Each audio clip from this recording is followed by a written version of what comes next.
ladies and gentlemen, welcome on back. It is yet another week of Super Smash Bros. Action here on the EGF channel. My name is Upmind for now, as we have ourselves a banger matchup to open up our stream. It is DePaul University facing off against Mississippi State. These two teams, undefeated. We've seen some banger matchups between, really these two teams this entire season. I mean, we had what was a stomping of UConn by DePaul last week, and at this point, we have a lot of momentum. We have a lot of standings riding on this one game alone, and we're not going to waste any more of you guys' time. We already got into what was like a 25-minute delay, something of the sort. We're heading right into game. We're going to start things off now with Icaro facing off against Connor Sanders. It's a little bit of a tongue twister because I want to see like Colonel Sanders, but it's Connor Sanders. Icaro playing under the tag Ego, and Connor playing under the good old MSU tag. So Bayonetta versus Yoshi. What a way to start things off. Not exactly a very popular character, to say the least, in Bayonetta, but it's made a resurgence as of recent, and Icaro has been quite the all-star with this character. Has already booted on so much damage. I'm actually kind of surprised that we didn't really see Connor Sanders go for that double jump a little bit earlier on, but wow, don't do it to him. Icaro already had to pick him up off of what was a down air right into that up air combo, or right into the up air strings. Very lovely to see thus far from Icaro. Just keep booting on the pressure, but that is just nuts. Egg gets thrown right at him, witch times it, and then goes for the F smash from downtown. First stock already taken in absolute style. Icaro going nuts.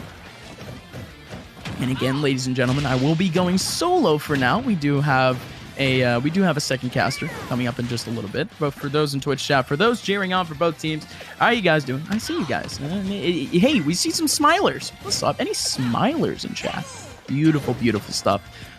Some chip here and there coming in. Connor Sanders already booted on. Just 70%. Nothing too crazy. But it's really just maintaining distance, purely because Icaro, he was the one that really set the tempo up for this game. And not only that, but he's playing perfect space. He's really just playing bait and punish, just not exactly empty pressure either, but really just waiting just for his opponent to input first, and then just capitalizing off of that.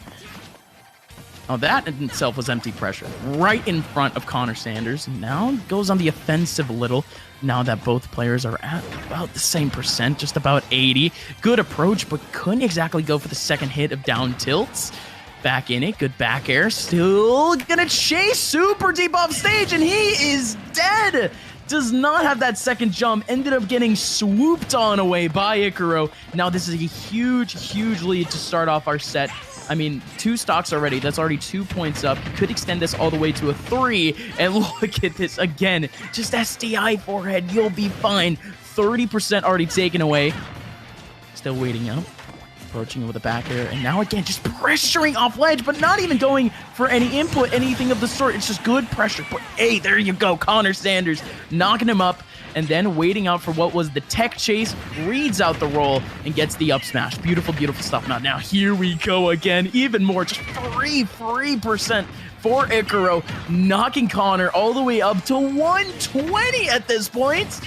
Of course, Yoshi hits like an absolute truck, can be able to make his way back into this one. No issues, but seriously, just has to get those meaty hits at any point. But again, Icaro assaulting that shield, finally catches a window of opportunity, gets the back air, and that's going to be game number 1 going towards Icaro. Game 2 coming up next. Don't really know what map it's going to be or anything of the sort, but I think we could already kind of see what this whole set, not exactly the set, I can't exactly say that, but what this game is really going to be all about. Icaro's an all-star. He's done great thus far this season. I mean, just last week, he ended up taking his opponent in a double 2 stock fashion. Now I'm going to keep going because I want to see more, because my guys, I've been out for 2 weeks, I think, 2 weeks from an EGF broadcast. So I'm high-key just trying to keep up with some of these teams. And again, they keep making moves. I keep missing them. So, let's see at this point. DePaul. What happened the last time that we saw Icaro play? Icaro did not play in week number 2. Interesting. So there's been some moves back and forth for this lineup. I see. And it looks like Matt Beach is actually the person that got replaced on this team, most likely a sub or something of the sort, or it might be permanent because Matt Beach didn't even play last week either. So DePaul, although they already had a good squad, they really had a good team.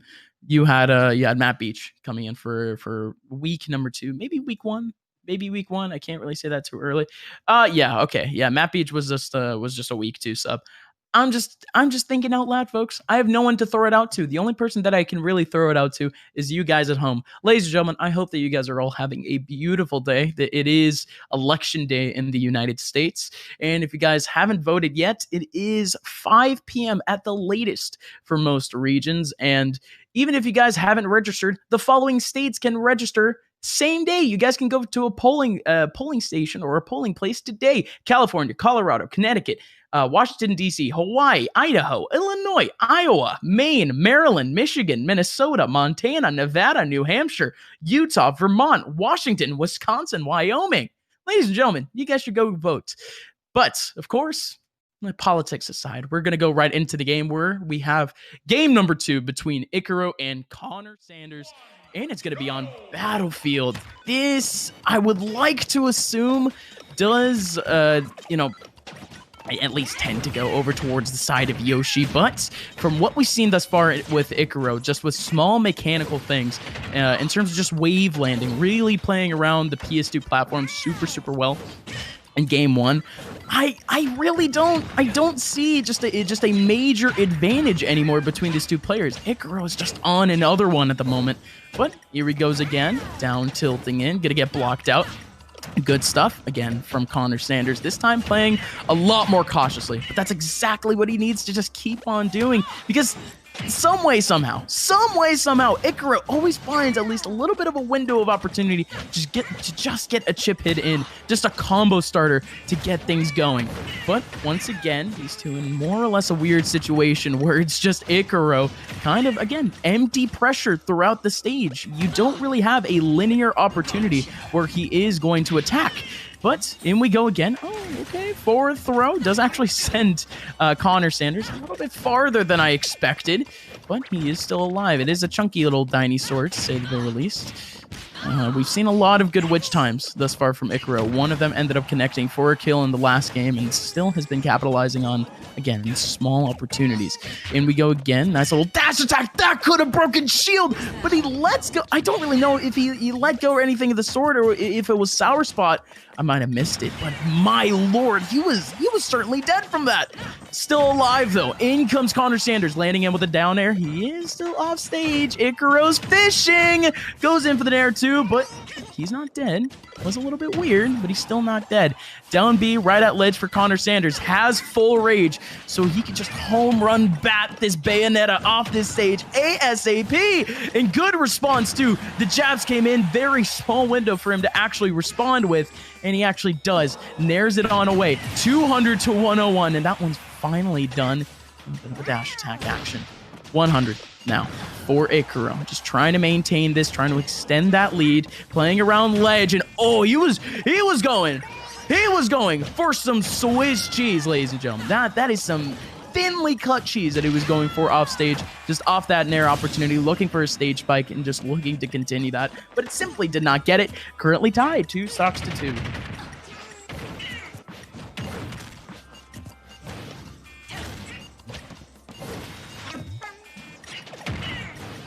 Uh-oh, yet again. Down air opportunity. Again, that down air does so much damage. I think about 30 or 25 if you just get every single hit of it. Not only that, but it could also combo start purely because we're talking about Yoshi. He can capitalize on a couple of up airs and airs here and there. It's all too easy. But now in we go again. Icaro slicing and dicing through these two players. They're taking their sweet time. They're taking their real sweet time. It's nothing that I think neither one of these players are too uncomfortable with, because at this point, they're just kind of running around the stage. It's just that empty pressure that is going to end up capitalizing on just a little bit of damage. But no insane combos thus far this game. What in the hell was that from Icaro? Does end up connecting with the down B from Connor Sanders. And not only that, but he's going to be able to snag himself an up smash. And, well, that's the second stock gone, but this is very much a duplicate of stock number 1. Icaro up against the ropes in terms of percent, has a little bit of rage, able to capitalize though, has Connor Sanders up against the ropes, 50%, still taking it. Now he's off stage, dash attacks in, still covering ledge, even more damage, but the super armor off the double jump gets it. Icaro. Oh, he's still going for it. How does he even have enough space? How does he even have enough jumps to even go for that attack? Unbelievable. And now at this point, Connor Sanders just desperately trying to take the stock. If you can't take the game, might as well take the stock. That's a huge, huge back air. Finally going to be able to take his opponent back down to only a singular stock. So again, even if he ends up losing, that's still one less point that his team did not have to take on before. But in the end, it's going to be done and dusted. Which time into up smash. And Icaro puts Mississippi State in shambles. If I'm not mistaken now, the score is going to be 5-0. I think so. Yeah, 5-0. It's a weird system, ladies and gentlemen. I think I can run you guys through it real quick. For every stock that you end up winning by, just for example, Icaro ended up winning the last game by 1 stock. His team ends up earning 1 point. Same thing with game number 1. He won by 2 stocks. That means he went up by 2 points. And every single player in this crew battle format goes into a BO3. So whoever wins that BO3 gets an extra 2 points for their team. So just a little bit of extra salt in the wounds, thus meaning that the score is 5-0. And ladies and gentlemen, we are going to be going into a very quick break. I'm going to go hydrate myself, really catch up with what's going on in the world. I hope you guys are staying safe. I hope you guys are staying healthy and having a beautiful day. We will see you guys in just a little bit for game 2 between DePaul University and Mississippi State.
gentlemen, welcome on back. We have game number 2 between DePaul University and Mississippi State University right here on the EGF stream. My name is Upmind, and we're catching up with the game now between Bobby Time and Renegade. Bobby Time representing DePaul University and Renegade representing Mississippi State. Now, Bobby Time, prolific with this Pokemon trainer, and I think that this matchup might just be a good old fun time. PT against Heavies, period, can be quite the combo show, but again, you can't really doubt the good old King DDD because of how hard he hits. Just like that, you already have stock 1 being taken from that ledge trap. Again, puts out the Gordo, lines up the F smash. It's good old dandy. Oh, baby. Renegade now has yet another opportunity to just stack on the percent. Charizard very early on for Bobby. Bobby actually, something that really impressed me was actually his Charizard play from a couple of weeks ago. Let's see if he can keep that up. But I think this matchup for Charizard, I was mentioning maybe PT might have a fun time against King DDD, but I don't really think that Charizard is really one of those characters that has a fun time, and currently he is getting kind of hit up by DDD at the moment. Oh, that back air in there. Almost combining from the 2 players, but good stuff again, covering with Fair. Might have yet another opportunity to maybe ledge trump. Okay, flamethrower does take him off, just a little bit more damage, but a simple little F tilt will finally take that first stock. Now in comes the approach off the Gordo, but couldn't exactly get anything. No grab, even more damage being done by Bobby Time. He's trying to return this game back right in his favor, just off of a singular stock, even going for a cheeky down air right through the very ledge. Nair and back air. There you go. That's kind of the combo that I was mentioning earlier that almost ended up clanking earlier. And whoa. A bit of a dab. Well, I won't even call it that. Just a cheeky little kill coming in from good old Renegade, and now he has a huge opportunity to really take what might be some upset points for Mississippi State, but really has to somehow escape the wrath of Ivysaur that's just knocking him up again and again. Again, you get caught in one of those combo starters, especially as a heavy, you're just gonna keep kind of grinding on percent. You're just gonna keep getting farmed. But again, I like that approach, just trying to cover as many options as possible in terms of Renegade, even up air to right through ledge, right through stage.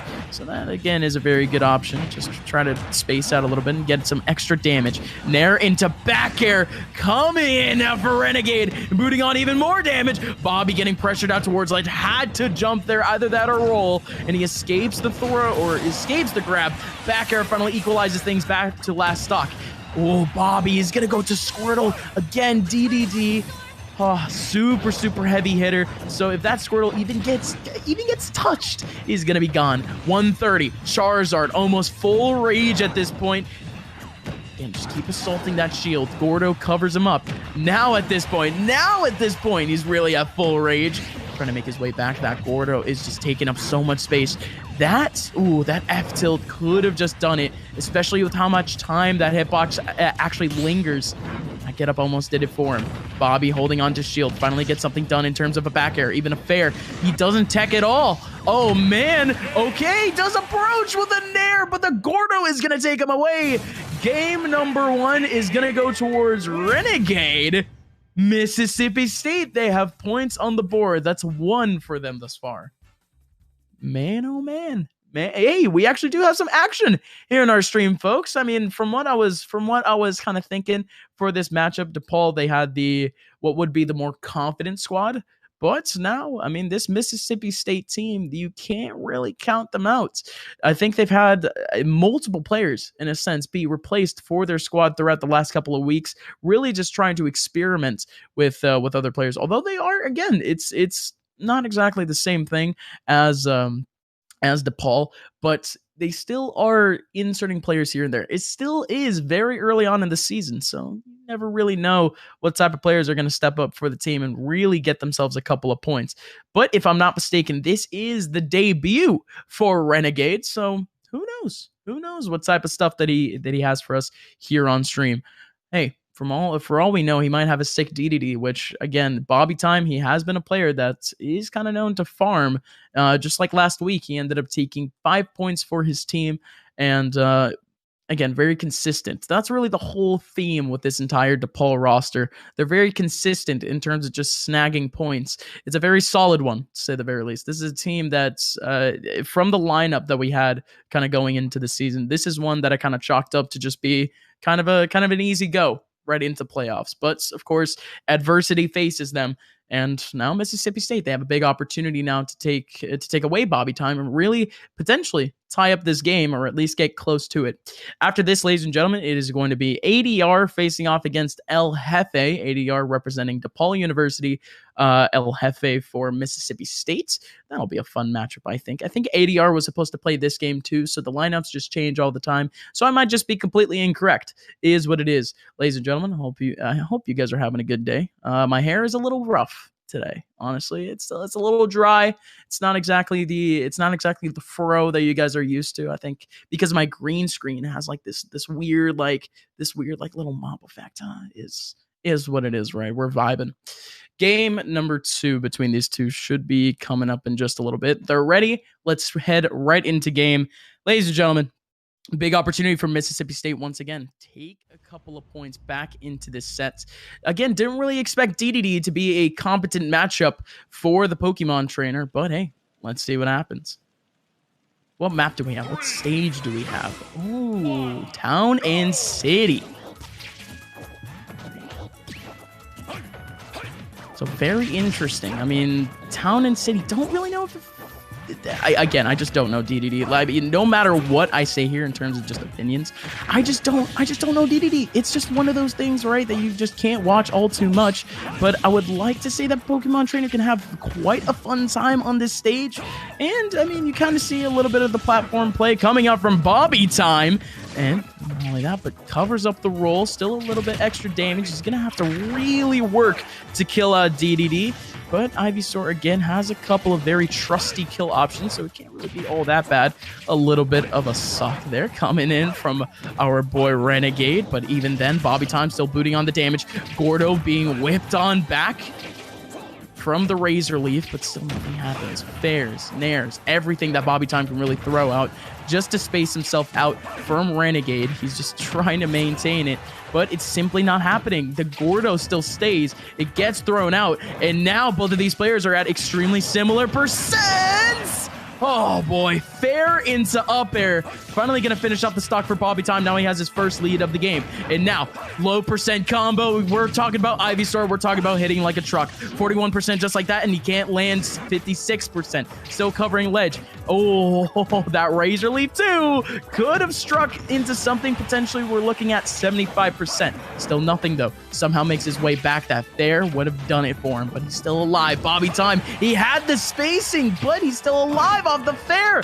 Oh boy, the Gordo too. Still living 163. Good Razor Leaf just to cover up ledge. Kind of has a get off me option. Nothing too crazy.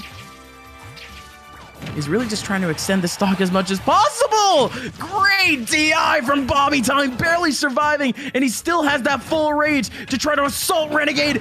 Gets the grab, back throw, Razor Leaf off stage, still just throwing him out. That Gordo's gonna land. He does escape it. Bobby Time looking for an up B, maybe even an up air. Can't find it. Yet another one.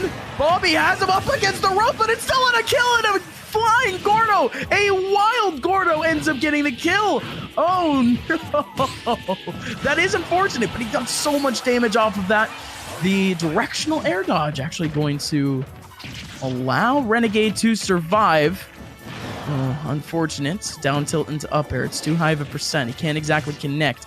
Razor Leaf again getting thrown back, so a little bit extra percent. And again, DDD with full rage. That is so scary. He has one of the best dash attacks in the game. And overall, from what we've seen from Renegade, he has some great combo play, believe it or not, from a DDD in general. 227. How is he still alive? How is he still alive? Nothing from Bobby Time. He can't connect, but finally going to be able to get himself the frag. Oh, hey, we're talking about Counter-Strike. Finally gets himself the kill. I was about to say frag too. 73% off Bobby Time. Is he? No, he's going to have the Charizard, going to be able to upbeat back up, but wow, that would have been a huge return to form for Renegade. I can't even speak. Bobby Time with the spike. And that's going to be game number 2 for DePaul. We have a game 3. Easy peasy. Oh man, I'm getting more and more flustered at this point. I don't even know what to think about this matchup. Bobby Time is back, baby. This is the player that I've been expecting literally this entire time. And I'm just glad that he's back and at it. And with a Charizard, of all things, too.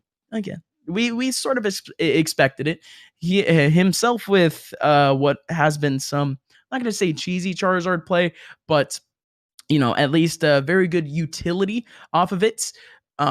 It's been fun to watch. In a sense, it's able to take really good damage, and not only that, but in terms of Bobby, he really pulls it out way too early in terms of stocks in comparison to other Pokemon trainers, and it is a joy to actually see what he could actually pull off in some early stock scenarios. Really, just try to combo up and try to get as much freedom off the damage as possible. It is cool. It is cool. It's a fun time. Game number 3 coming up now. This is a crew battle format. It's a very weird one, so I'll catch you guys up in just a little bit. But all that you guys need to know is that the score currently is, I think, 7-1. Are you serious? 7-1? Folks, if you guys didn't know, I'm a Brazilian. I'm not very happy with the scoreline. It's almost like every time that I commentate anything, I just get cursed in some way. It hurts. It really does hurt. But I don't think any of you guys care. I think you guys really care about the game that's about to come up. It's still going to be King DDD facing off against the Pokemon trainer. It is still going to be Mississippi State facing off against DePaul. And this one is worth a whole lot of points. We're getting right into the game.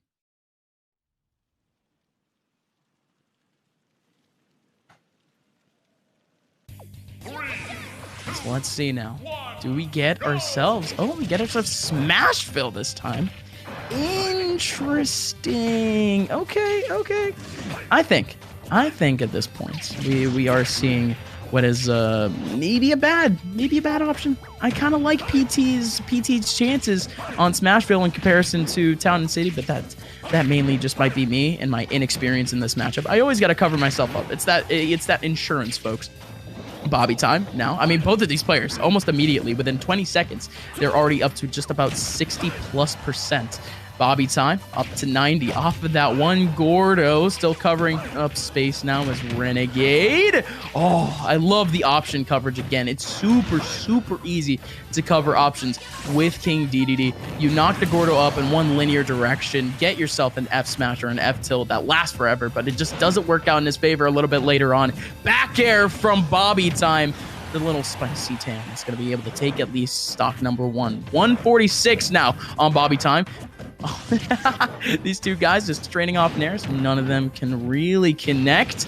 Bobby again, surprising that he's still sticking to the Charizard, but it's mainly for that rage factor. It's mainly for that hit factor. And like I mentioned before, I'm very interested in Bobby Time's Charizard purely because of how much damage he can actually get super early on in some of these stocks. But wow, a whiff. Okay, whiff coming in from Bobby Time, but then a whiff punish from Renegade. Somehow Bobby Time was able to survive that, but doesn't survive for too long. Again, that up B out of shield, not exactly a bad option. It's a fun option for Charizard. But hey, now at this point, you have the Ivysaur back. Low percent equals chunkier damage for King DDD. Getting up at least, what... Yeah, it's just even at this point. It's pretty much even. Bobby Time has to collect this on back. Up tilt coming in from good old Renegade. Gets covered up by the Razor Leaf. These projectiles are just not working out for them, at least in this stock. Gordo, not going to be going out, actually. He goes for the suck instead. Look how big that hitbox actually is. That's a massive hitbox for a fair. Or not a fair, an F tilt. Good lord. In comes Bobby Time again, assaulting with the Razor Leafs. Oh, whoa. The Charizard ended up getting sucked and now back into an up tilt. Oh, Lord. Jeez. Gordo gonna be able to connect and taking away the second stock for Bobby time. And now last stock situation for Bobby as now Renegade again assaulting Bobby, really just trying to finish off this last game. Again, game number 3 between these two folks. And again, Mississippi State, they can just keep this set at least to a minimum if they could take away this game. And currently, oh man, again, Renegade just going for as many chunky options as possible, really just trying to be as safe as possible. So that's exactly what he's doing, spacing out and still really just trying to go for some not hard combo starters, but just some chunky damage, just as a little bit of a get off me, really just an impromptu move. 88% on Bobby time at the moment. In comes Renegade. He's at full rage. Gordo out, F-tilt out, 112. Bobby, not like this. Has to finish it off. Back air. Finally going to finish off that second stock. Bobby time. He's playing up on Charizard. He can get this comeback, but it's going to have to be massive. F-tilt from Renegade. His shield is getting assaulted. Same thing with Bobby time as he actually capitalizes off the jab. Oh, man. Oh, boy. I love the fading down airs that some characters can pull, and that was super close for Bobby. It almost seemed like Renegade was ready for that recovery. Does neutral get up? Gordo covering again. Oh, that fair could have been a little bit of a punish, but the Gordo is going to finish things off. Renegade, in his debut from Mississippi State, is going to take a W for this team. And, well, they're still making up some pretty decent pointage. The score is 7-4, and what a performance from Renegade. All right. Well, ladies and gentlemen, it's been entertaining, and it looks like we actually do have ourselves a ball game. There's a reason why both of these teams are undefeated thus far this season, and they're really looking for some separation from that mid-table. So let's see if they could really step up to the plate. Again, the scheduled matchup that we have coming up next, again, subject to change, is ADR facing off against El Jefe. You guys don't want to miss. Oh, looks like we do have the change. Ego facing off against El Jefe. Again, my producer's laughing in my ear purely because, again, like I mentioned, subject to change. But it is what it is. Ladies and gentlemen, we'll be right back with game number 3 between DePaul University and Mississippi State. The score is 7-4. You guys don't want to miss it.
gentlemen, welcome on back to the stream. My name is Upmind. We have ourselves DePaul University facing off against Mississippi State University. And this is a weird matchup, but it's a fun one. Me, Brawler, facing off against Game & Watch. And, well, that's interesting for me because I think my roommate can even hear me at this point. I play Game & Watch. My roommate plays me, Brawler, so I'm very familiar with this matchup. I would like to say that Game & Watch does take this one, but, well, who knows at this point. If he's super aggressive and really wants to get in the face of his opponent, Ego, this could just work out in his favor. But, again, Ego playing up on the me, Brawler. We have El Jefe playing up on the Game & Watch for Mississippi State. So this one could get interesting. On PS2, it's very much neutral for these two players. Game & Watch, I feel as if is very successful on almost any stage. Me, Brawler, definitely going to be depending a lot on platforms, and just like that. That's going to be a massive early kill for Ego. All right, good stuff at least. Try to cover up ground here. Is none other than El Jefe. That get-up attack. He absolutely needed it. And now still capitalizing on back. Gets the bomb out. Trying to cover up with the good old fishbowl, but nothing with it. Oh, man. That chair, too. It's just so much shield pressure. That's the thing with Game & Watch, too. It has really good neutral play. Has really good aerial play. But not only that, but it's just so much shield pressure. And you really have to know this matchup to try to kind of wait around it. Really good patience too, because Game & Watch, yes, a lot of shield pressure, but he's not exactly going to break your shield. You're just gonna have to wait for a window of opportunity. 173 somehow here on Ego, still surviving, but that chair, it's a little bit of a sour spot, and it's not going to kill. All right, Ego's still alive. Again, more than enough for full rage. Want to be able to get that up B back in. Oh, that suplex would have done it confirmed, 20%, but still nothing of the sort, nothing crazy. Bomb finally connects. That's going to finish off stock number 1 for Ego. And so much shield pressure just from Brawler. That's not something you see every day, especially with the with what is, I think it's like neutral B, something in the sort. Maybe down B. Again, no one teaches me these things. But well, hey, at this point, we have ourselves Ego currently firmly in the driver's seat. El Jefe spacing out. Yep, double bomb, easy peasy. He was looking for the jabs, maybe looking for a jab block, but just couldn't find that one hit. Ego, of course, up being back and forth. It's that same annoying up B that you see with a lot of characters that you can just essentially up B really safely. Up B out of shield, up B for coverage on ledge, all of the sorts. No jump, but that kickflip is definitely gonna help out. Yet another up B. So much damage being done, of course. Just sliding on out is El Jefe. Almost took that F smash, one of the most deceptively strong F smashes in this game. And there you go. You missed out on a roll. You're going to get punished with side B. Massive from Ego. Ego is going absolutely nuts right now. Still has yet another opportunity to snag himself a couple of points for his team. Maybe a 2-stock victory, but has to close it out first. That kickflip, he has been recovering high almost every single stock, like without fault. So I don't think Game & Watch really has too many tools to actually cover up for that high recovery. And he goes again. Ego, you absolute legend. And still pressuring out. Waiting for the approach, waiting for the landing. Double bomb again. Oh, Ego still looking for even more damage. Cheeky. Looking to kind of confirm things out. But it finally is going to be a stock back for El Jefe. Nair's back and forth, but he was really looking for what would be that last crucial hit of Nair, but he doesn't get any of it, and instead Ego gives him a couple knuckle sandwiches. That's going to be game number 1 going firmly in the hands of DePaul University. Mississippi State up against the ropes once again. Massive. All right, boys. So like I mentioned before, this is a very familiar matchup for myself. Again, this is just me talking. This is just personal talk between you guys. Me and my roommate would go to locals. We go to regionals all the time down here in Central Florida. And yeah, my roommate plays Brawler Ganon. I play Cloud Game & Watch. I mean, mainly Cloud, but Game & Watch Pocket. And this matchup is very weird. Game & Watch likes to take really what is a more bait and punish type play style, especially in this rushdown type matchup. And really what we're missing at this point from El Jefe is just the cheese. It's literally all that we're missing. It's just the cheese. Where are the up Bs out of shield? He's getting assaulted this entire time, but is really not covering any of those landing options. Ladies and gentlemen, it's starting to get a little bit rough. And I think at this point, really the only stage that he should really be going to is just Yoshi's Story. I said that Game & Watch, he is pretty solid on most stages, but if we're being completely honest, Yoshi's Story is going to be probably his best option. But you also want to restrict the platforms for Mii Brawler. So I don't even know what this guy can even go for anymore. It's a tough scenario. It really is. But we are waiting up for game number 2. I see you guys talking anime. What? We're talking JoJo references? Someone said that JoJo's is mid. JoJo's is like it's a B tier. It's fine. I'm not exactly an anime connoisseur, but I at least know my mainstream stuff. And I don't think I'm gonna be making any JoJo references at all throughout this game, boys. I don't think I'm gonna pander that much to Twitch chat. But hey, we are waiting up for game number 2. Again, we don't know stages yet, but it's going to be that same matchup, Game & Watch versus Mii Brawler. Let's head right into it. Game number 2 on the board between Mississippi State and DePaul University. Let's get into it. 3, 2, 1, go! Okay. Yeah, this stage is good for Game & Watch. Okay. Smashville, he is really going to have to take just full control of this one platform period. But that's the thing. Suplex, especially after the patch, it's so good. It is so good. And especially if you get knocked up and you do not tech roll or you just don't tech whatsoever, if you get red out there, you're going to get what is a flowchart suplex that could potentially take you to like a 50% combo just off of pure suplexes. So Ego, he has it running. He's all good. All right, tech get up. Coming in for El Jefe. Now all he has to do now is just cover up. Oh, cover up stage. And he runs up with the up smash. Massive early stock. He absolutely needed that. But now, Ego, no, you definitely don't want to go off stage. Going off stage against a Game & Watch, especially as a Mii Brawler, you are screwed, ladies and gentlemen. It's not great by any means, but wow, that could have almost been an early kill. They held on to F smash just a little bit longer. That could have just been it. But again, the hammers is a little bit cheesy. And this stock is donezo. No! Did he just save? What are you doing? He just saved Ego! Oh, no. Well, Ego, what are you going to do with this opportunity? Almost full rage. Going for, again, just the punches. I'll call it that. Just the, what is it? Fly like a butterfly, sting like a bee, whatever it may be. But, hey, Ego, assaulting that shield. Oof, he does escape that bomb there for a second there. Now he's at full rage, 150. But, again, down smash from Game & Watch.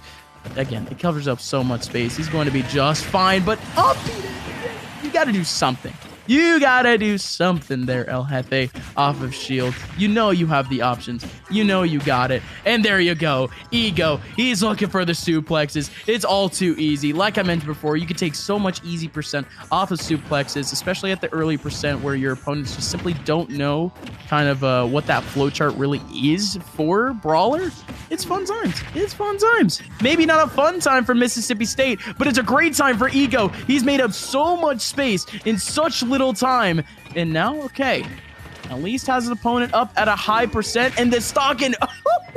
You can't hold shield against Brawler. That's the thing, ladies and gentlemen. Now Ego has his opponent up to 109, and Game & Watch is very much a light boy. This stock could be done in a flash. Ego was down an entire stock, but now, okay, this is really where we see neutral pressure, not just pressure, neutral control from Game & Watch, where now Ego can't exactly make his way in, and if he does make his way in, probably gonna get hit with an up B, probably gonna hit with a chair, something of the sorts, and a couple of up airs. Good usage of the kick flips, trying to make his way out. Ego again with the approach, back air coming in from El Jefe, just trying to connect, and that's the stock. Stock down. Last stock.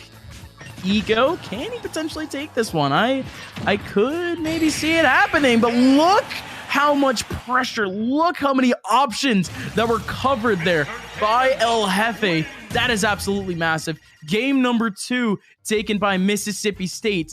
And we, ladies and gentlemen, once again, we have a ball game. Game number 3 in our hands coming very, very soon. Again, the score currently is 8-5. So this is anyone's game. Anyone's game at the moment. If El Jefe takes this one, he could potentially take his team right with him, tied up. If he takes it 2 stocks, could potentially get the lead. So this is huge. This is absolutely massive for Mississippi State.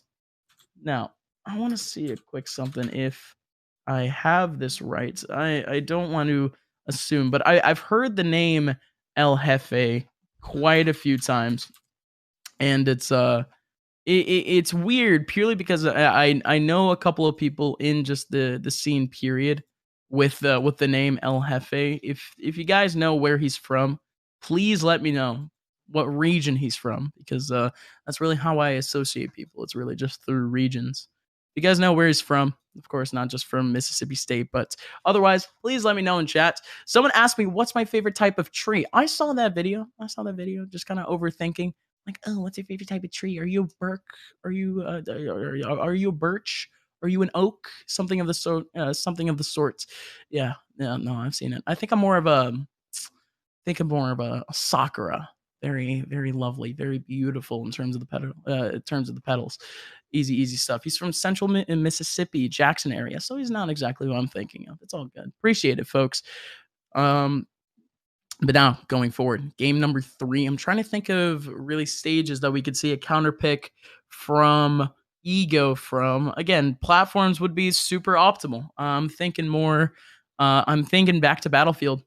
Back to Battlefield for sure. But hey, we do just have to chill out and wait up. Again, I can remind you, ladies and gentlemen, because we still do have that time in our day. It is election day here in the United States.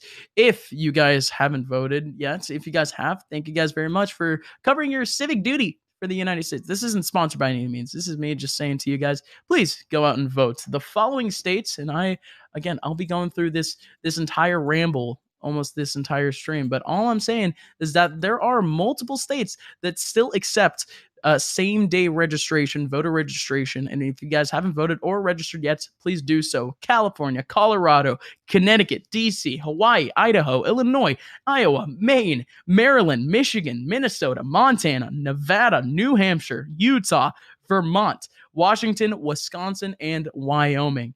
If you're from any of those states and you haven't registered to vote and you haven't voted, I mean, please absolutely do so. I mean, if it's safe though, absolutely. That's the thing, right? So you don't exactly want to be in quarantine for any longer, but if you can, please go vote. Please do so. But again, we are heading right into game number 2. It's DePaul University facing off against Mississippi State. We're rounding out our game number 3 of this entire set with game number 3 of the 3rd set. Lots of threes, but we're hoping to break the thrice tie. Yes, ladies and gentlemen, we do head over to Battlefield like I predicted. This is very much an optimal map for me, Brawler. It is also for Game & Watch. I'm going to be completely honest. Tri-platform is a very fun time. Up airs, we're going to see a whole lot of them. But, see, this is the dangerous thing about Battlefield. Because of these platforms, suplexes are a lot more easy to try to read out. So you're probably going to get, if you get suplex once and you don't tech roll away or Ego reads you out, you're going to be taking like 40%. But that, of course, is at the earlier percents. That is, of course, we don't have the sets, or not the set knockback, again, the stronger knockback. But we still have what is a little bit of pressure over towards ledge onto El Jefe. Still just trying to capitalize off of a couple of up airs. And again, that again is going to be the dynamic of Battlefield for a lot of Game & Watches. And, okay, dash attack in, covering up. Oh, man, do you have the meats? I guess he's being provided at least a little bit of sausage. My boy, El Jefe, he's cooking, but can he be whipping? He's got to get the kill. Ego. Oh, man, unbelievable. I don't even know if he let go of shield or if he actually just got shield poke. That is huge from Ego, catching off that first kill, and now has an opportunity to extend his lead. Now, again, it's that Game & Watch thing. You just throw out options, right? It's all calculated, folks. Just trying to throw out as many options as possible. It's like that flashback type moment where, again, you just get a single whiff of danger. You just have to evade it some way, somehow. Ego trying to read out the landing with the suplex, but still covers up the platform with an up B. So much damage being done. Tries to cover up the neutral get up with suplex too. And how does he keep connecting with that move? That is so unbelievably crazy to me. El Jefe, up B, trying to catch up with an air, but it's not going to happen. Up B right on platform, and unbelievable that almost killed. Oh, man, Ego. All of these options. And again, I'm saying that I practice against the Mii Brawler. I'm just so confused at the moment. We have a little bit of an Evo moment. Again, multiple parries, but it is what it is. That's a little bit of a commentator's term, as, again, it's used all the time, but I think we can throw this game off to the wind. Ego is just too good at the moment. That one certainly did shield poke. Dash attack is going to end up killing, but Ego, you're absolutely nuts. He only needs one more stock to take away this game and potentially extend the lead for DePaul University, but still needs at least a little bit more space. More jabs coming in for him. He's been depending a lot more on jabs in this game. Nair going to take his opponent right off stage and still covering up ledge, getting all these options, but he goes for the F smash, just trying to connect on what would be maybe even a 2-frame that could have been right above ledge, but simply does not catch it. Ego, down tilt, couple of up airs, because why not? A little bit of a Mexican standoff. No way we're seeing the hammer. No effing way. Oh, no. Yeah, no, he's cooking. Yeah, you're going to get caught in that. If you get caught up close, you're going to take a whole lot of damage. And not only that, but the knockback is so... The angle is so ridiculously janky that you can't exactly tech at the right time. So he is going to get exploited for that. But Ego, you absolute legend, reads out the roll. He has nowhere to go. And game number 3 is going to go to DePaul University. They take a big lead now, as they're going to go all the way up to, if I'm not mistaken, 11-5. We will get, of course, confirmation on that. I think it is, of course, 11-5. But wow, what a game! Mii Brawler versus Game & Watch. That's a matchup. That's all I'll say about that. That's a matchup. We have game number 4 between these two teams coming up in just a little bit. The scheduled matchup for now, again, it could change at any time. It's ADR facing off against Apparatus. Again, this set is anyone's at the moment. It really could go either way. DePaul University, they could confirm this whole dub just with this game alone. But if Mississippi State takes game number 4, we're going to see something that we don't exactly see all too much in our crew battles, and that it goes down all the way into a game number 5 where the victor is going to have to win out by just a couple of points. You guys don't want to miss it. It's starting to get a little bit dramatic. We'll be right back in just a couple of moments.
gentlemen, welcome on back. Of course, it is Mississippi State facing off against DePaul University.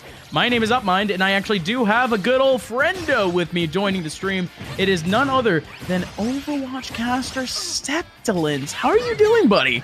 I'm doing great, man. I'm stoked to be casting some Smash tonight. It's something new for me. It's something I've wanted to do for a long time, and I could not be more excited. And right now, this game already looking like a good one. No, absolutely. It's going to be Skull Kid facing off against Mr. Man. It is Ness against ZSS. So we're going to be seeing bodies flying this entire time. This is as, high octane as you can get in terms of just pure Super Smash Brothers matchups. So it's a fun one. Lots of pressure going to be happening the entire time too. You already see Skull Kid, not exactly empty pressure, really just trying to swing away with those aerials, just trying to get a singular hit. And especially with how Ness actually does kind of hit like a truck in this game, it is a little bit interesting. And that back air, back throw. There you go. Hey, my English is kind of faltering at the moment, Septilence, but the back throw will end up killing. And now we have, once again, Skull Kid knocking up even more damage.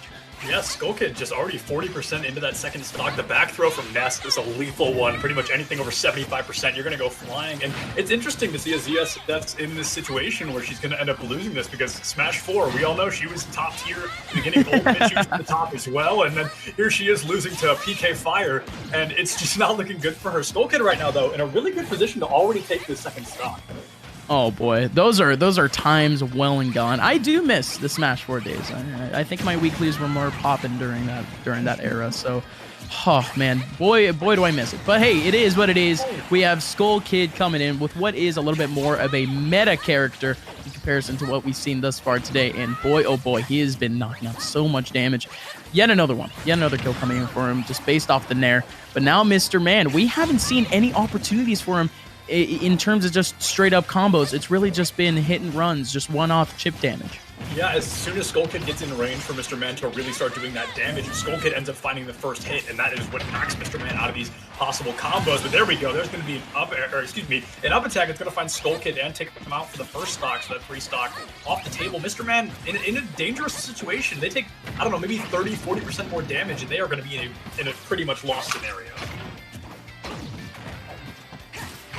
And it is rough, but of course, what Mr. Man is really aiming for is just some trusty Zairs. Really anything of the sort. It's a weird matchup, purely because of how evasive Ness actually is.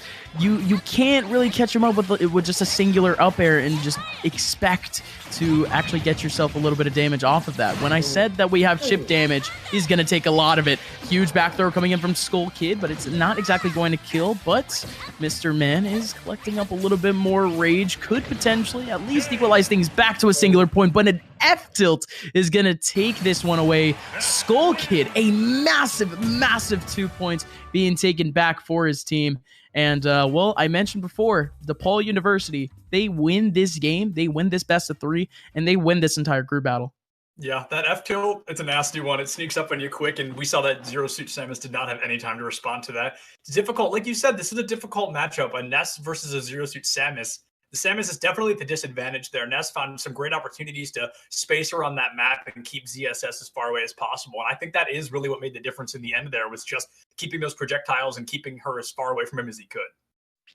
Yeah, and again, it just comes down to it. It's a weird matchup. We don't see it all too much. So that's why I'm really just trying to break things down in terms of just individual characteristics of these characters. And again, it's really just going to come down to Ness dominating the entire stage, dominating neutral, dominating tempo. That's the really important thing, because tempo is something that ZSS really depends on. Super depends on. I mean, myself coming from New England, I've watched Mars, from day one. Essentially, that guy has given me nightmares. And if I'm being completely honest, the only reason why he is so absolutely dominant and really looks as cool as he is mainly because of how much hype he actually builds himself up, how much momentum he can actually collect. But he doesn't exactly have that opportunity, or ZSS doesn't exactly have that opportunity in this matchup, purely because of how kind of cheesy Ness can actually kind of be in terms of just getting out of any scenario. Yeah, I don't think I could have said it better. ZSS needs one thing to be successful, and that one thing is momentum. And I just don't think we saw Mr. Man have even a single moment where he had the reins on the fight. Skull Kid was constantly moving around, staying out of the way, and Mr. Man never had the opportunity to combo even once, let alone find those lethal combos that really make ZSS something to be afraid of. Right. And of course, we might see that danger coming up in just a little bit, but I might have to think a little bit about what would be stage selection. Of course, Kalos is going to be a very much a hot pick for the ZSS, purely just as what would be a little bit of a counter pick for Ness. I mean, you wanna die a lot earlier, or I'm sorry, you want the Ness to die a little bit earlier, but you're not exactly going to have that luxury. You're going to have to depend on what would be just trying to evade that neutral pressure, evade those areas that, again, have plagued Mr. Man from what was frame one of game one. But ladies and gentlemen, we are heading into game number 2. Yoshi's story. This one is very, very interesting.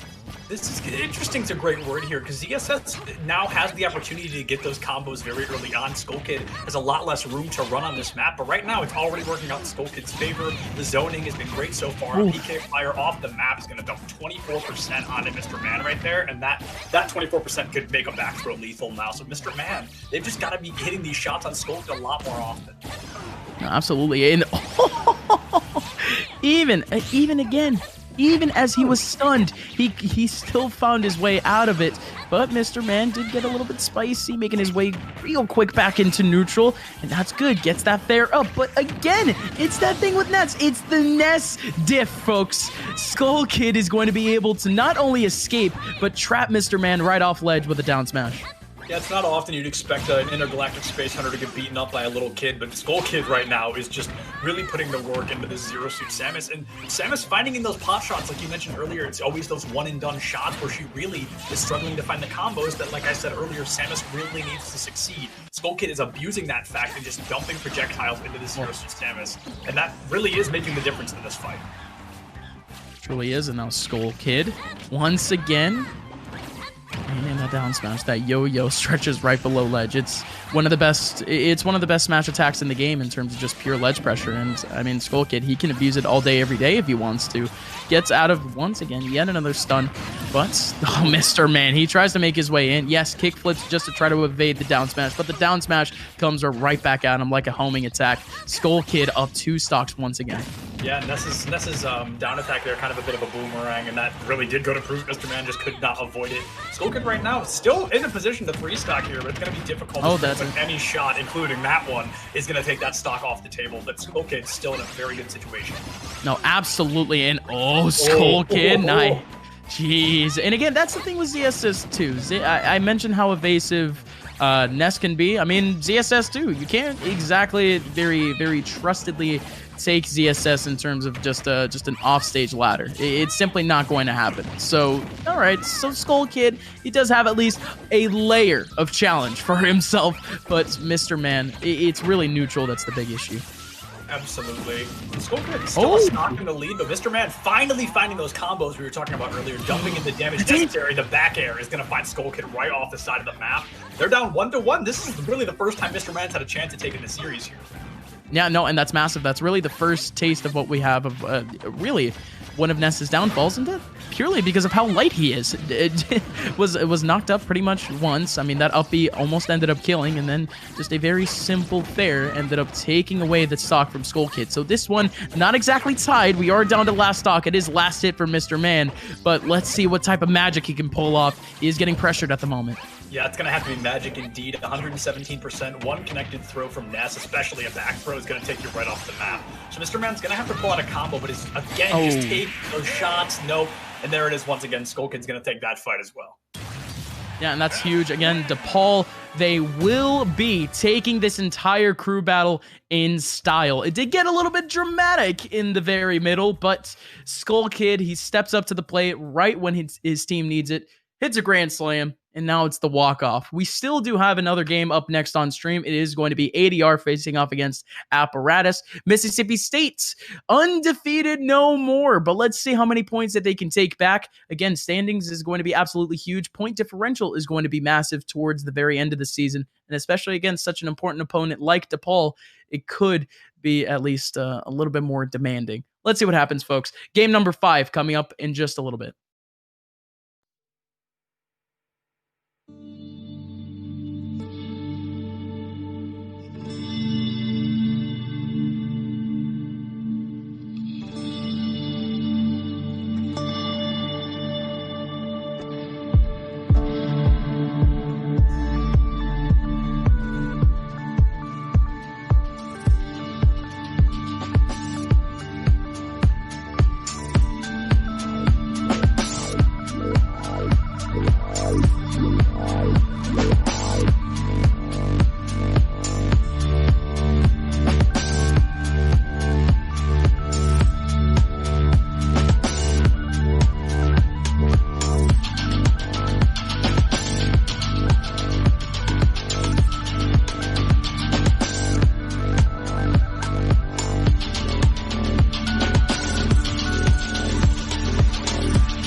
Ladies and gentlemen, the set may be over, but the games don't stop. DePaul University and Mississippi State are looking for what would be a little bit of a bravo performance. ADR facing off against Apparatus, and my co-commentator here got a little bit of hype by saying Pac-Man. It's Rob v. Pac-Man. Yeah, ADR playing that Pac-Man. I'm a Pac-Man player myself. I absolutely love his moveset, and I love this matchup because we've got two of the oldest representation characters in Smash up against one another. And ADR gets a lot of opportunity if they can start playing off the map a little bit, but Apparatus is really trying to keep him down there. So I think if ADR can land these combos on this Pac-Man, he can absolutely take this series. But as long as Apparatus keeps the distance like they are now, it's going to be a tough fight. So this might be fun for you to hear then, because EGF, we've been known to have more than a couple Pac-Mans. So Pac-Man is very much a hot topic here in EGF. So it's a fun time, but not only that, but Rob also. I mean, Rob has been an absolute menace in Super Smash Bros. Ultimate purely because of really how many options he can actually cover in this game. I mean, it's so quick, so fast, so heavy, and Apparatus shows it just a little bit. F Smash, you don't really see that really being used as much as a kill move, but hey, if it works, it works. If it fits in your toolbox, you might as well use it. And well, now ADR down a stock. What can ADR do now, Mr. Septilance, to really make this one back?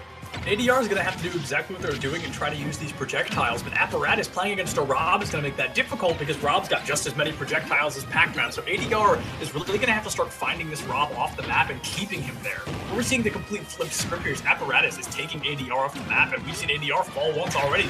Just some nasty combos. You mentioned it already, that Rob has so many possibilities of stopping heroes left, right, and center, off map, on map, and it's just something that can be difficult, but ADR, they're going to have to start dumping in the damage because one good back throw can Rob off stage and it's all but over for that Pac-Man stock. So Apparatus is going to have to really keep up this momentum if they want to take ADR out of the fight, I think. I mean, that stock was almost over too. A little bit earlier on, we saw the down throw. All he needed was the up tilt into up air to actually get it. But wow, that was actually huge from Apparatus. That was drag down up air right into up smash. So Apparatus, he's going pretty nuts at the moment, and it doesn't seem like he's stopping whatsoever. And I mean, you mentioned also what might be projectile play and why it might be countered by Rob. He has a reflector. His side B is a reflector. So you throw a projectile at him, and especially if it's a Galaxia, I mean, that thing's going right back at you and could even equate into a combo for your own opponent. But now ADR, one big thing that I want to point out too, his smash attacks are absolutely brutal. They have a lingering hitbox to him. They hit like a truck, and ADR, he did pull one off, but it was a little bit of a sour spot, and not only that, but a little bit too far for that to even kill. He has his opponent up to 153, but ADR, again, like I mentioned, has so much ground to regain. Yeah, absolutely. ADR currently 2 stocks behind. Make it 1.5 here as ADR is at 55%. Apparatus loses that first stock. But ADR keeps putting themselves in that crucial position where Apparatus is going to get the high value. ADR keeps dropping below the map off to the side. And that's really where a Rob gets to use all those counters and those abilities we talked about. Right now, Apparatus is doing a great job making sure that Pac-Man here doesn't get to use any projectiles, which makes Pac-Man pretty much a punching bag. Sure does. And it's a little bit weird to say that because really in the grand scheme of Smash Ultimate, a lot of characters have a really tough time trying to counteract Pac-Man, but one of the characters that does it pretty stellarly is none other than Rob. So this matchup in itself is pretty tough for ADR. I like that too. Apparatus showing a little bit of flair to him. He throws down the gyro right at ledge, and he tried to line himself up with the hit right into up smash. But again, just the little rotor arm, nothing too crazy. Gonna finish off the stock. But what is crazy is the point advantage now for his team. It's gonna be extended a little bit. It's going to be, or at least, I'm sorry, the deficit is going to be diminished. There you go. That's what I meant to say. Apparatus taking 2 more points back from Mississippi State, making things a 16-7 score line. And Septilence, have you gotten yourself familiar with our point system yet? Because it can get convoluted.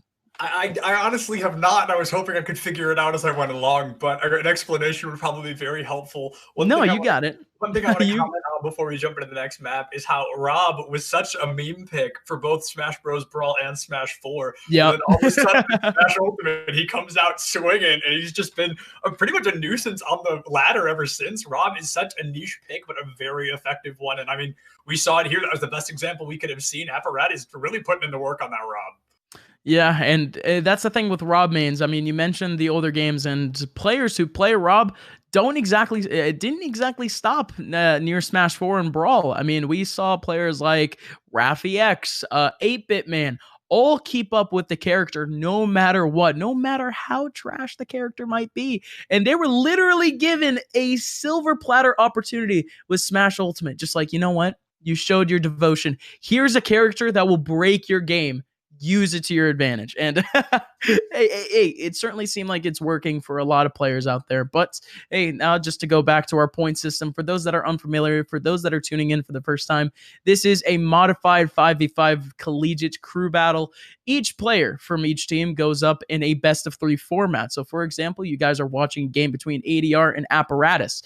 And for each game, for each stock that you end up winning by, that is 1 point. So Apparatus, he won by 2 stocks. That is 2 extra points for his team. If he wins the best of 3, however many points that he got throughout that set, plus 2 more points if he ends up winning the BO3. So Apparatus could take now, I think, around 5-6 points if he ends up winning this game. It could be absolutely massive. But of course, this set is already done. DePaul University is currently up 16-7 for Mississippi State. Mathematically speaking, the max I think he could take is 12.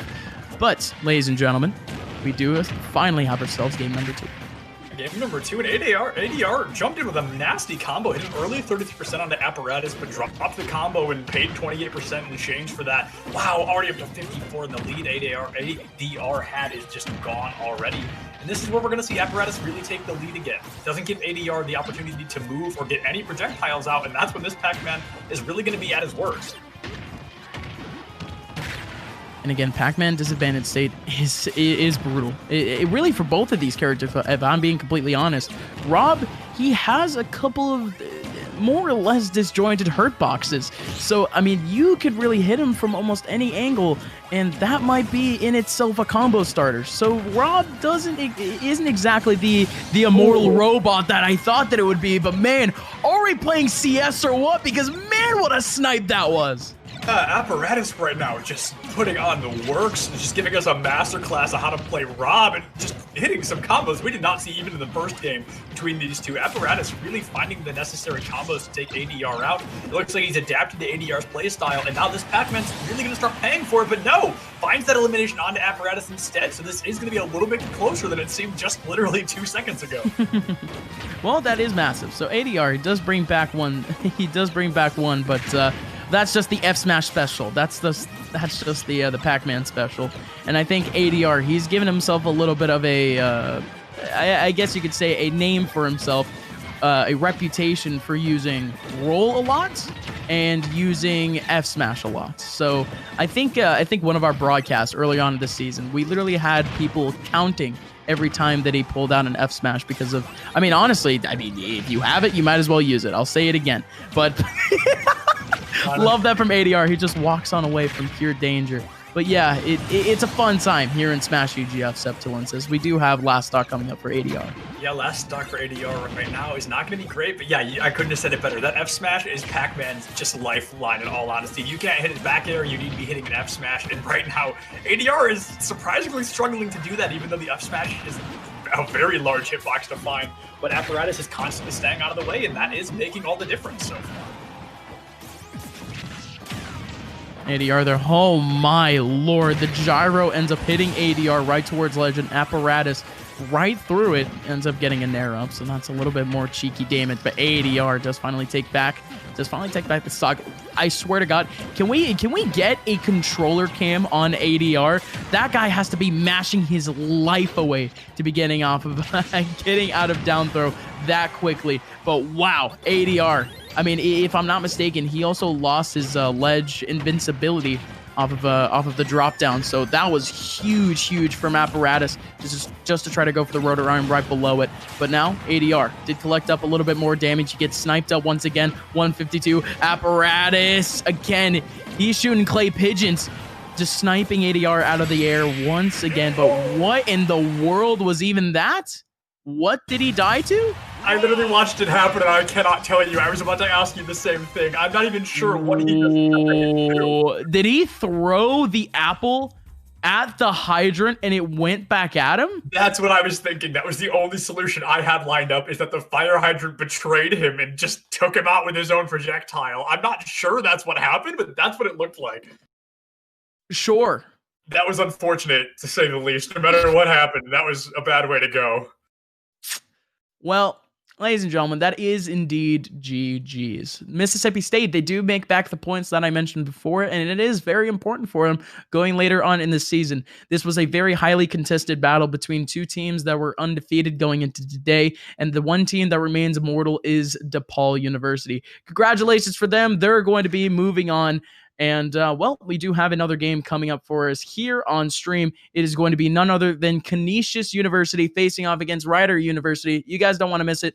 My name is Upmind, joined here by Septilence. We'll be right back.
and gentlemen, there are no delays here on the EGF stream. We are behind schedule, but we're about to catch up fast and furious style. It is Canisius University facing off against Rider University. It is E-Dog against 920. My name is Upmind, joined here by Septilence, and, well, this is a good matchup. This is two DLC characters going right at it.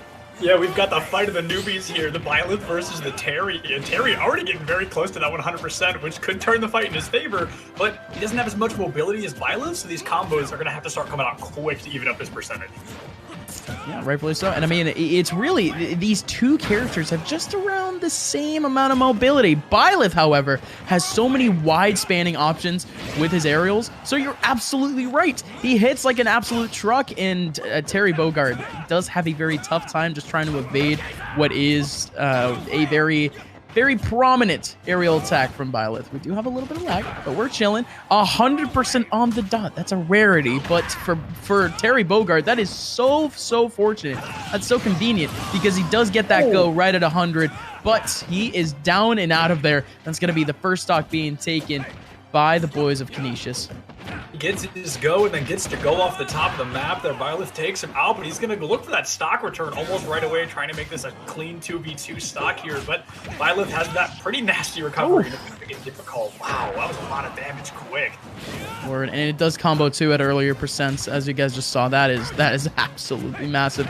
And Byleth has such a deceptively good recovery. And wow, okay, that was a pretty good mix-up. 920 does go for a couple of jabs, and really all he needed to do there was go for a cheeky little dash attack, just trying to catch up with the air dodge. And it's all right. Equaled up at 2 stocks apiece. Both just playing around with neutral, just trying to figure out who really is taking care of tempo, because I personally have no clue. I think it's E-Dog with the Byleth, but it's a weird one. It's a great observation is neither of these people are really taking charge. They're almost constantly waiting for the other one to do something, or they're both trying to form their own tempo, and it's making this fight a slow one. We're not tied up almost to the exact percentage, 0.9 away from being tied up, and it's just going to look really good for this Byleth if they can keep their distance. But Terry is constantly in their face, has that go once again, but are they going to be able to use it this time? It's going to be difficult, especially against a Byleth who's just constantly covering, like you said earlier, those long-range attacks, just keeping you as far away as possible. Okay, but here comes a huge, pretty much kill percent situation. You have the Burning Knuckle kind of separating a little bit. Nice forward throw. 920 can't exactly do anything off stage. I mean, that's just the thing with Terry. You might as well just try to cover up as much of ledge as possible. Just cover up the options.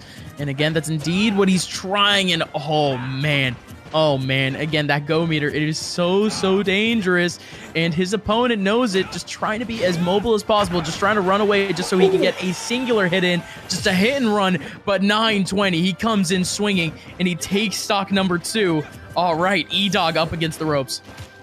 The E-Dog not looking good right now. 920 found that elimination and still has that go online. If they can get the ability out and just get that extra damage in, that's going to make all the difference. But the Byleth right now is just looking for these early shots, trying to keep this Terry on his toes. But he's not able to do so quite yet. Terry goes for the big hit right in the middle, but just trying to find damage. Byleth is going to dump in these projectiles, and Terry really does not get to flourish until he is up face-to-face with you. So he's really going to start struggling if the Byleth can keep zoning like this. Right, absolutely. But now full rage on a Terry. That is so dangerous. Just like that, down tilts into an up B. Already taken just about 30% off of that alone. That is so brutal. And 920 now just trying to maintain space. Again, he pulls out the power geyser. He really pulls out anything, and that might just be certain death. My God, he was so close to death. 920 could be able to sneak in a 2-point victory right off the bat in our sets. But let's see if he can actually pull it off. 920 approaching on around ledge, just trying to space him out almost perfectly, just so that his opponent just can't swing that huge spear of his, but just can't happen. Huge opportunity again. E-Dog gets the kill. We're tied up 1-1. Finds their kill there. 920 went for some really risky plays, keeps looking for those grabs, but just is not able to find them. The Byleth keeps rolling or dodging out of the way, and it's making a big difference. So far, 920 is going to clean that up as I'm saying. It finds that at least that 1-point victory there over Byleth. That's going to be the one stock win over the Byleth. not the best place to be, but you come out on top, so that's still a pretty good place to be. Right, absolutely. And not only that, but you did at least take away a singular point. I mean, you have to think, right, especially when you're on that high percent type situations. I mean, why not? Why not go for those insane options? You have the full rage, and if it catches your opponent off guard, especially knowing that you're playing up Terry Bogard that takes up so much percent off of what is pretty bread and butter combos for this character.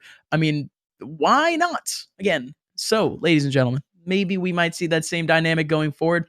Who knows at this point? I have no idea what a counter pick would even be, because this matchup, although it is mainly fresh in terms of DLCs, I don't really know. We're just chilling and waiting. Septilence, how has been your day?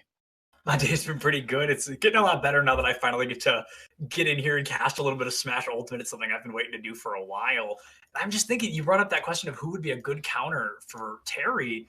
And I'm just thinking people that can keep their distance, maybe, but Terry still has those projectile abilities, still has the opportunity to take these people out quick. And I don't know, I feel like Joker maybe might be a good one, but Joker's a good counter against anybody. We know that. And I feel like, I don't know, it's a tough call, but my day's been all right, Upmind. How has your day been? You know what? My day has been fine. It's been chaotic, as with most Americans out there. So you know what? We're chilling for now, in a sense. So ladies and gentlemen, I hope you guys are all doing well. Hope you guys are all staying safe, staying healthy. Hopefully you guys all voted. There still is a little bit of time if you guys haven't done so yet, but well, you know what? I think we can throw that off to the side, though. We're here chilling, watching what is a great matchup between Rider University and Canisius College. As, of course, we have game number 2 between 920 and E-Dog coming up. Yeah, my day's been fine, Septilence. It might get a little bit better, though, with this matchup.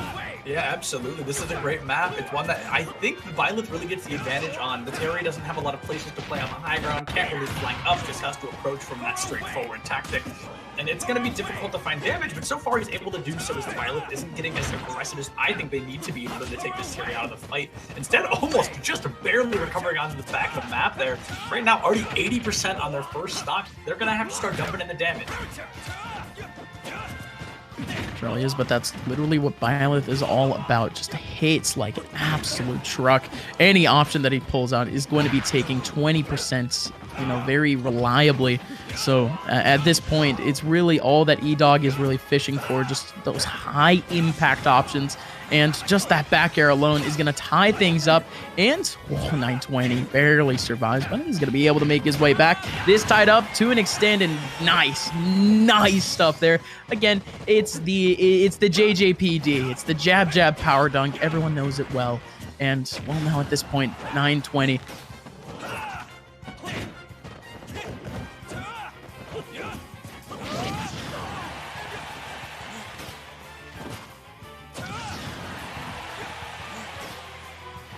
Hey, welcome back. Colton, I assume we haven't missed much. Hey, we're all good. Hey, production 8, ladies and gentlemen, that's the magic of online esports. We move on, right? We did miss out on what was that second stock, but if I'm not mistaken, 920, I don't really know if it was an SD, don't really know if he didn't have a jump, but I was able to see a little bit of a replay of it. All I know is that we're evened up now, 2 stocks to 2.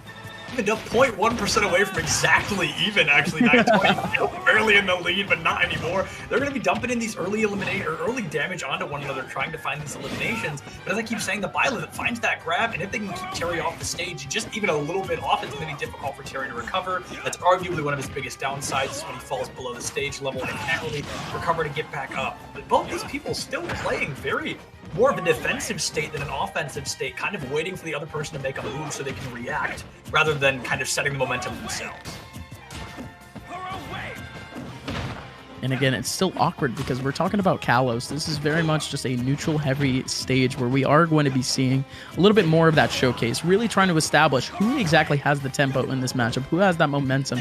But here's the thing, neither one of these characters hard relies on tempo, hard relies on momentum, purely because Terry Bogard, he's heavy on rushdown, right? Yes, so of course, he is going to have to rely on just good approaches and just good timing onto his opponent. But Violet is almost the same thing. It's almost as if they're just running right at each other and just hoping that a hit hits in a sense, and we actually do get one. The air dodge comes in and he traps him with the F smash. That's a massive stock taken by E-Dog. Now he can extend his lead a little. Extend his lead a little bit, but 920 dumping in a lot of damage, trying to tie this up before they can take any more. 117, E-Dog's looking pretty rough in terms of taking this damage or surviving any of the hits that are going to come from the tank that is Terry. It's going to be difficult to survive on any of this, but right now, as long as they can keep their distance even a little bit, they can find some more damage, but 920 chasing down the damage, just trying to find that elimination. Well, okay, there you go. Dash attack. Ooh. Oh, yeah. Jeez, barely going to be able to kill, but it does. And, well, now we're tied up last stock. All right. I mean, it is early in our crew battle, but we're getting some legit drama. Yeah, legit drama indeed. That's the second time that we've seen 920 get a kill with a dash attack. So you can't feel great if you're the Byleth after that. That's just, nobody wants to die to a dash attack. You know, that could be bad to, you know, that could be due to bad DI or something of this sort, but that, I don't know. I feel like the Byleth could have lived. Definitely could have, but well, here we go, folks. 920 back on 98%, but again, we've seen 920 already come out on top from some pretty rough scenarios. So you know what? Let's hold back on saying anything drastic. He has that go meter ready and raring to go. Really just trying to check up on his buddy E-Dog, asking him if he's okay, but doesn't exactly capitalize on it. 124 lands on in. Oh yeah. No. Oh, it's rough, Septilins. Yeah, 920 is in combo here. They are getting very close to last hit, especially from a powerhouse like Byleth. They're gonna have to find a combo. They're gonna have to do it quick. But 920 right now is just rolling around left and right. But no, that is massive. Power geyser covering up ledge, covers up the recovery. And that's game one done. 920 is going to be able to squeak away 4 points for his team. Power geyser, that is just nasty move. Came in clutch twice for 920, who's just on the brink of death, especially on that last map. Just barely able to come out on top. Finds the elimination onto a Byleth in a very risky situation, but high risk, high reward. That's what this game's all about. And like you said, that's a clean 4 points. Clean. 920 kept it close, but again, like you mentioned, kept it clean. It was some really good control from 920, especially at the end of some of these games, and that was yet another comeback for him. I hyped him up, and he lived up to the hype. Can this entire crew battle live up to the hype? Ladies and gentlemen, we have yet another matchup coming up in just a little bit. It is scheduled to be a Fly facing up against Nifty Bean. You guys don't want to miss it. We'll be back in just a couple of moments.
Ladies and gentlemen, welcome on back. We have yet another game here on stream. It's Canisius University facing off against Rider University.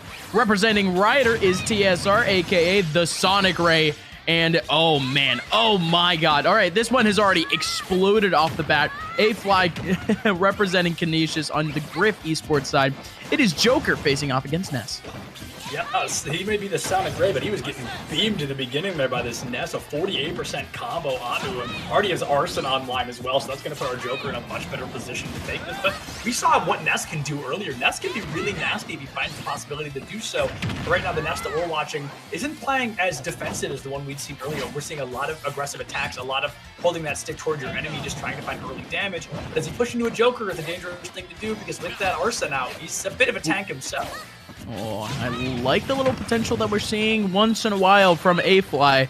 I mean, it's mainly just the Ness combo type thing. I mean, you saw what was Nair, I think Fair into Nair, but the Nair didn't end up connecting. But it's still very much, or I'm sorry, not Nair, down B, which was the reflector. So we're seeing potential from really both of these players early on just in this one stock alone, and it's super close. Oh boy. All right, TSR. He is up against the rogue. The back throw will absolutely do it. So much pressure, and it doesn't really help that PK Thunder is right up in his business. But now, double PK Fire. Look how much damage that did, Septilant.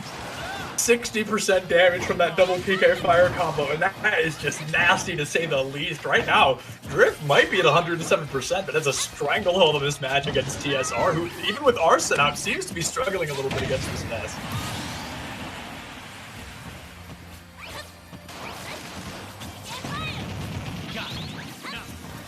Stop. Apologies. TSR is putting in the work on this Joker, trying to, but Griff right now still really well in the lead. That's gonna be 2 stocks for both of them. TSR 100% already. Another Arson about to be online, but pulling it at 100%, you're really gonna have to find some damage early on if you want to make the difference.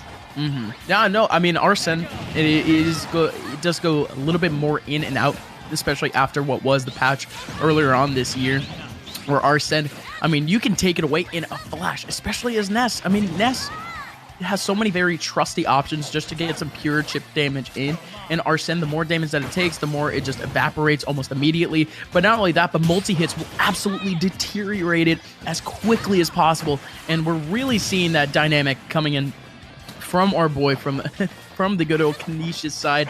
Again, A-Fly not letting this man breathe, not letting him actually use Arson to its fullest extent. And not only that, but he's just been dominating neutral thus far. Still very much a close game, though. Yeah, close game indeed. A lot closer than it looked at the beginning. The Sonic Ray once again, Arson in his back, but that multi-hit, like you talked about earlier, could take him away just as fast. Griff on this Ness trying to find the damage, and I mean, TSR already in death range. If one more back throw next from Griff, you've really got to play that defensive style here. You also can't let this Ness get too close, or it's going to spell disaster. So right now, disaster will wow. TSR whether he likes it or not, and that was a quick one to say the least. That was very quick. Very, very quick, and it was quicker than expected purely because that last stock was just absolutely dominated by our boy A-Fly. All right. He's going to steal 2 points essentially out of nowhere for Canisius. And again, ladies and gentlemen, because of the fact that we had our first opponent or our first representative from Rider University only take 4 points, and I say only, that still is a couple of points for your team on the board. It was only able to take 4 points, and in the grand scheme of things, Canisius could be able to take up a lead right here, right now, if A-Fly just wins one more game. It's massive, and that last stock that was just evaporated in a second might have just pushed them to that edge. Yeah, pushed him to the edge indeed. That was a massive play at the end of the yo-yo, really coming in clutch, getting that free point and getting that free elimination. But Canisius, like you said, that's 2 points already online. This could put them in the lead if we see a clean win like that again. Yeah, and again, ladies and gentlemen, I think we are going to be seeing mainly the same matchup because, I mean, I think both of these players, they're sort of warming up to what exactly the playstyle is going to be. We already talked about Ness a little bit early on, and Ness, the only thing that this man does, or this boy does, whatever it may be, is literally just dominate neutral. just dominate tempo and momentum. And Joker, he has a good mix of both. And not only that, but he has really hard-hitting punish options that if we see this player, this Ness player, not exactly, be too conservative with his hits, he might just get knocked out just by a couple of chip hits here and there.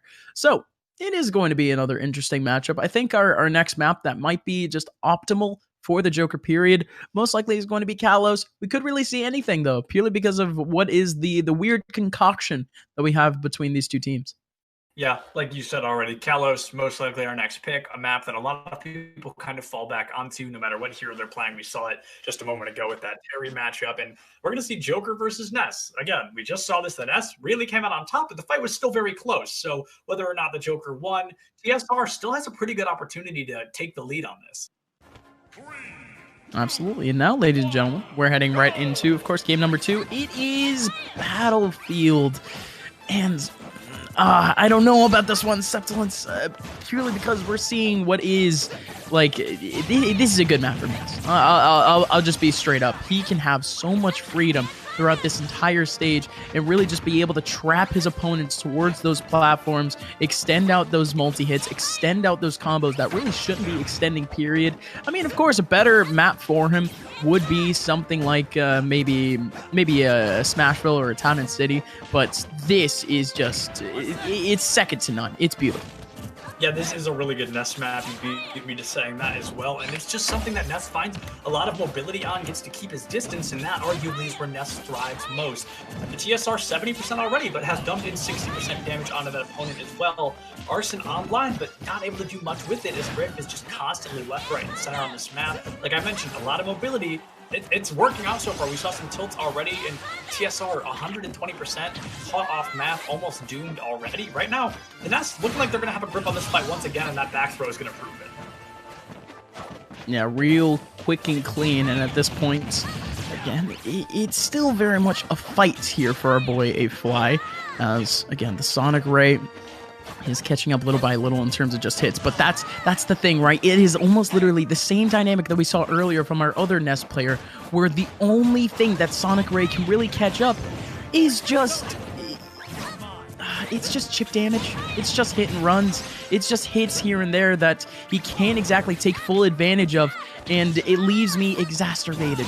You can't exactly explain it, but TSR, the only thing that he can really do is just take pure punishment, as even with Arsene, he's just getting abused.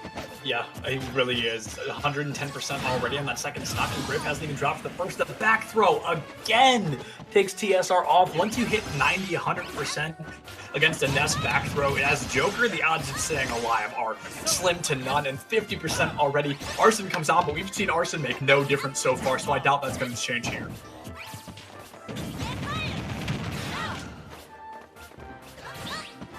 TSR 100%, Griff 115% on that third stock already. TSR 100%, last stock, almost last hit, getting danger close. One more back throw from Griff is going to spell disaster, and that's going to be a 3 stock. Right now, Griff trying to stay alive, trying to confirm that 3 stock for the extra points. TSR trying to find the damage as fast as he can, though.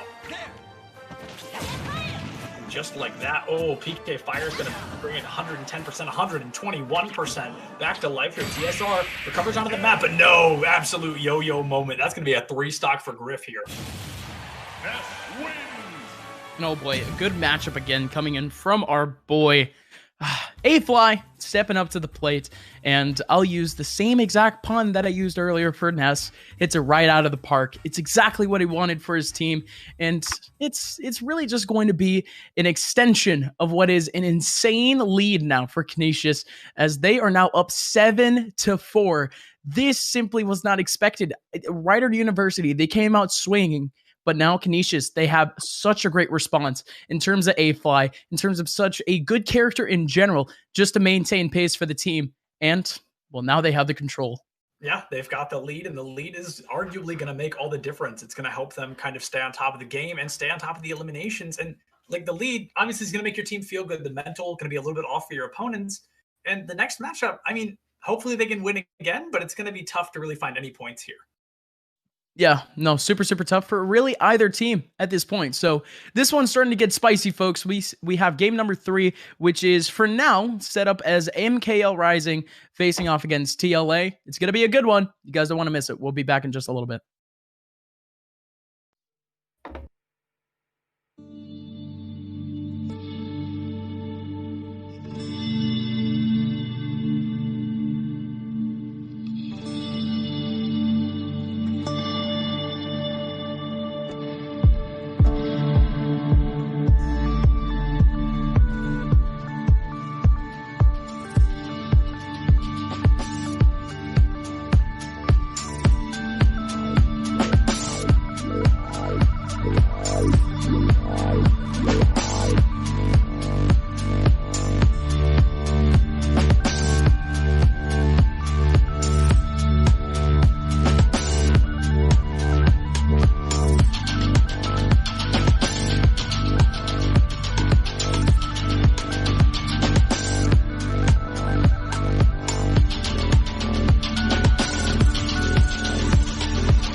gentlemen, welcome on back to the broadcast. My name is Upmine, joined here by Sectolence, and we have Canisius University facing off against Rider University, and we have to correct something because we weren't given the correct lineup going into the last game. Might have to go fast and furious. It was MKL Rising that won the last game, and wow, what a matchup that we have now. It is none other than KC facing off against TLA. KC, the captain for Canisius, and boy, oh boy, an explosive start already, almost getting himself a little bit of that peak of cheese with a couple of back airs and some fairs, almost taking away that first stock. This is already an electric matchup. Absolutely. absolutely that triple fair combo at the beginning. You were talking and I was just mouth agape watching this Pikachu in the air. A phenomenal combo to start it off, and it paid off as now we see TLA has taken double, almost triple the amount of percent this Pikachu has taken so far. The back throw not going to do much on a Pikachu with 30%. Then right now, this Pikachu is playing exactly how you need to be, especially against a heavy damage dealer like Violet. You need to give them no room to breathe and no room to think. You just need to be dumping in damage every single opportunity you have, and right now, this Pikachu is doing a great job in doing that. No, absolutely. And not only that, but Casey has shown himself to be an absolute king in terms of just empty pressure. It's the empty hops, the empty inputs. They don't mean anything. All they really mean is for you to let go of your shield or to make a massive input that would allow for a window of opportunity to punish. And, well, Casey has certainly shown that thus far in this stock alone. And, well, we still have a little bit more action to go on in this first stock. TLA somehow still alive at 163, has full rage. Pikachu can be a little bit light, but it doesn't matter if the Pikachu's light ends up SDing. That is so unfortunate after what was an insane stock for KC. He immediately takes it back with a run-up up smash, but wow, that's unfortunate. The whole stock down the drain with a misplaced side B, and it makes all the difference. Now we see TLA barely in the lead, but that entire stock gone for Pikachu. Now really gonna have to put in the work to bring that back. Absolutely so, but again, okay. Not exactly the Nair loops, but it was an interesting setup. Still stacking on a little bit of damage, still chasing, but TLA going in for what would be high frame type situation or high frame inputs. But that's just Byleth in general. If you're gonna go for an input, you might as well go for the full home run. And again, that's kind of just the trade-off. This matchup, I would like to argue, is just firmly in Pikachu's favor. Yeah, firmly in Pikachu's favor indeed. I'm not even sure that's even an argument as more of a fact. Pikachu just has so many opportunities, and with that neutral B spamming those lightning balls really gets to cover a lot of possibility of what the Byleth can do next. Either jump to avoid them, take the damage, roll, jump up off the side of the stage. It just always gives the Pikachu one less opportunity to consider, which gives them more opportunity to think about what's going to be coming next. The side B over the map almost gave their life for that again, but TLA really struggling to put in the work as this Pikachu is just constantly making sure they have no room to think and no room to act. The shield so far, as well as the neutral airs, have just been making a lot of difference in terms of stacking up little damage. But as we see TLA 115%, this is where we see Pikachus often struggle in finding those death-dealing blows. They can do a lot of damage, but a lot of them do not have very much knockback. So we're going to have to see Griff really bust out some unusual things here if they want to find an early kill out of TLA. All right, absolutely. So in comes KC.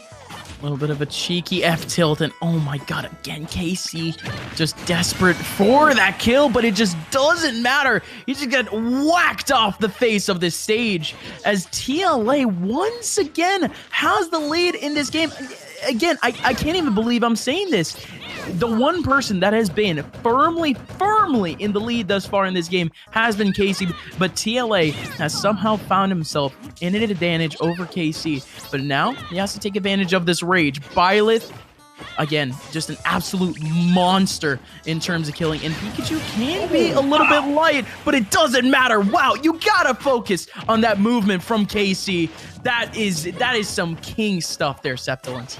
Absolutely. Pikachu is pretty light, but TLA looking lighter there as Griff just sent him right through the roof, and it was a phenomenal play. Had no time to react, and now they've tied it up, almost taking the lead once again. This Pikachu had the lead up until that SD off the side of the stage, or underneath the stage, and they've really paid for it ever since. Now they're danger close, a light hero on last stock against an enemy also on last stock, but it looks like they're getting ready to put in the work, finding a decent 12% combo there. TLA just really starting to lose their grip a little bit, and if Pikachu can keep this kind of pressure, this match could be over.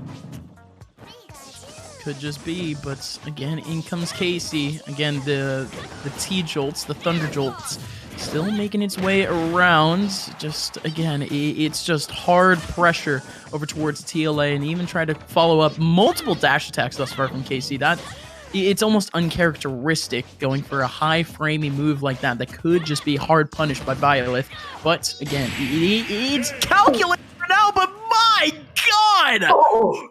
Jeez, following him to the depths and getting himself the spike at the very end. Oh, Casey, you legend. That was phenomenal. I could not help but scream when that happened. Could not have been better. That just dumpster off the side of the map onto Byleth, found the elimination, the crucial one to win that. That's going to be another point. That really came down to the wire, but frame perfect timing, found that dumpster, got the elimination, and helped KC win that. That was close, but I mean, really came back. That's huge. That is absolutely massive. But again, that is going to be just a very quick W for KC, as it's only 1 point. These two teams are still pretty close to one another. The score, by the way, ladies and gentlemen, it's 8-4. That means that Rider University, they would have to take, I think, just a total BO3 at this point to really try to make their way back. So if KC just wins this one out for Canisius, the rest of the set might just be a cakewalk. Oh boy. Like, it's crazy, right? Rider University, they came out absolutely swinging with such a great performance from 920. But this is really the Canisius that I know and love, the Canisius that I saw make their way into Season 1 playoffs. And, I mean, who better but Casey? Like I mentioned, the captain of this team, and he has been consistently very show-offy in a sense. And, Septilence, this is your first time on the broadcast. I'm glad that you got to get a taste of it.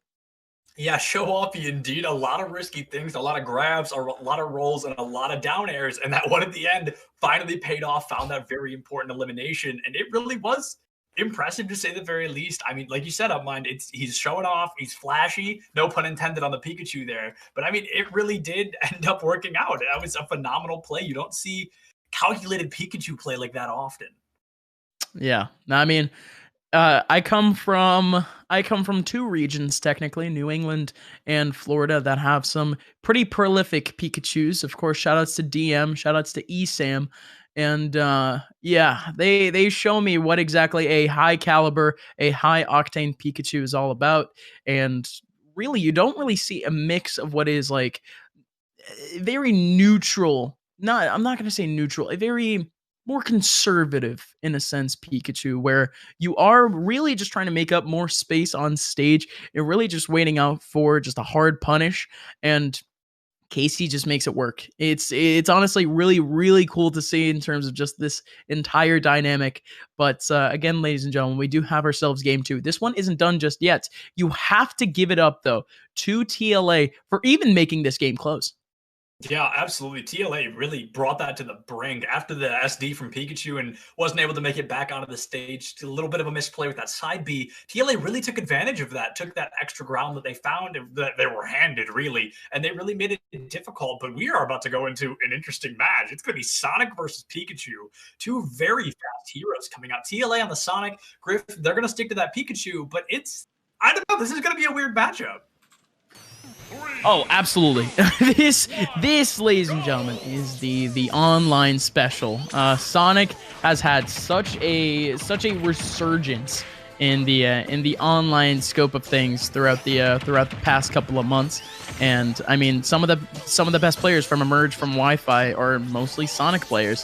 So it's mainly just the online thing where you don't exactly have enough time to be able to react to any of Sonic's moves, also because of how much empty pressure Sonic actually takes in. And I mean, I mentioned that Casey likes to put on a lot of empty pressure. Sonic is the king of it on Wi-Fi. And if TLA can really make his way through what is just a minefield of T-Jolts, might be able to take this one. But Casey is doing a stellar job right now. Yeah, absolutely. Wi-Fi Sonic's just a different breed of Smash player in all honesty. Terrifying to run into on that ladder, and something that I'm not a fan of myself, but Sonic really does require a very good understanding of the play of the character to be good with him. And right now we see KC has a much better understanding of his Pikachu than TLA on the Sonic. Sonic already over 100%, or KC just barely over 15. Wow, and the down B, the down B in the air takes TLA's first stock, and KC has hardly taken any damage. No, not at all. And that, again, that to me is, it's nuts, right? But we still have more Super Smash Brothers to be played, just about 5 minutes and 30 seconds of it. purely because we're looking at a matchup that has a Sonic in it. He can really camp out and really just do his work. But look at this pressure again from KC.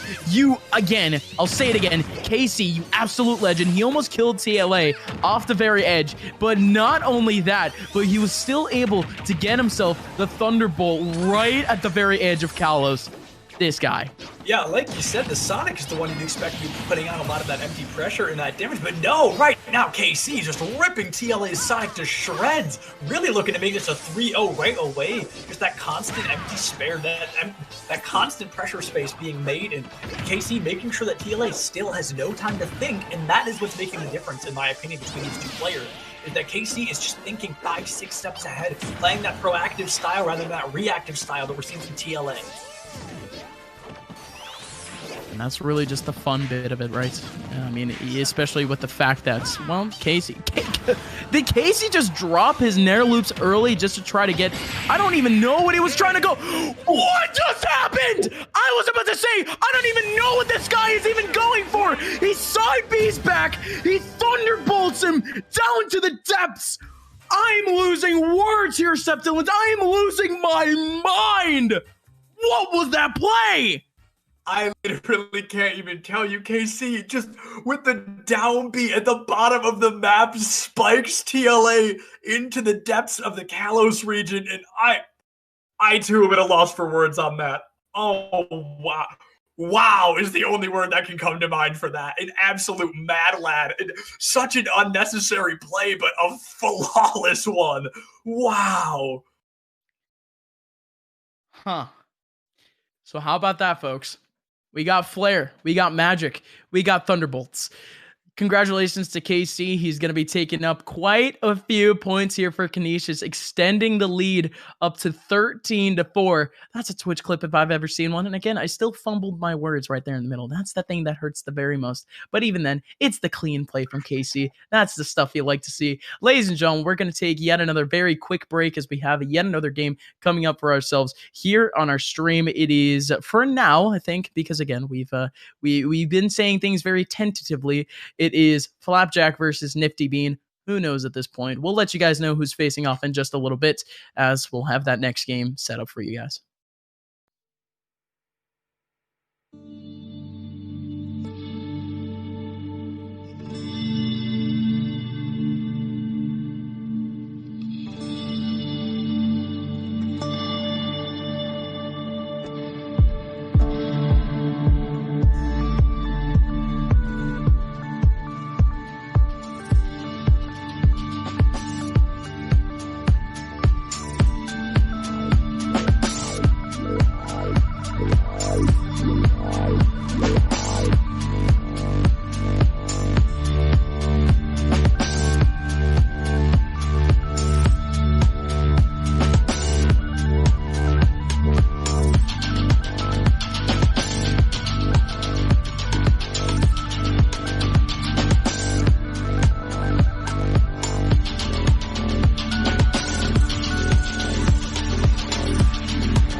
Ladies and gentlemen, welcome on back after what was probably the most insane play that we've seen thus far this season of EGF. KC, he does take Canisius up 13-4, but now we have what is, I think, Flapjack versus Nifty Bean. My name is UpMind, joined here by Septilence, and well, this one's a weird matchup. Weird matchup to say the least. We're looking at Crom v King DDD, and I don't even know who comes out on top of this matchup because it's not one I think I've ever seen before. I'm a big fan of DDD. I can't play him myself, but I love watching others do it. And right now, I mean, I think I can give Crom the competitive edge simply due to the speed he can represent against DDD here. Got you, sir. And again, we do have to make a little bit of a correction. It is not actually Nifty Bean. It is Yoshi, man. So it happens. It happens. Like I said, we even had an entire game earlier today where MKL Rising just had an incredible game. We didn't even know that it was him. So we gotta give him credit for that one. But this one is Yoshi, man, and Yoshi, man, he does get exposed. Huge from Flapjack. Yeah, this matchup. This one isn't too great for King DDD. He's essentially just going to get comboed out purely because of such a chunky hurt box that he has. And, well, at this point, man, it's really just going to come down to what Yoshi, man, can try to pull off with just the amount of chunky damage that DDD can pull. Yeah, absolutely. DDD, if he can hit these combos, that's going to make all the difference. But right now, really struggling to do so. Trying to keep Crom off the stage, which is arguably the best place to have him. And there you go, he's got him there once again. But he's relying a lot on these Gordos. One of them's finally going to pay off. Make it. Two of them's going to pay off. Still going to be able to survive that. Going to miss the third one. And that's going to keep the spot. No! Oh, and he goes for the recovery reset, takes DDD clean down with him. That's going to be a one-stock advantage for Griff here as they now are up one over this DDD. That's wonderful. That is absolutely wonderful. I mean, you're at 150. Why not just take your opponent out with you, right? I mean, he wasn't dead. He could have recovered, but he still went for the absolute cheeky option of just going for the suicide. What an absolute legend. And now at this point, we have a clean stock lead now for our man here representing Canisius, which is Flapjack. But, I mean, you gotta think, though, Mr. Yoshi, man, he is taking up more damage than really expected, but it doesn't matter! Wow! One hit of the side B immediately into an F smash. What a little combo there from Flapjack. And right as I was about to say, oh, you know what? Yoshi, man, this guy right here might have a chance. He might be able to kind of choose one out. No, it's not gonna happen. Flapjack is crazy. What a play.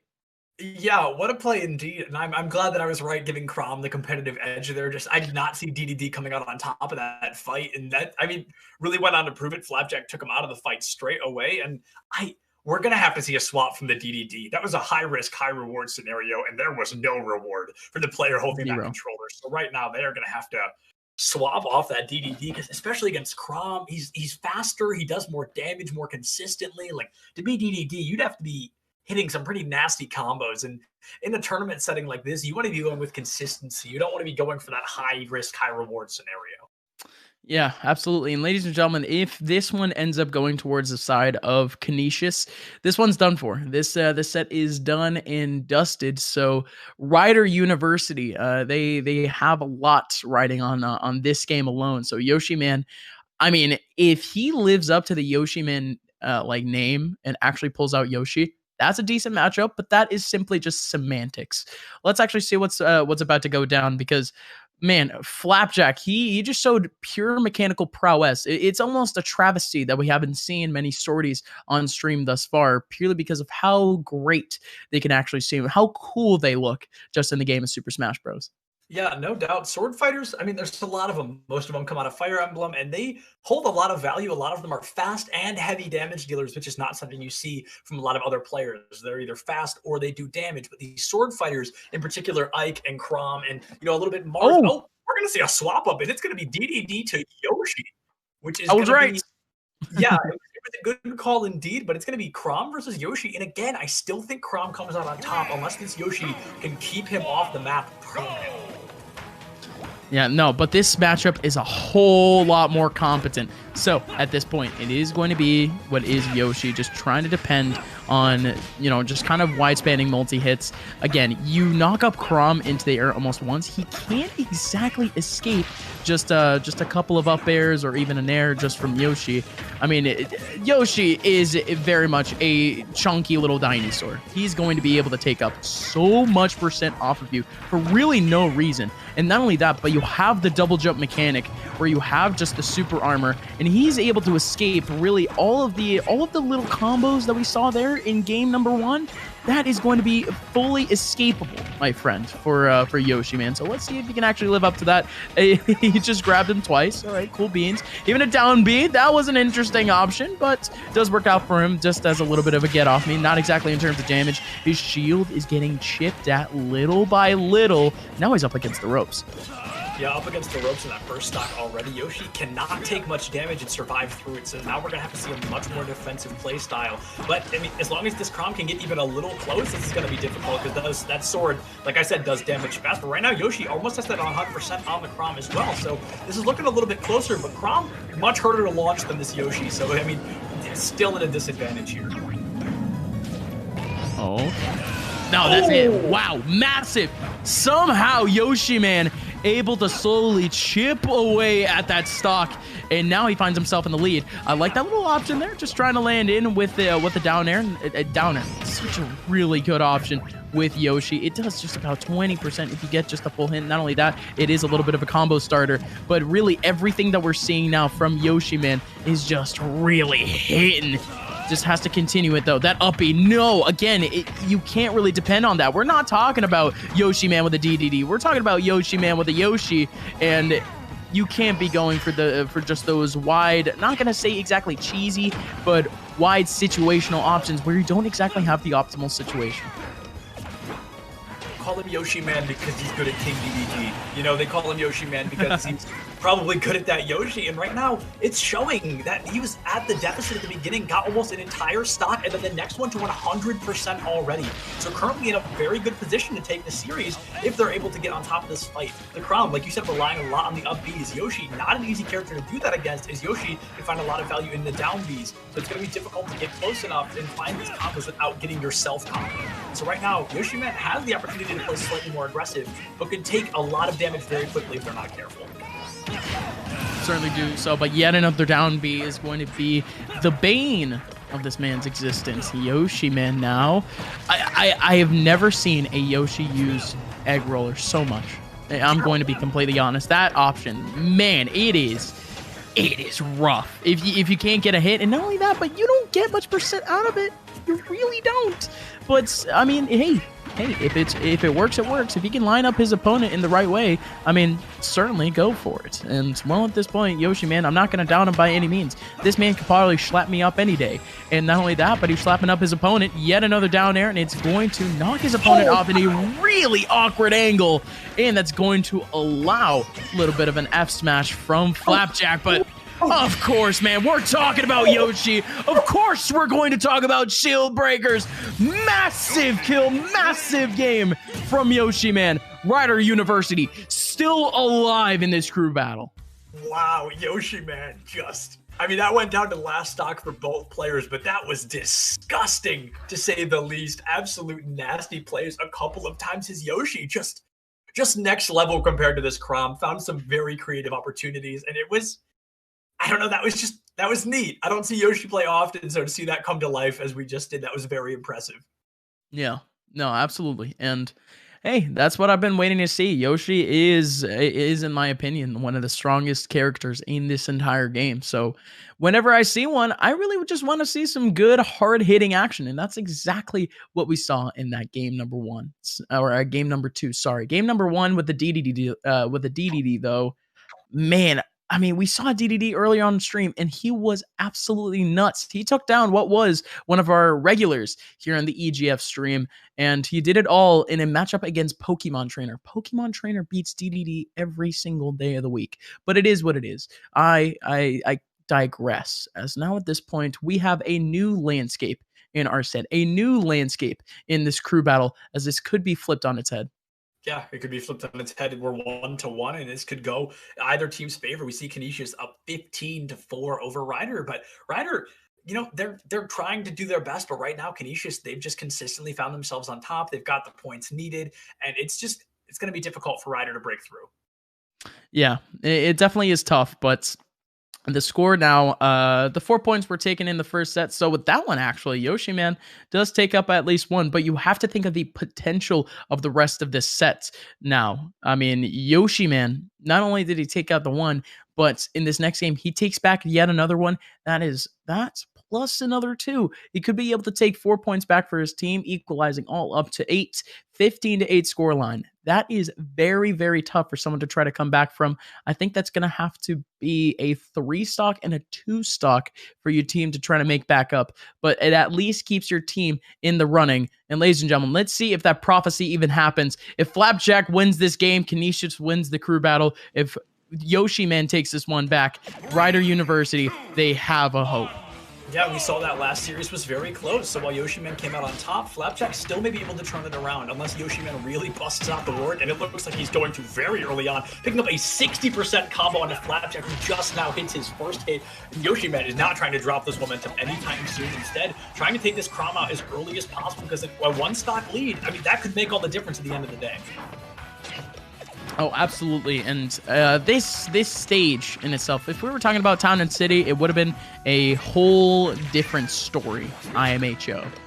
Purely because we would be seeing what is Yoshiman really just trying to go for, just hard up airs, just hard strings up in the air. But now with Smashville, he might get a little bit choked out, but this platform literally just acts as just a landing target for all of his just short combos. Like, he's going for up tilt. He's going to be able to reset off that middle platform to go for, I think, double up air. That gets so much damage, but it just doesn't matter, right? You still have Crom on the other side of the stage, and he hits really well.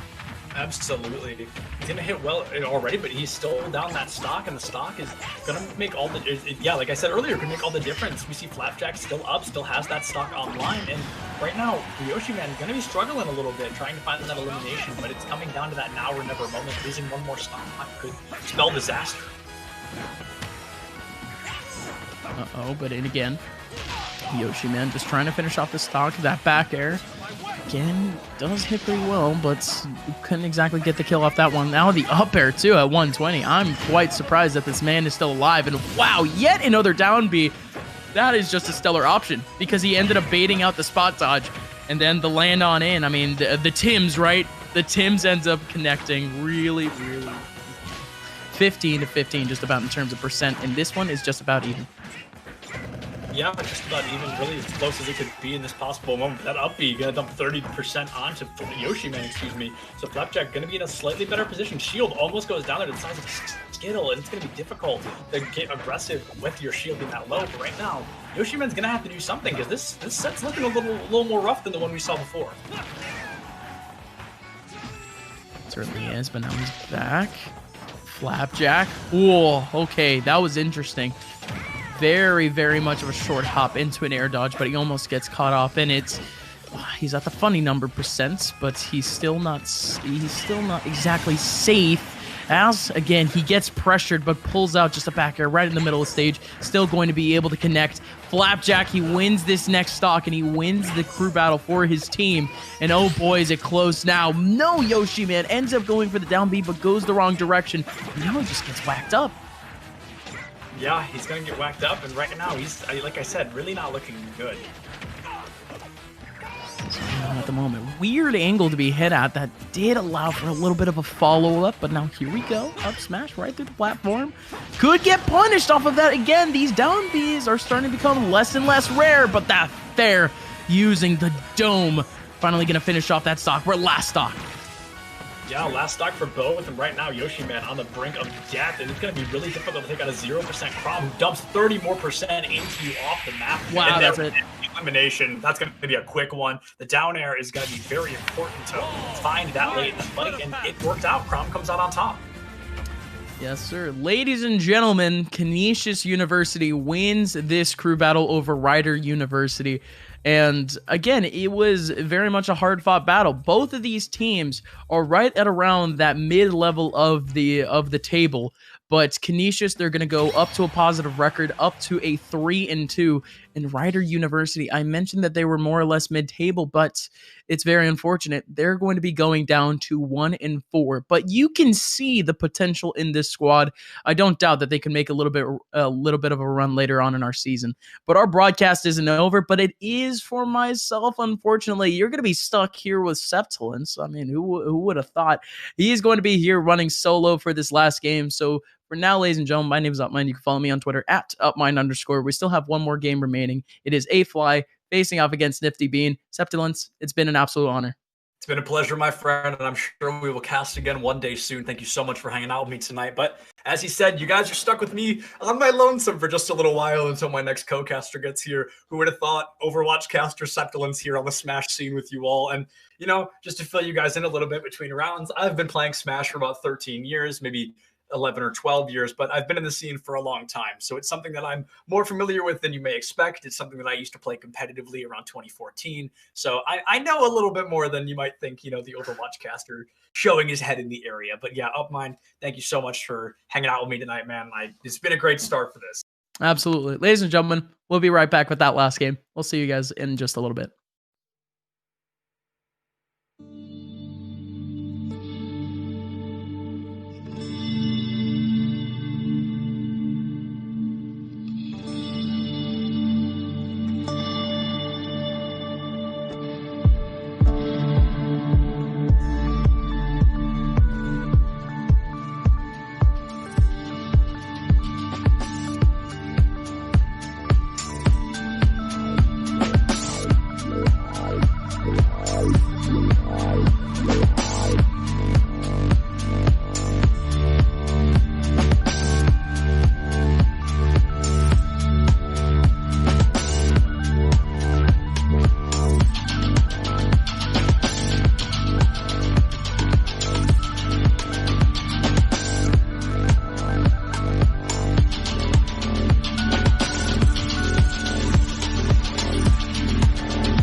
back to the final game of the series. I'm still Septilence, but now I'm here with Soysaurus instead of Upminder. We're going to jump into a Game & Watch versus a Kirby. Both rather unconventional players. I'm a much bigger fan of the Game & Watch. But I mean, Soysaurus, what do you think we're kind of looking at here?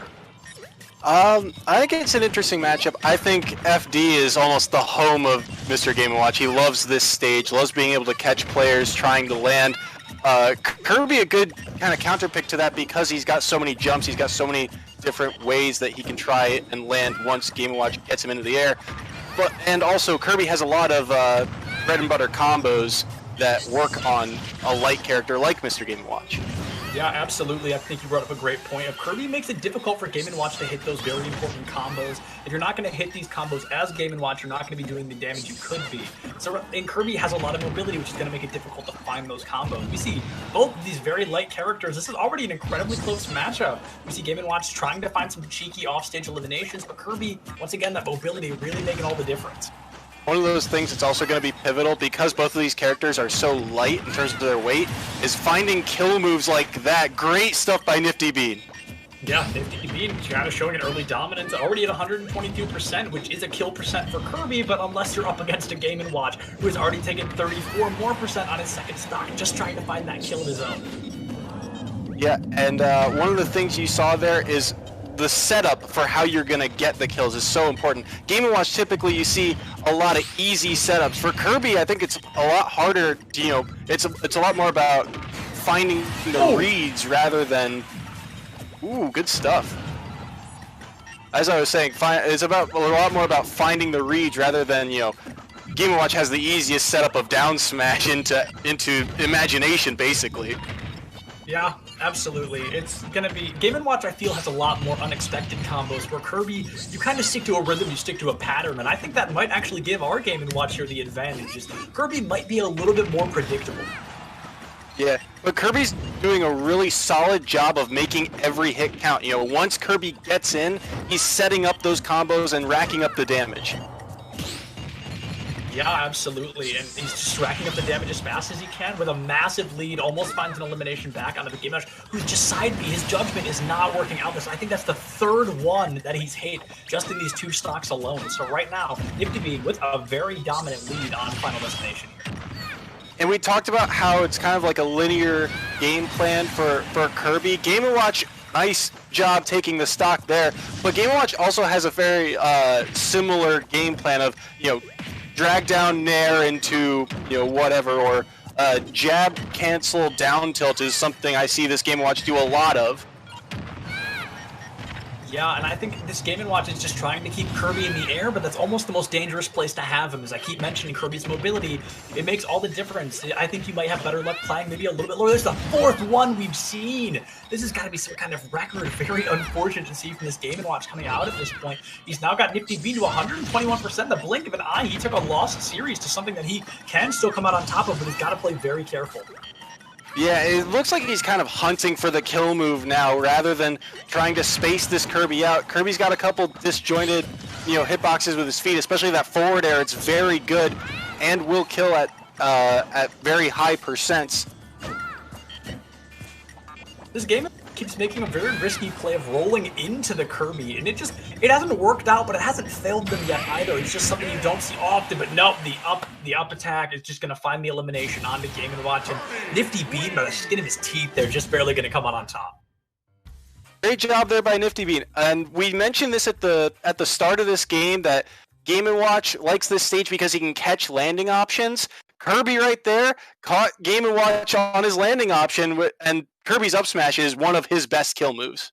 Yeah, absolutely. The Game & Watch just choosing to land right on top of the Kirby, not really spicing it up in the air, giving us a repetitive kind of repetition of landing. The Kirby ended up reading that and found that possibility to be a consistency, and that is, I think, kind of how that up smash ended in Kirby's favor. Yeah, it was back and forth, for the entire match, really, and but that's kind of the nature of the matchup. Two light characters who rack up a lot of damage, get a couple combos here and there. It's really going to be about finding a way to land the kill move. And you saw A-Fly throw out a couple hammers trying to land a kill move there, but it never connected. And finally, he gets caught out trying to land, and Nifty Bean there to punish. Yeah, absolutely. I'm a big fan of Mr. Game & Watch. I think he's a very niche hero to play, and he's a difficult one, that being so light, but he's very glass cannon. He's very light, but he can do a lot of damage if played correctly. And I think we just saw a couple mistakes from our Game & Watch here tonight that really did end up tipping that fight in Kirby's favor. Yeah, and I'm actually very curious to see what adjustments both of these players make, because we saw, both of them had their opportunities to land kills. One of the things I actually really liked from A-Fly was he tried to catch Kirby's grabbing the ledge, because that up B, it doesn't snap to ledge, so he tried to catch him with the down smash because it extends over the ledge. And so I wonder if he'll go to a stage, maybe with some platforms to extend those combos and, give himself another recovery option. Yeah, absolutely. Kirby has a lot more recovery options and can spice things up a little bit more than our Game & Watch can. He's just got that upbeat, kind of sends him in one static direction, where Kirby can use those jumps, kind of move back and forth a little bit more. But we're going to go into the same heroes, the same characters here, and I'm not surprised with how close that series was. I think we can see Game & Watch really bring this second one back. Yeah, and you talked about it. Kirby really utilized their aerial mobility and their threat. So many of Kirby's aerials are so good. And Game & Watch, similar, but again, it's about, punishing mistakes. And eventually, Nifty Bean punished more mistakes. And speaking of mistakes, Nifty Bean's going to want that one back. Yeah, that was, I don't even know if mistake is the word. That was Nifty Bean just right away eliminated. And that's, wow, a deficit to say the least. We weren't even 10 seconds into the match when that happened. That was a massive mistake from Nifty Bean, and that might cost him this series. Yeah, with how close game one was. And this is a counterpick stage 2 for A-Fly. This is a stage that he really likes, because, oh my goodness, there's the classic Mr. Game & Watch. He threw out so many last game, he was due for one eventually. Yeah, that was just Nifty Bean just being abused this round. Right now, Game & Watch just has a stranglehold on this matchup. Already 30% last stock, and if Game & Watch can get the 3 stock, this is going to be a lot of points. And now you're seeing he's starting to read some of Kirby's roll-ins too. Very dangerous, because there's so much kill power on all those Game & Watch smash attacks. Absolutely, and the perfect shield on that 7 could have just saved Nifty Bean's life there. That would have been some serious knockback, and when you're on your last stock like this, every percent counts, and right now, Nifty Bean is going to have to start playing just very defensively if they want any hope of staying alive. And at this point, Nifty's almost at kill percent, especially if he's not at center stage. Blast zones on this stage are very high, but the down tilt, we talked about this earlier, jab cancel down tilt is a Game & Watch special for a Fly, and there it is, capitalizing on Kirby. The blink of an eye, that down tilt comes in clutch, and that just, the death at the beginning just absolutely threw that away for Nifty Bean, and just a phenomenal performance. That was some much better Game & Watch gameplay than we saw last round. I mentioned previously that a lot of what we lost was those minimal mistakes that the Game & Watch was offering, and that gave our Kirby, that gave Nifty Bean the opportunity to come out on top of those fights. But right there, Nifty Bean is the one that made the mistake, and that really is what made the difference there. And you could feel the momentum swing right off the bat, right? As soon as Kirby lost his first stock, you could feel a Fly start to gain a little bit of momentum and confidence and go for some of those reads that we were talking about, reading the roll in off the ground, things like that.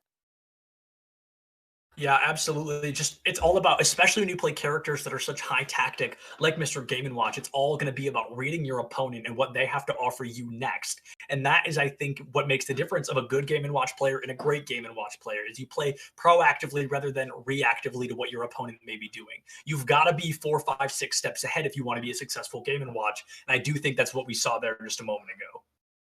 Yeah. And so now we go into game 3, and I really don't know what to expect. It was a close game 1, but game 2, I mean, a Fly seemed to grab that momentum. So I feel like heading into game 3, the first stock is going to be the most important. Yeah, absolutely. I mean, we saw that there. We saw Nifty Bean lose that stock very early on, and it made all the difference in the end. Losing that initial stock is dangerous, and it's something that can really put you at a deficit for the rest of the series. Yeah, And I mean, I don't really know where to go with this. We've kind of talked about it already. These two characters are very, like you said, glass cannon matchups. They'll rack up a ton of damage, but they also die very easily. So I'm really curious what type of stage selection we're going to see. Yeah, I wonder if we're going to see stage selection. I wonder if we might see a swap even, because Nifty Bean, that last round was rough. Your mental on the Kirby is just, it's not going to be there right now. It's going to be on the downside. And no matter what map you pick, when you're up against a Game & Watch that, like I said earlier, is 5 or 6 steps ahead of you, it's really difficult to run that glass cannon type player like Kirby into that. So it's really going to be difficult to play that Kirby. But if it's a comfort pick, if it's something that you know that it's your best hero, then I wouldn't be surprised if we saw it come out once again.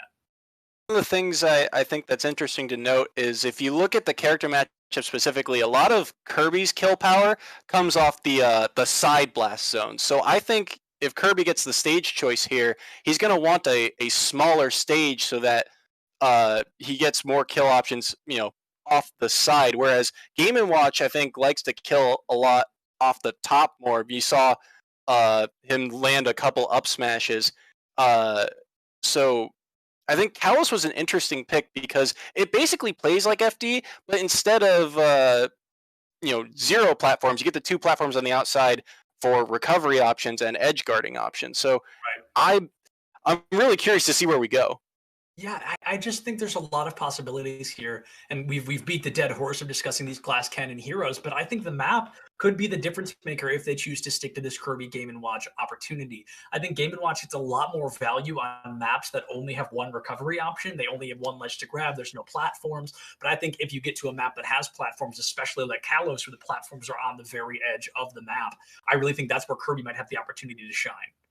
And we talked about how triplats kind of extend combos too. Both of these characters like to extend their combos. So I'd be expecting a triplat here, maybe a Yoshi's Story or a Battlefield for either of these guys. But who knows? Sometimes at this level you'll see a comfort pick to another stage like Smashville maybe. So we'll just wait and see. Yeah, most definitely. I'd love to see Smashville just because I'm a huge Animal Crossing fan. I played Villager in Smash 4. It's just something that I enjoy. So it's something that I would love to see. But yeah, I think the tri-platforms probably are our most likely hero, or our most likely map style to come out right now.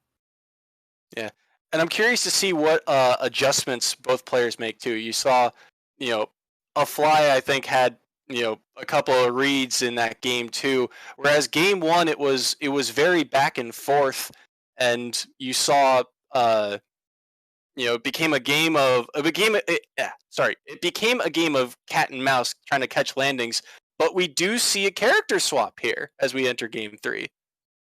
The character swap could make all the difference. Inkling against Game & Watch, I initially am going to give Inkling that mild deficit of, or excuse me, not deficit, a mild advantage of coming out on top. You can play a little bit longer range than you could with Kirby, but you're going to have to avoid early damage, because if we see this Game & Watch find an early stock like last game, it's going to be really hard to come up on that. Fairly similar play style between Kirby and Inkling in terms of, combo ability, rack up damage, and then find a kill move. But like you said, I think Inkling has a lot more agency on the ground instead of the air. But right off the bat, a Fly nonstop pressuring him off stage too. Yeah, the pressure is exactly what you need. Like I said, as this Game & Watch, you've got to constantly be ready for a performance. You need to give your opponent no time to think, no time to strategize, because the longer you sit still, the more of a chance you have to lose the series. So we see Game & Watch, you went for that grenade return. That would have been huge had it landed, but right now, at a mild deficit percentage and being much lighter than the Inkling, they're really going to struggle to come back from this. Yeah, that's one of the things I think is going to be very pivotal in this matchup is Game & Watch's use of that reflector, but it doesn't matter if you can read the roll from ledge. Great stuff from a Fly. Yeah, a Fly, on fire right now, just finding massive opportunities you wouldn't expect to see, constantly looking for that tilt as well, that down tilt, and they found it a few times already on that Kirby, so I wouldn't be surprised to see it once again on this Inkling. Right now, just making the lead even bigger, 70% onto Nifty Bean, and this is what I was talking about. Game & Watch is offering no time for Nifty Bean to think through what's going on, just making them constantly react to what you're doing, and that's going to be another stock. This is a masterclass on how to play Mr. Game & Watch. Yeah, he scared him off stage. He pressured him so much with the forward air, that bomb drop, and then the down air on top of it just kind of made him fade away from the ledge, because if he got caught, he was probably dead from the forward air. Yeah, absolutely. And wow, that's gonna be the set. Blink, and you miss it. Game & Watch takes a 3-0 over Nifty Bean on the Inkling. The swap did not make the difference needed. You can't see it, but my jaw dropped at that down air. That's a hard hitbox to get, because normally if you land that down at any point in that down air, it's 90% of the time sending up and out. But the spike hitbox of that down air is right off the start of the attack. So for him to land that, that's a tight frame window to capture. Great stuff from a Fly. Fly, just like I said, masterclass on how to play Mr. Game & Watch. Just a flawless performance, and that is really gonna change the point, the scoreboard that we have right here, because that fight, the 3-0 again, I mean, is just gonna make a difference in these points. It's gonna be huge. Yeah, and we talked earlier about, point differential is the big it's the tiebreaker in terms of seeding as the league goes on, way down when tournaments start to happen. So for a 3-stock right at the end in a pivotal game in the set, that's a huge jump, and that's a huge point differential that just got added to Canisius's win here. Yeah, absolutely. And we are going to have to take a moment and pick our jaws up off the floor after a 3-0 in the end of a series like that. So we're going to take a short break, but don't go far. We've got quite a few games left for you guys tonight. So we'll see you in just a few minutes.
welcome back after a rather intense series, but like in my opinion, a little bit one-sided. We're gonna go to a little bit of an interview. I am Caster Septilens. I am here with Caster Soysaurus, and we are here with our interview candidate. You know him. You saw him dunk pretty aggressively earlier. It's gonna be KC. How are you doing, my friend?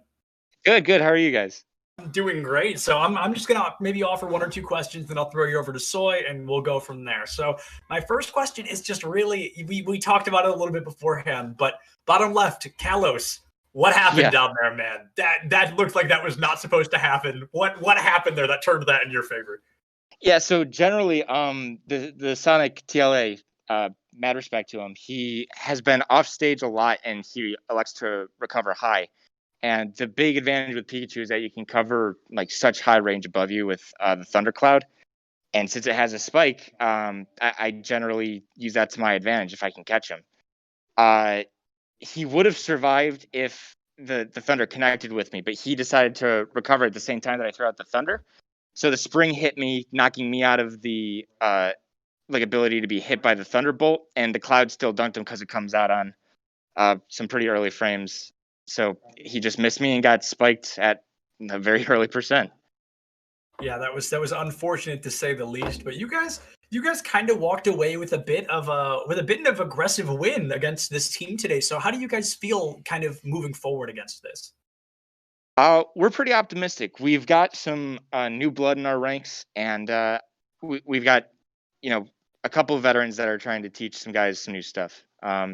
You can't really teach the old dog new tricks, but we've got some fresh blood that we're training up, and we're feeling very optimistic. It was close with Quinnipiac, who has been a rival in our past, and the 3 games that we've won, we haven't had a whole lot of issues winning. So we're optimistic for our next game and excited to keep competing.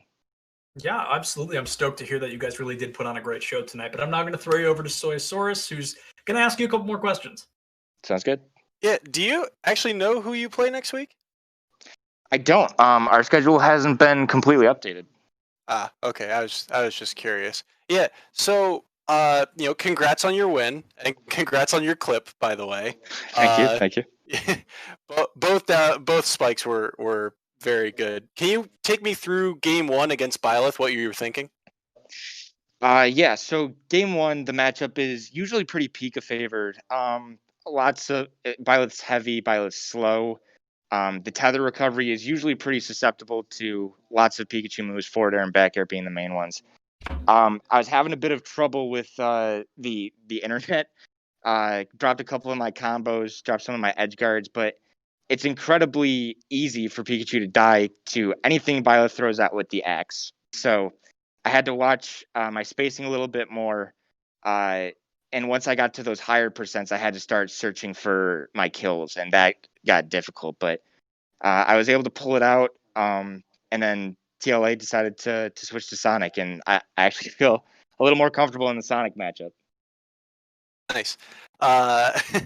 So I know you guys a couple of guys from this team because I graduated from the team last year, and so can you kind of talk through like the transition of 3 seniors left the team from last year, and you have some guys who have to fill some pretty big shoes on this year's roster. So can you talk through what it's been like to try and do that? Absolutely. So for all of our graduating seniors, you included, we of course miss you guys. But everybody who has played for us is still in our Discord, and we've got a bunch of seniors who play a variety of characters. So they actually help train our new guys. We had a couple close games, or a couple big games against Quinnipiac Shulk, whose name is escaping me right now. But we had a senior that graduated who was also a Shulk, and he's been helping us with that matchup. As for the new blood, we were very excited to have them on the team because we saw a lot of potential. Granted, we didn't get much of a preseason when we were starting up. Our esports program has been going through a big transition, but we're starting to pick up, and I'm very excited to see where these new guys are going to develop and eventually take over after I graduate this year. you mentioned it. They've been looking like they've been improving. I've seen a lot of growth, especially out of Flapjack was new to the team last year, and I've seen him play almost. He's added stuff to his gameplay from last year. Things like the side B wave bounce. I think completely different from how he played last year. I want to go in a little bit more on. Do you guys have like a pregame ritual at all? I mean, everybody's got their own pregame ritual. We don't necessarily have like a team one, but we all generally listen to some pump up music in some form before we go in. And if I'm feeling like it's a really tough match, I do 13 push-ups, put on some Fall Out Boy, and then I'll rock out. But in that last game during against the Sonic, I actually put on "Good Evening" by Mac Miller, and that really pumped me up. Good choice. Good song choice, man. Thanks. Yeah. That's my pregame. Unless it's playoffs, which Joe knows, I play Rick Jenneret's Top Hockey Calls, and that'll pump me up before the entire match. Rick Jenneret, the famous Buffalo Sabres broadcaster, a classic voice of hockey there. Yeah. Let's see. You guys are currently ranked, I think, 4th in the MAC. And is there any team out there that you think actually, let me rephrase that. How do you look at the rest of the field of the MAC conference? Very similarly to past years, we've been EGF pretty much 2 years now. We know who our big teams are to beat. We're looking at Siena, we're looking at Marist, we're looking at St. Peter's. Those are big guys to play. We've held tough with them last year. We've won over those teams last year, and I'm hopeful that we could do it again. Once we get these prospects really chugging and getting their combos and their kill confirms down, I think that we'll have just as good, if not a better chance as last year. All right, that sounds good. I can't think of anything else off the top of my head at the moment. All right, well, that seems like a good place to end it if we're out of questions. I feel like we've got a lot of information from KC, and you have been a wonderful interviewee, so thank you so much for your time tonight, man. We really appreciate it, and again, congrats to you guys. You guys had a phenomenal performance, so really, you guys really all held your own and did a great job. I was really impressed, so thank you so much for that, man. Thank you, guys. It's been great to be here. Of course. And then with that, we are going to be calling this series a night. And unfortunately, our next series with St. John's University is going to have to be forfeit, as they unfortunately have had some issues with on campus. They aren't able to get into their lab, and there's just a whole bunch of stuff going on. So unfortunately, we are going to have to skip that match tonight. But I don't want you guys to go far, because we've got one coming up at 9 p.m. Eastern. It's going to be Manhattan College versus Fairfield University. That's bound to be a good one. So please don't go far, because you'll get to see these two pretty faces once again. I'm Septilence. That's Soysaurus. And we'll see you guys in a little under an hour.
p.m. slot as Manhattan College takes on Fairfield University. I'm Castor Sepulins here again with Soy Soars, and we're going to have a pretty interesting series in store tonight, aren't we?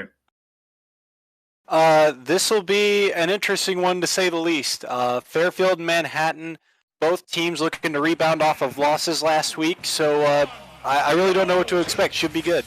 Yeah, should be good indeed. I also don't know what to expect, so we don't have a lot to talk about. But moving forward, I think both of these teams have a lot of promise. Like you mentioned already, they come back after a loss, and we're already going to jump right in. We have Trobs versus Sam, and it's going to be a pretty aggressive start for Trobs, who's already picked up 56% onto this Captain Falcon, which really does lose this initial engagement against the Nest.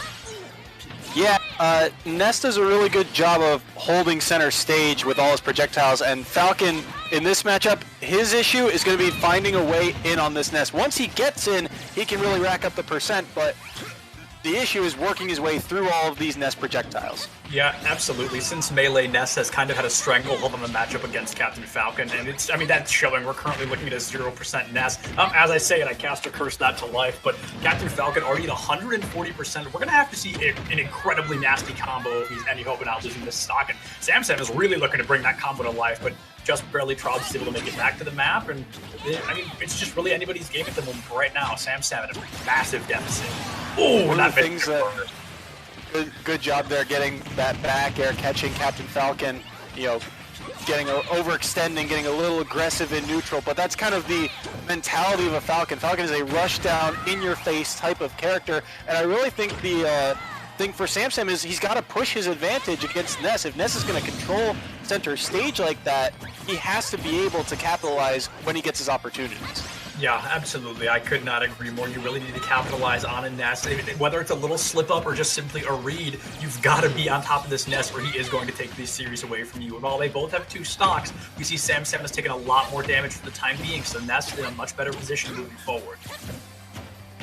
Sam also has done a very good job of catching Ness in the air. Ness has a lot of powerful aerials, but Falcon can kind of match pace with them when they're both not on stage.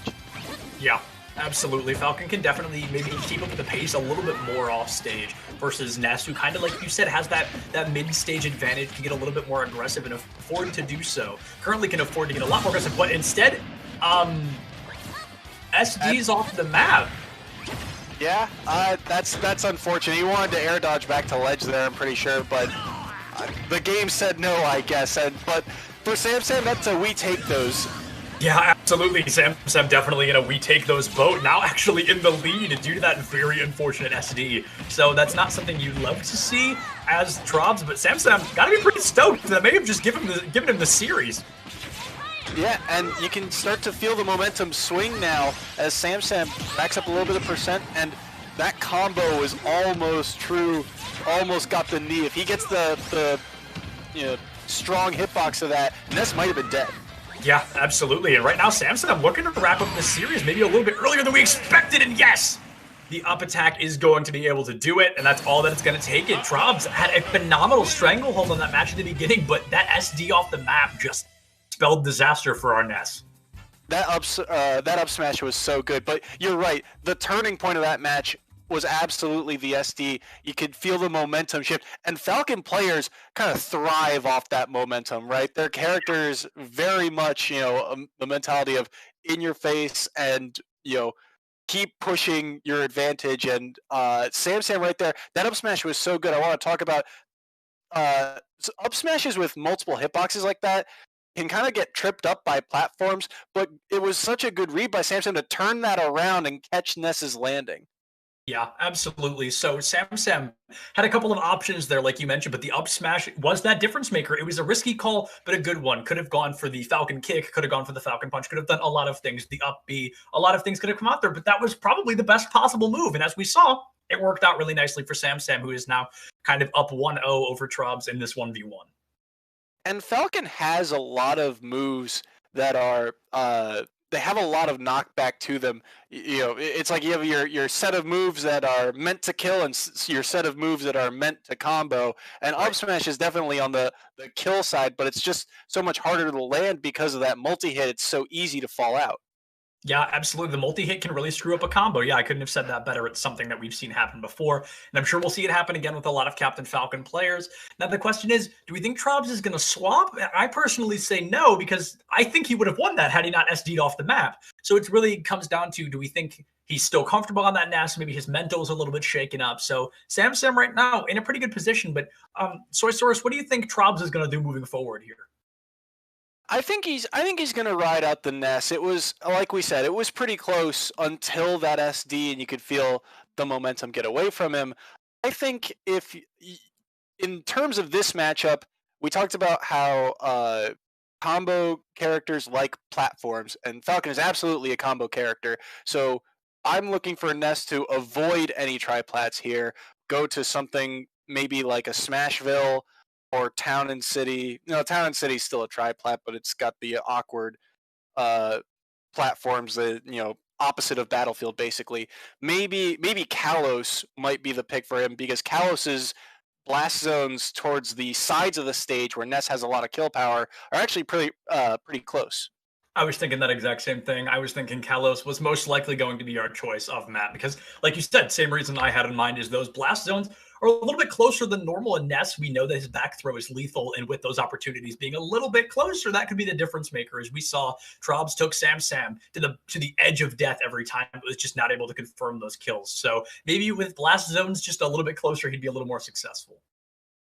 Yeah, and for Manhattan, this is big because Sam has been one of their top performers in terms of points that they average per week. Sam has been one of the more consistent players on their roster. So to throw him out first and to have him take the first game over Trobs is big.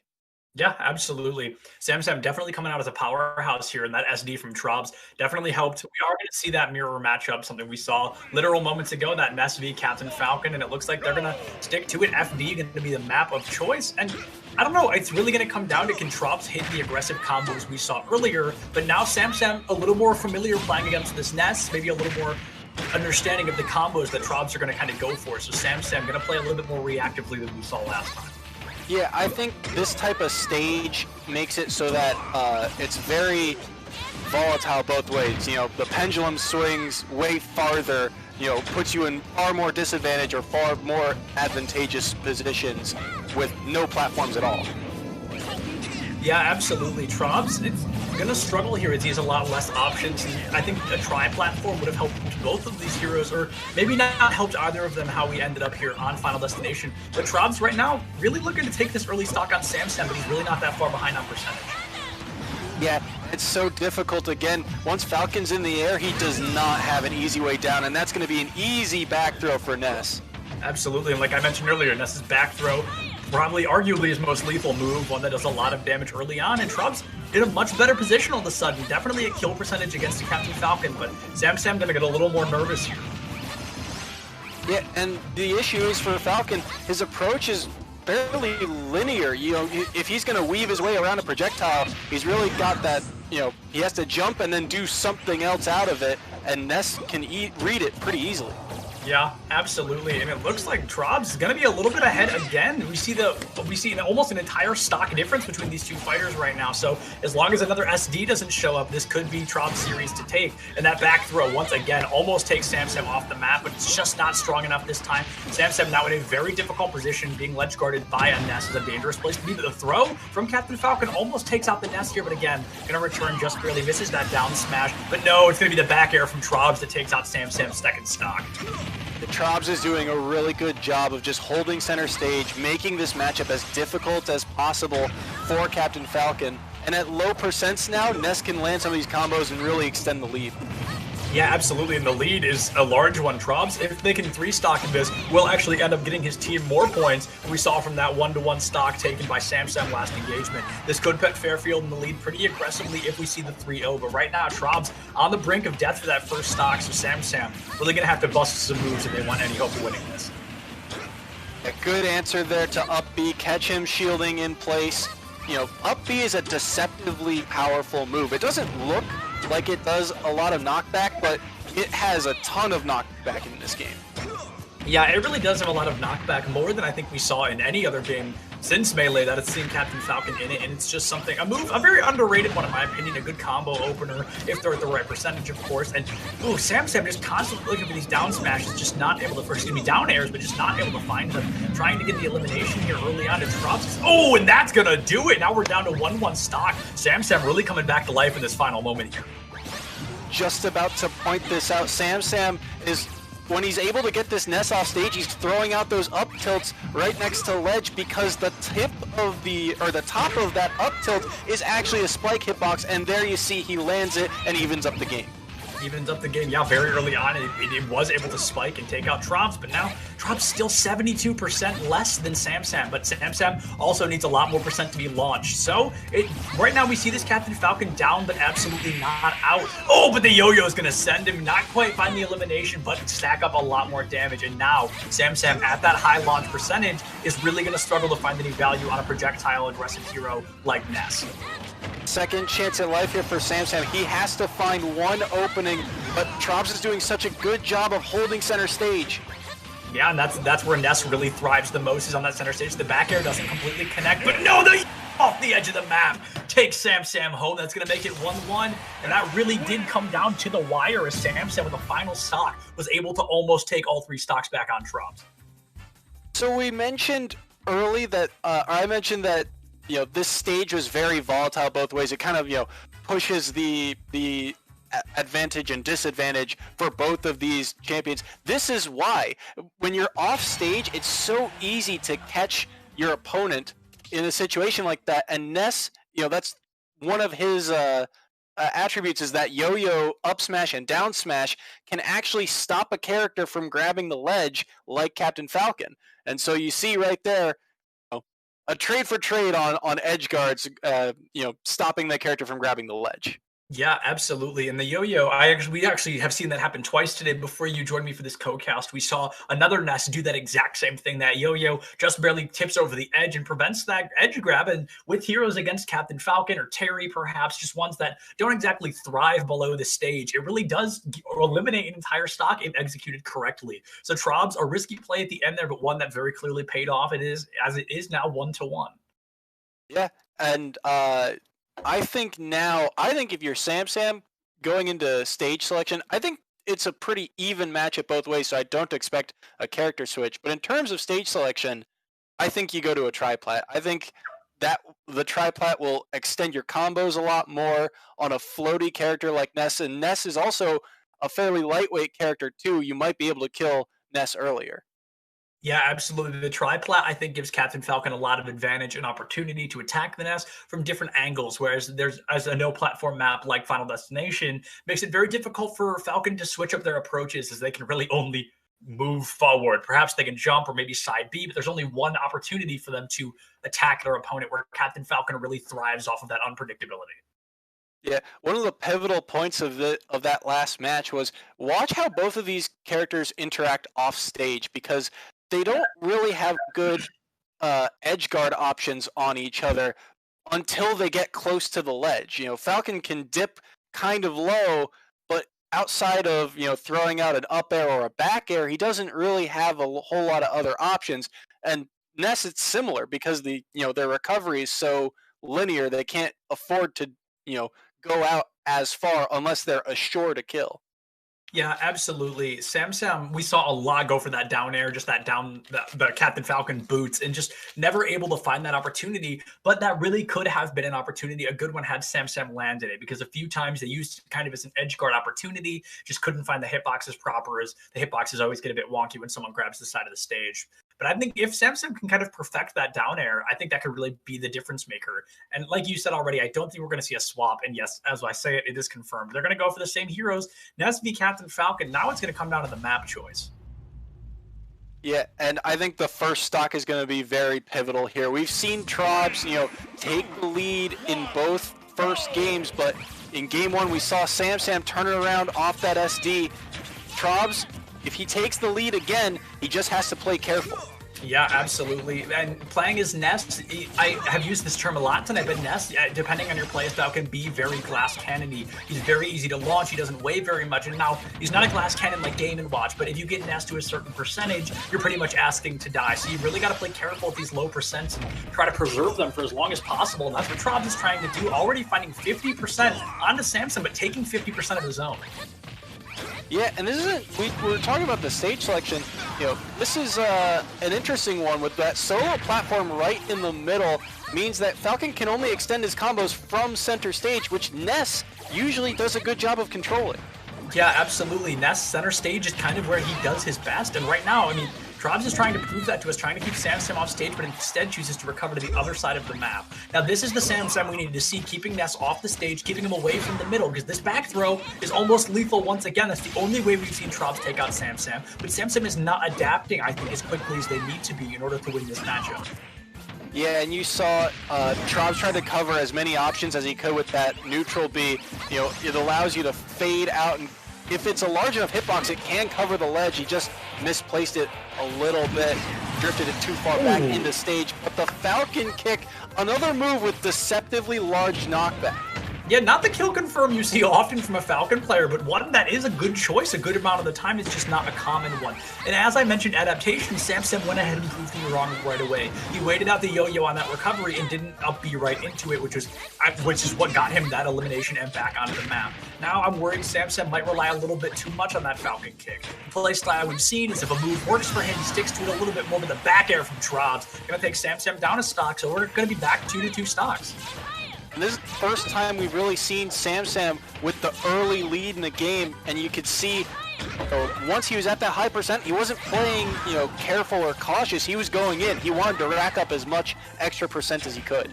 Absolutely. Trobs now at 102%. Sam yet to take a lick of damage on the second stock, but I'm sure that damage is coming in any moment now. Right now, Sam looking to take this map this map 3 away from Trobs, but it's going to be close because right now, although there's a stock of difference almost, we've seen Trobs come back from the brink of death a few times already, so I wouldn't be surprised to see it again. Great job by Sam covering just about every option he could. Down tilt to try and catch the air dodge, and then reading the jump from ledge with that up smash. His second kill with that move. Yeah, absolutely. It's not. I keep saying Sam uses such unusual kill confirmations, but if it works, there's no reason to change that. So Sam now in the lead by near an entire stock, but that by no means the series is over.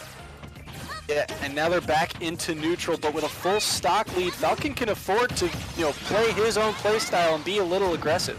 Absolutely, but right now Trobs gonna go back to that projectile game, just trying to keep Sam off the map, and oh, the bat takes him home. 50% on Trobs right now, but Sam getting a little bit too close, a little too close for comfort here as Trobs is slowly but surely grinding through these stocks. Sam knows that if he can get this Ness off stage, eventually he's going to find whatever option Ness is going to use to recover. It's so dangerous for Trobs right now.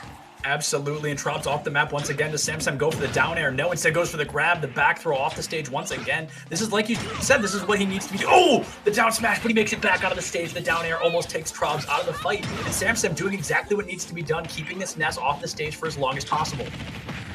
And this jab might actually, okay, he didn't get the strongest hitbox on it. At some point, he's going to land a kill move at that percent, and the up B catches his landing. Great stuff from Sam to take game 3. Yeah, Sam just barely coming out. It goes down to the final stock once again between these fighters. But that up smash, and we keep talking about it, and that up B is an aggressive move, and it's one people don't use very often as a kill confirm. But Sam just did it twice to show how deceptively strong that move can really be. And one of the things that's great about that up B is it's a command grab. It goes through shield, so you can't just sit there. You have to respect that Falcon has a way through your shield other than just a typical grab. As you saw, Falcon really was able to just catch Ness time and time again off stage and keep him in disadvantage. And eventually, he was going to be able to read a recovery. And you saw right there the up B to close it out. Yeah, that was honestly very impressive. The up B came out twice in a single round, which is not something you see, or maybe not a single round, but in a single series. And it's not something you'd see often. But before we jump into this next round, we're going to take a quick break before we get our players in here. And we'll have a lot more to talk about when we come back, so don't go far.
Brontosaurus coming at you quick as we see Probs take on Nani, Joker versus Snake. Before we jump in, it's going to be just a few seconds. Soy, who do you think's really going to come out on top of this matchup?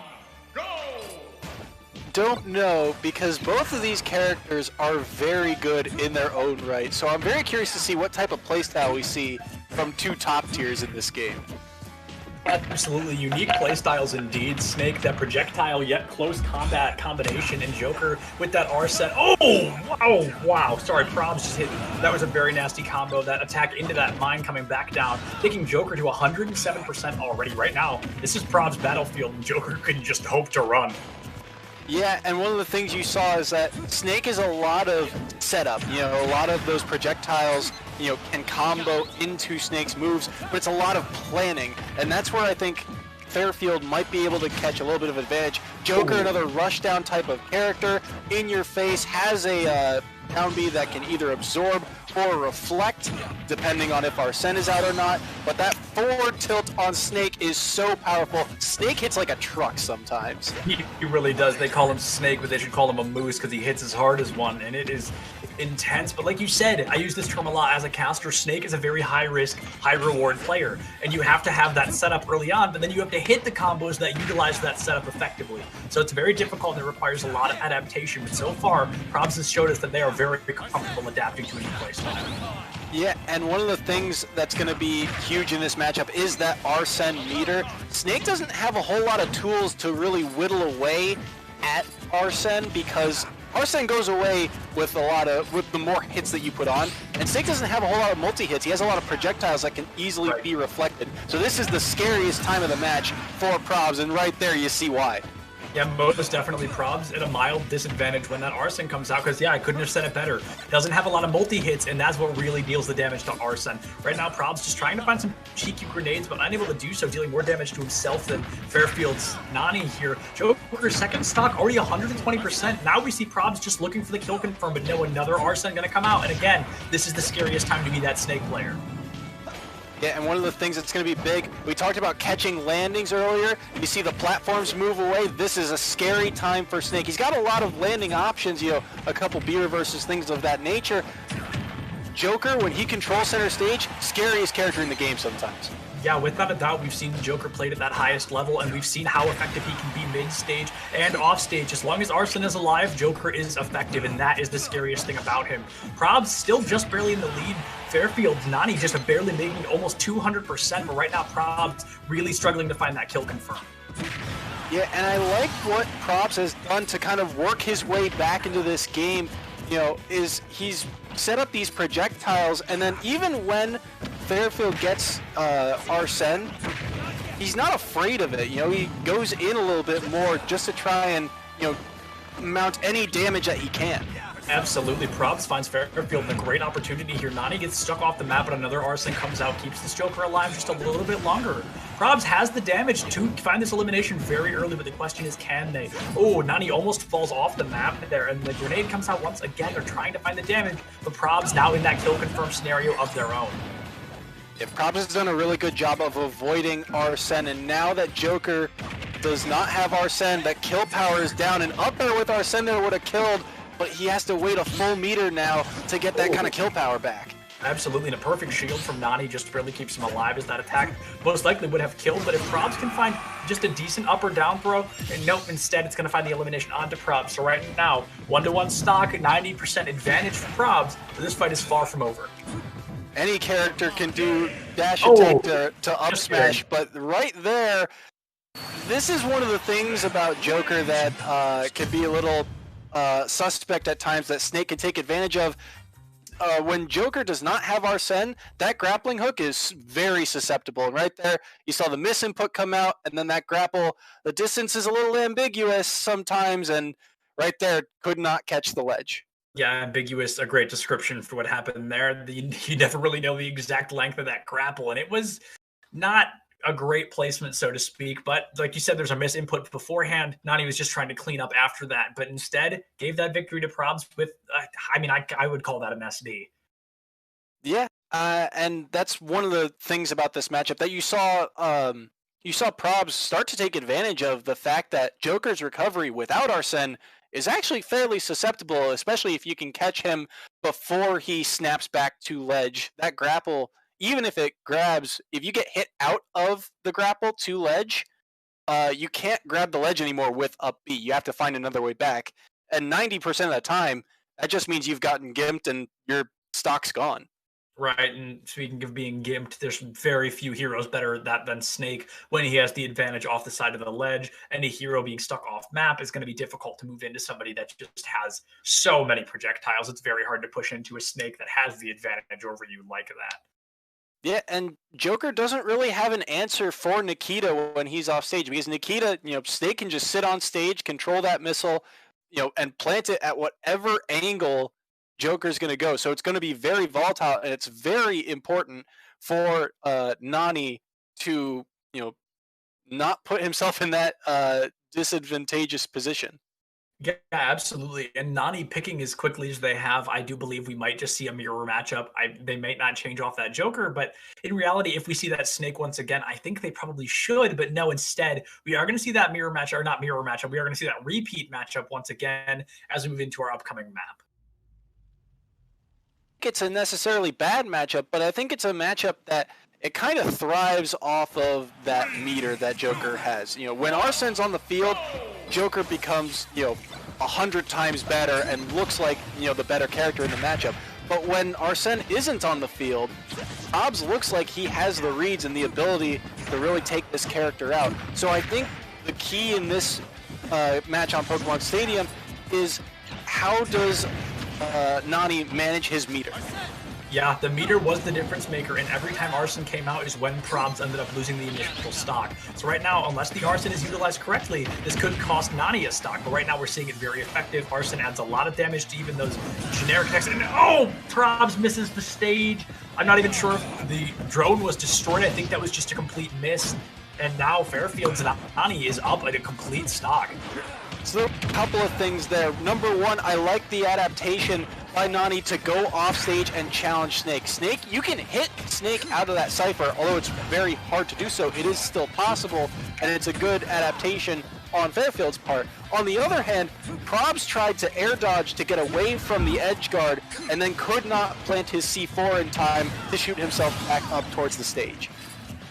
Yeah, it was definitely an unfortunate series of events. We've seen quite a few SDs today, and it's just something that I think could not have worked out worse for Probs there. Nani is now going to be eliminated as well. Back to that 2-2 stock, a mild advantage for Nani, but this is still anybody's game. Yeah, Prop took that stock with down air, and down air very effective, another deceptively high knockback, but we all know a forward smash from Joker is absolutely going to take the stock at that percent. Absolutely a forward smash from Joker. With or without Arsene does quite a lot of damage, and now Probs kind of on death's door here.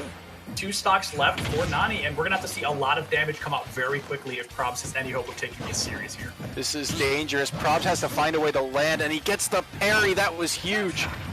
That was huge indeed. Finally finds a back air hit onto Nani, but Nani makes it back onto the stage. Arsene now gone. That meter, of course, immediately starting that recharge process. Probs kind of being caught off the map, not sure what to do right now.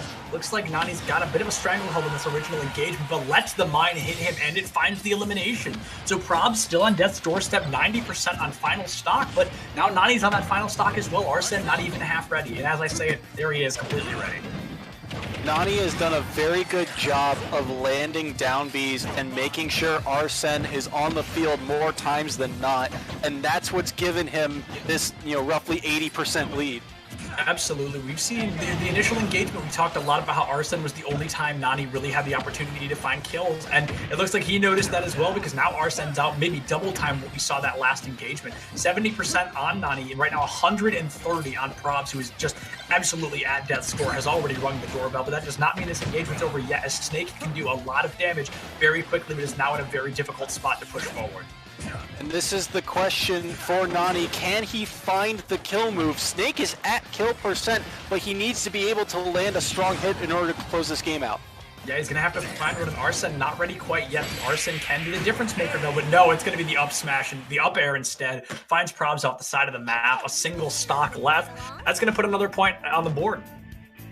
That was actually a big down air from Joker right at the edge. The reason that was so big was because that down air with Arsene would spike, and it probably would have killed if it had hit because at the percent that Joker was at, or the percent that Snake was at. But when Joker does not have Arsene on the field, that down air will always send out. And so at that percent, right by ledge, it's actually a very good move with or without Arsene. Yeah, absolutely. It is a great move. And I mean, it's effective in getting those eliminations. We saw that here firsthand. Now that makes me think, again, we're probably not going to see swaps because they're now 1-1. So it's very clearly this hero has worked out for both of them both times. So they've really come down to the wire on that final stock, both engagements. And like I said, I'd be surprised if we saw a swap, in all honesty. Yeah, and this is a pivotal game too. You know, Manhattan with the slight lead, and I think I really like the adjustment from Nani that game. He had a lot of good reactions to pull out the down B and, you know, stack up that meter and get closer and closer to Arsene. And that was really, I think, the difference maker was when Arsene's on the field, it's so prevalent. You know, it really, you know, Joker gets all that extra knockback, he gets all that extra kill power, but he still has the mobility and the invincibility frames on that up B that the character just, you know, skyrockets in advantage. Yeah, absolutely. The advantage is very clear after a certain point in the map. And yeah, once again, we're going to see that same matchup, that Snake versus Joker. So this, again, we've seen it can come down to the wire and end up in either of these teams' hands. So we're going to jump right in, and the map choice this time could be the difference maker. Once again, these map types give different advantages to different characters. 2, 1. House is an interesting choice because it's got a very high ceiling, and both of these characters like to kill off the side. That top platform above both ledges is going to be very interesting to see how both players play around that platform. Absolutely. I feel this offers a mild disadvantage for probs who can no longer play off the side of the map, as those platforms at the very top could get in the way and could possibly ruin combos throwing things up or shooting the mines or throwing grenades. So now probs is going to have to play a lot more center stage, and that's very clearly already not paying off. They're already at 100% versus Nani, who's just barely at 53, and Arsene already online. Probs almost losing that first stock, but again, the Arsene just barely keeping Nani alive. Right now, things are not looking good for our Snake. And Probs, as much trouble as he's going to have controlling center stage, the one thing that Kalos does allow Snake to have is he has plenty of space to work with because of those platforms way out off stage. He's allowed to just kind of throw projectiles from out there and kind of get away with it for free if Nani is not there to punish it. Yeah, that's the truth indeed. And I think something that we haven't seen from Probs, we saw it a lot in the first round and not at all in the second, is utilizing that down air just barely off the ground, doing the short hop and then using that down air to kind of juggle your opponent beneath you. That's how Probs picked up a lot of kill combos in the first round, and I don't think we saw him use that ability once in the second round. So it's just weird to see how aggressively this playstyle is changing. Right now, these guys are neck and neck. Probs just barely able to pick up that first stock elimination at 180% himself. We talked how useful that down air is. Up tilt is easily one of Snake's best kill moves. It comes out so quickly and does so much knockback, and with both of them at such a high percent right next to each other's shield, you knew Snake was going to have to up tilt eventually. Yeah, absolutely. Like you said, up tilt, a very fast move, blink of an eye, blink and you'll miss it kind of move. And again, Probs almost taken off the map, but went for that down air, found a couple percent of damage onto Nani, and Probs just trying to stay alive. But now, yeah, I was going to say just a couple hits from death, and there comes the death, but still mildly up. Has to kind of wait out this Arsene, just trying to dump in the damage necessary. But I really do feel like this is a difficult matchup for a Snake player. Yeah, especially if Nani keeps his advantage going, you know, and really stays in Snake's face. Because the second that Probs gets space, he's allowed to, you know, just do this, sit there, wait, and see what Nani's going to do next.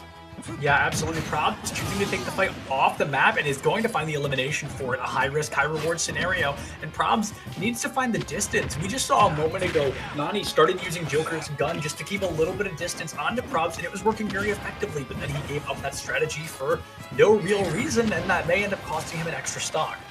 Now Probs has made the switch that Nani made in Game 2, and he started to go off stage more and threaten this Joker. You know, when he's at disadvantage, it's going to be huge. Yeah, the disadvantage is going to be huge indeed. And right now, we see Nani at a mild advantage, but underneath a stock. So the stock is going to be the difference maker, as Probs can afford to get a little bit hyper-aggressive here, maybe even a little bit sloppy, and still have time to come back from it, where Nani, kind of on the last scenario, just trying to find any kind of value, but no, Probs with that down air we talked so much of beforehand is going to be able to find that elimination and get that technical 2-1 victory and put his team up just a couple more points. This was such a smart adaptation from Probs, because we talked about how in game 1, when Joker does not have Arsene, that grapple is super susceptible, and that's exactly what Nani was afraid of. He lost out on Arsene, and then he got pushed into disadvantage into the corner, and Probs goes off stage with that down air, that multi-hit that covers so much space and has so much knockback that Joker was kind of left without options and ends up air dodging because he wanted to hold on to his up B, and he couldn't make it back to stage to wall jump to try and get that up B back to ledge. Yeah, absolutely. I cannot talk about how powerful that down air is, and we saw Snake start to utilize that at the very end of that engagement, which gave him the win. But again, we're going to take a short break, get our next set of players in here, and we'll see you guys in just a couple minutes, so don't click away. We'll be right back.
We're going to jump right in. We've got a Kirby versus an Ike. Now, to say this matchup is interesting is the understatement of the century. This is a confusing matchup, is the word I'm going to choose to use here. And, I mean, both characters go in, both players go in blind, not sure who they're going to go up against. So you have to assume that these are the mains for both of these guys. And this type of matchup, I got to lean towards Ike. A lot of, easy bread and butter combos to pull off and hits like a truck sometimes, too. Kirby, Another, you've been talking about glass cannon characters, another combo heavy type of character, but he's going to die super early to this big heavy sword. Yeah, I was just thinking that same thing. Ike's a heavy guy. He's hard to launch, and he does a crap ton of damage. Where Kirby does a little bit of damage unless hitting combos and is incredibly easy to launch. So I am initially going to give this engagement to the Kirby, who's going to play it with their heart out here, put their heart on the line. But the odds of a Kirby winning a matchup at this level of competitive nature is just very, very low. Top of a triplat like this, I think really thrives off of these platforms. So, because he's going to be able to extend that nair into any up air combo, and already Kirby's at a high percent. Yeah, with 136, but I've already seen a mild weak point from Ike, and that's that he only has one ledge guard, and he chooses to use his neutral B, and we've seen Kirby play around that quite a few times already, which is honestly going to work out very well in Kirby's favor. So it's something effective, yet something that shouldn't work consistently. It doesn't look like the Ike's going to need it anyway, finds that early elimination onto Kirby, and makes this matchup look just a little bit better for Fairfield. Yeah, one of the things about both of these characters is that their recovery is fairly susceptible. If Ike can get the timing down on that neutral B, he can stop Kirby from grabbing the ledge. And the same way for Kirby, Ike only has really two ways to recover, up B and side B. And so Kirby doesn't have exactly a move to trap Ike's up B, but he does have a strong back air to take it from center stage. Absolutely. Ike did lose that initial stock, so now it's going to be the 2v2. Shocking if Kirby took a stock on an Ike at all, but this Ike, in all honesty, has been playing just a little bit sloppy. So when we gave him that advantage at the beginning, now he's not hitting nearly as many strikes as he needs to be to make this heavy hitter worth it. And one of the things for Kirby, is that he's got to make every hit count, and he's got so many multi-hits that if he can get Ike in disadvantage, it's going to be hard for him to work his way back into center stage. Absolutely, but it looks like we're going to see a mild connection error. That is not necessarily a good thing, but we're going to have to come back to this fight early on. When we lose this engagement, we see that the Ike actually was in the worst situation. So we talked so highly of that Ike early on, and then he just kind of starts missing those valuable hits, those important hits, and the Kirby really gets to take advantage of that. While Ike can do a lot of damage, Kirby is much, much faster and is finding a lot of value in striking this Ike before the Ike can strike. And one of things about that is that Kirby's aerial mobility allows him to just kind of weave around. Ike can control center stage, but Kirby is using these triplats to, just kind of hang back, avoid, and wait for an opening. And then once he gets that opening, he's landing all these multi-hits, racking up all that percent, and catching Ike, in a bad spot, able to push him into the corners of the stage. And eventually, he's going to be able to, land a punishing move on Ike's recovery.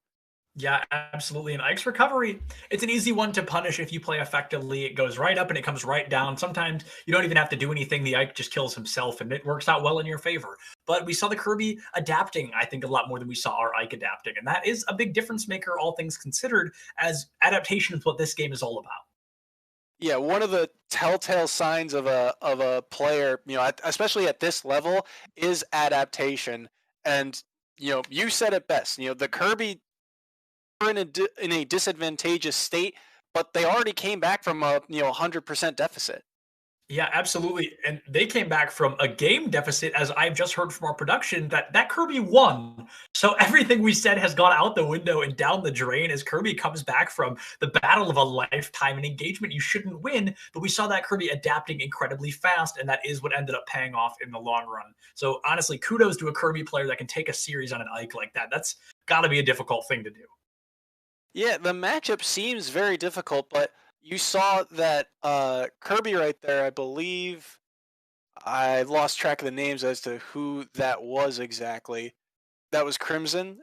Crimson did a really good job of, not only adapting to the matchup, but adapting to the stage too. He knows that Ike didn't have a whole lot of options in terms of edge guard ability, and that's what we talked about in previous sets of you have to be able to close out stocks. Stocks are so important, at the end of the day. Not being able to take one is massive. And so I'm kind of curious to see if Kirby was able to hold on to his second stock or not. Yeah, absolutely. That's honestly the best way to put that is stocks are important where it comes down to if you don't take them, you don't win the engagement. A great example of that can be Pac-Man, who can do a lot of damage but has very little kill potential. And another example, Kirby can rack a lot of damage but has very little kill moves. So you really have to know how to find these hits, where to find these hits, and where to really get that maximum value. And I think that we did see that a little bit from our Kirby player, who, as I mentioned, was able to come out on top of that engagement. So yeah, kudos again to that Kirby player. So we're waiting now for them to pick their heroes. I guess the question for you, Soy, is do you think we're going to see our Ike swap? Do you think that was a comfort pick, or do you think that's an only pick? Certain. I mean, as much as I think that, in terms of the matchup, I think it should still be Ike favored. But one of the things that I think Kirby, did. In fact, Kirby might be thinking about a character swap too if he really doesn't want to play that matchup again. Stage selection, I think, is going to be very interesting. If a triplat didn't help Ike, maybe he wants to take away those platforms in general. Yeah, I agree. And we are going to see that same matchup, that Ike versus that Kirby. And it looks like it's going to be a map that maybe might benefit the Ike, but I think is going to benefit the Kirby. It's just going to be Battlefield once again. And while the Ike, if playing the aggressive Ike, usually has the opportunity here, but we're seeing a very defensive Ike who is afraid of this Kirby. And that really is what's going to give this Kirby the advantage. And one of the things you'll notice about Crimson right off the bat, he's not throwing out any super committal options. Anything he goes for, he knows it's fairly safe and it's easy to combo off of. He's not throwing out any wild forward smashes trying to catch Ike out of position. He's just playing it very cautious, very safe, and he knows when to go in. Yeah, absolutely. And right now, it's going to be very close once again to the Kirby. I think a difference that I've noticed that we haven't talked about yet is the Kirby's hitting shields when it matters. We have yet to see Ike really hit an important shield, but this Kirby is shielding a lot of the damage that's coming out of this Ike. And that, as I said already, is a big difference maker. It's so easy sometimes with sword characters to try and, just swing for the fences, basically. Just throw out every hitbox you can and see if something, sticks to the wall. But that's exactly what brawlers like Kirby want you to do. They want you to come at them so that they can just shield it simply and punish you for it. Yeah, absolutely. And they want to find those eliminations and those punishments early on. And a Kirby player could arguably utilize that the best, already going to take the first stock on this Ike once again. This isn't a matchup you expect to see often, but it's a matchup where the Kirby is doing a very impressive job taking on such an aggressive heavy hitter. To give so much credit to Crimson's spacing right there. He knew that the side B was going to, send Ike right to center stage, and Kirby's F smash has that, disjointed hitbox where he launches himself forward into it and was able to clean up that stock. Yeah, absolutely. And we see the Kirby right now just trying to find another elimination, still an entire stock ahead. And again, hitting those crucial shields when it matters most. And the shields, like I cannot say enough, are making a massive difference. Right now, Kirby 133% versus Ike a stock lower, almost 130. Now 2 stocks lower as this Kirby is just surviving way longer than he should be. There's the kill confirmation we've been looking for.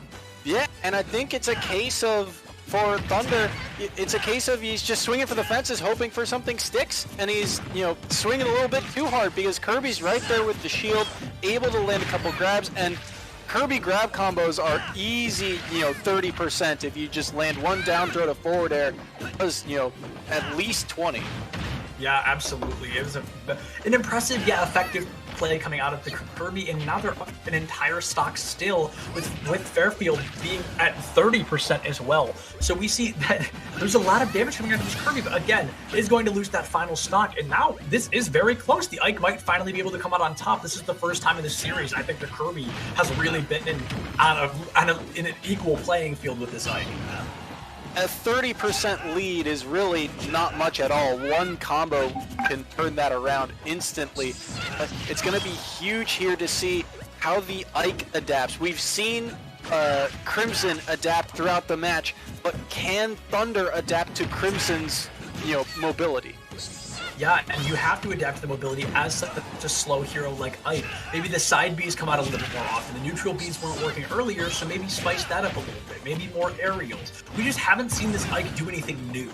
And I think that's what's really bugging me here is this engagement is so winnable, but this Ike is sticking to his guns and playing the same play style over and over, where the Kirby is adapting almost after every engagement with this Ike to help them win that next fight.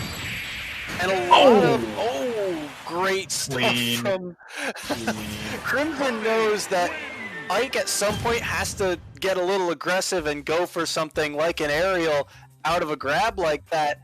And down B comes out actually fairly quickly and does a surprising amount of knockback too. And you see he catches him up high on Battlefield, and that's going to be a kill.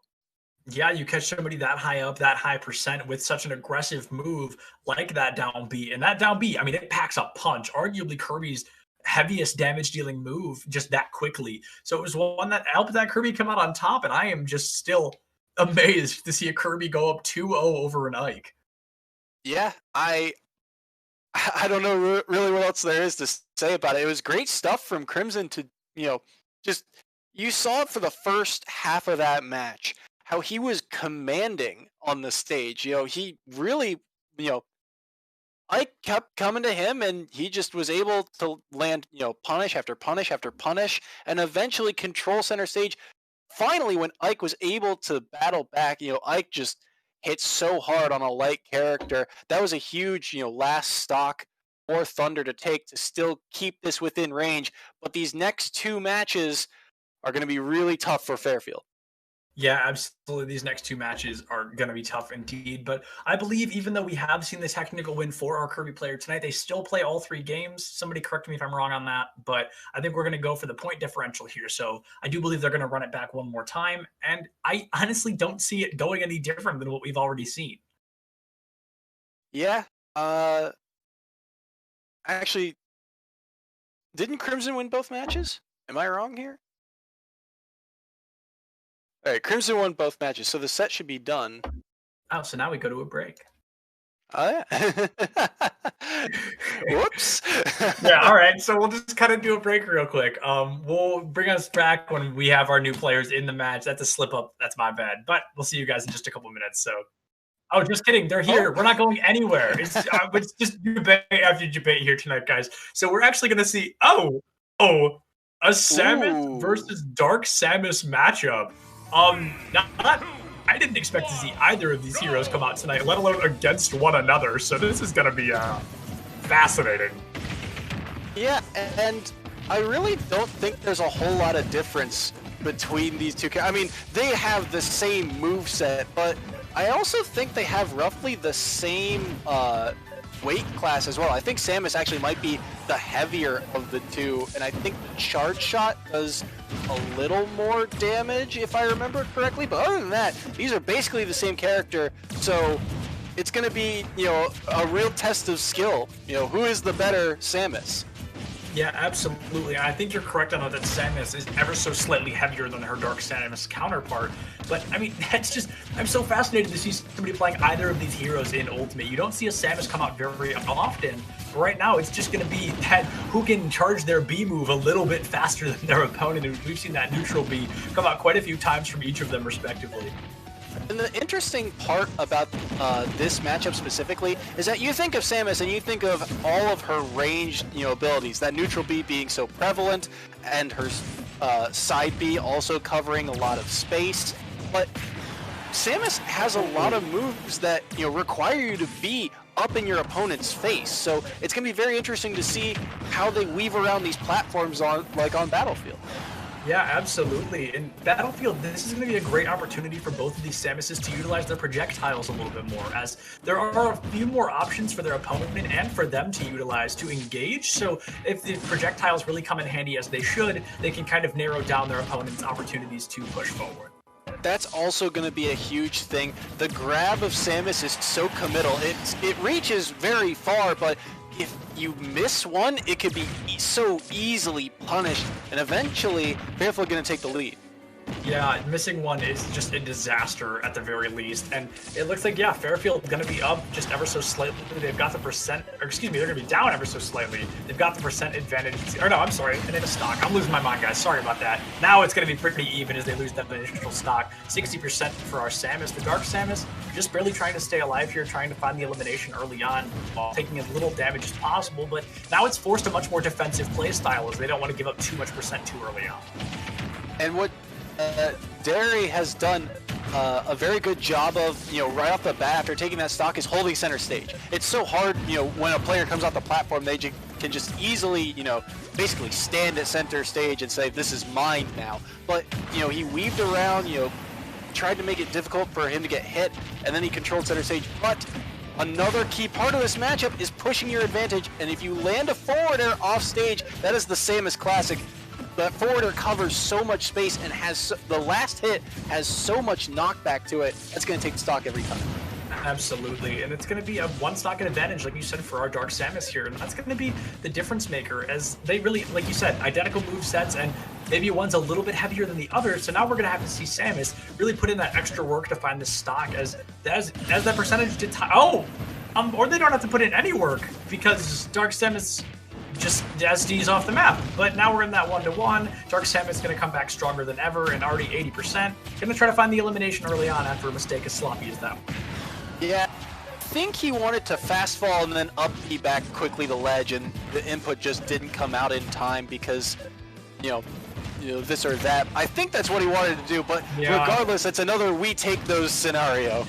Yeah, we've seen quite a few of those today. Quite a few we take those scenarios. But yeah, that's exactly what that looked like, as a fast fall into the up B. But for whatever reason, the up B input, maybe it came through a little too quickly. Maybe it just didn't come through at all. But with Dark Samus, still going to come out on top. So the SD, wipe that off your shoulders. GG, go next, as the SD really didn't change the outcome of that initial engagement there. So that's going to be a pretty effective win for our Dark Samus player. It's going to give Fairfield just a few more points on the board.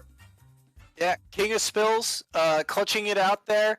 That back air, so strong, especially off its initial hit. If you, the closer you are to Samus, the stronger the hitbox is, I believe, on that move. And so right there, great spacing by him to make sure he gets the strong hit instead of, a weak hit. And I mean, it's a pretty, I was about to say it's a pretty even matchup, but I just realized, yeah, it's the same character basically. So yeah, it's the same character, one's just a bit angrier. Yeah, I'm not really sure. In a Ditto, I think in terms of you have to adapt to your opponent's playstyle, but in terms of where you want to go stage wise, this is, I feel like, very much so a comfort pick next. Yeah, most definitely, as it's whatever map gives you an advantage also gives your Ditto counterpart an advantage. So it's really, you can't pick a map that just favors you unless it's a map that you personally know very well, not because you play that hero, but just because it's a map that you're comfortable with. And that could be the difference maker. And I'd be surprised if we saw that Ditto again. That seemed kind of like a, I don't know, like a crapshoot almost, to really see if you could, I don't know. It just seemed weird. I really did not expect to see any Samus gameplay tonight. So to see that happen has kind of really thrown me off my rhythm. Samus is Samus has a lot of tools that make this character really fun, but also, when you're put in disadvantage, Samus doesn't have a whole lot of ways out.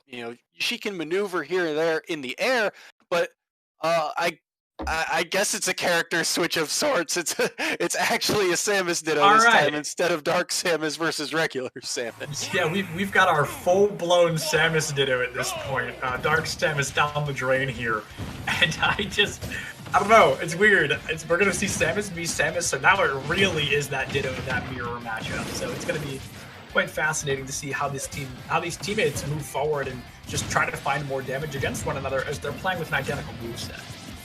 Well, one of the things that I think is interesting, it's going to be really key, is once a player gets in, how much damage do they actually do?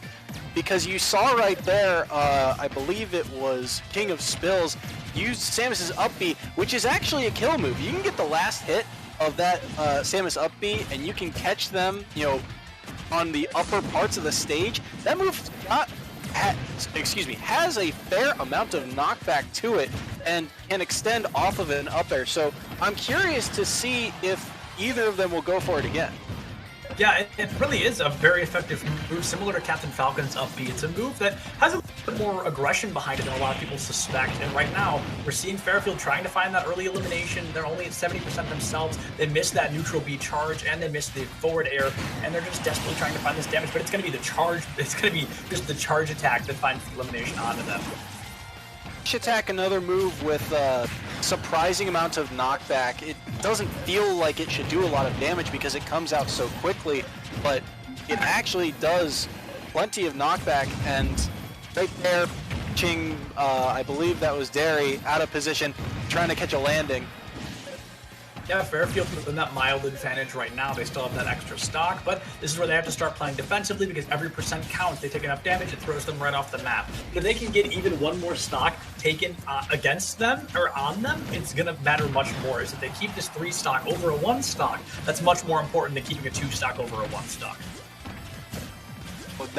We talked about the upbeat earlier. The other thing, the reason it feels so aggressive is because it's super committal. If the upbeat doesn't land, it's so easy to punish because they're just in fast fall, or they're just in that fall animation until they hit the ground.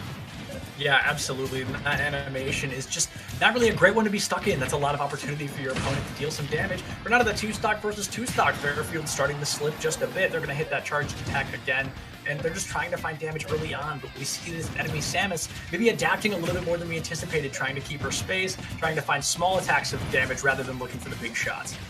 So the other thing that I think is interesting is Samus has a lot of aerial mobility, kind of like Kirby, in how Kirby can fade back and forth and throw out hitboxes here or there.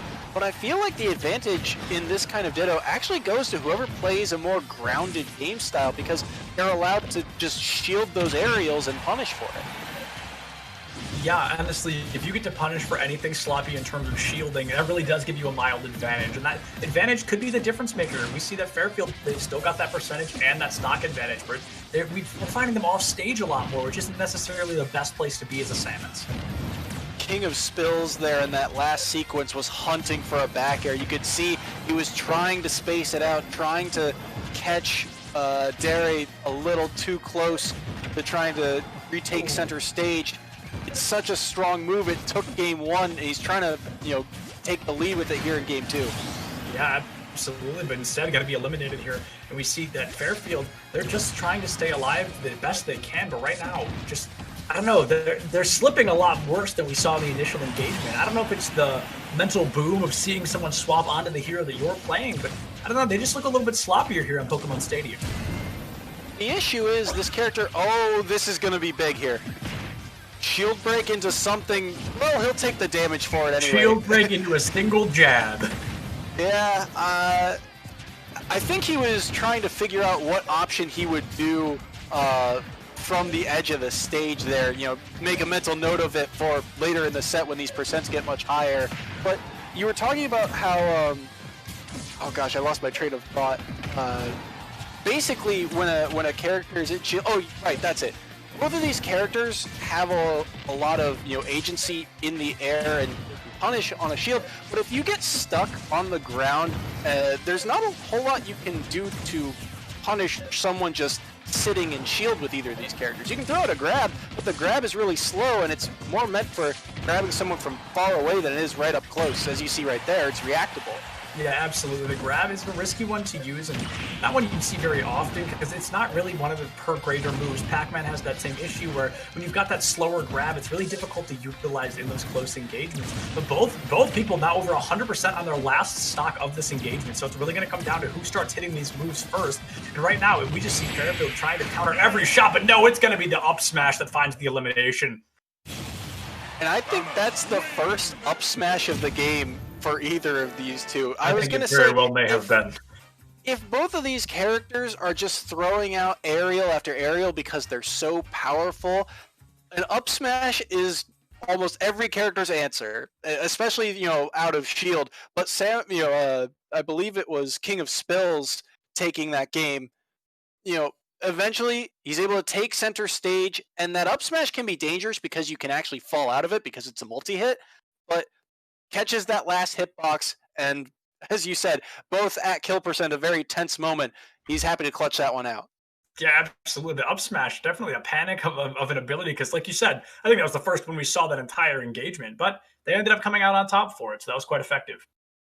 Yeah, it's not Samus's most threatening move because it does have a little bit of lag to it, and you kind of have to be standing on top of them or above them to be hit by it. But if it does connect, it does have a lot of knockback to it. And so it's actually a really good move in a matchup like this where there's so much aerial agency.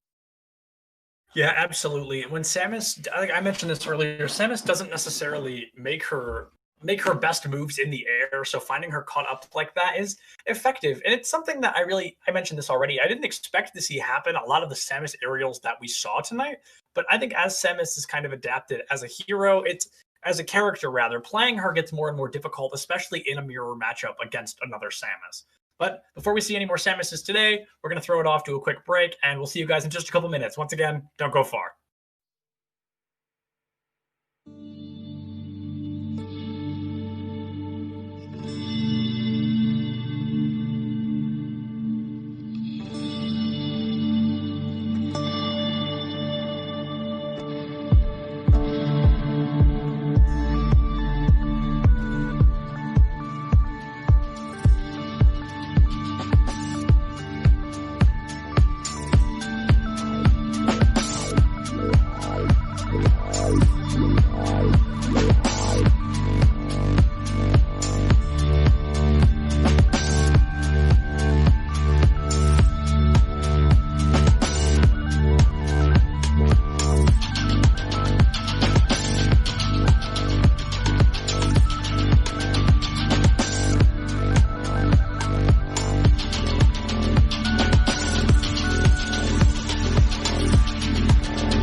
It's going to be Wolf v Terry. Our next set came in hot, if you could not tell by our rapid return to this. And right now, Wolf and Terry, both really heavy damage dealers, both with pretty crappy recovery. So I think we're going to see a lot of this fight take place mid-stage.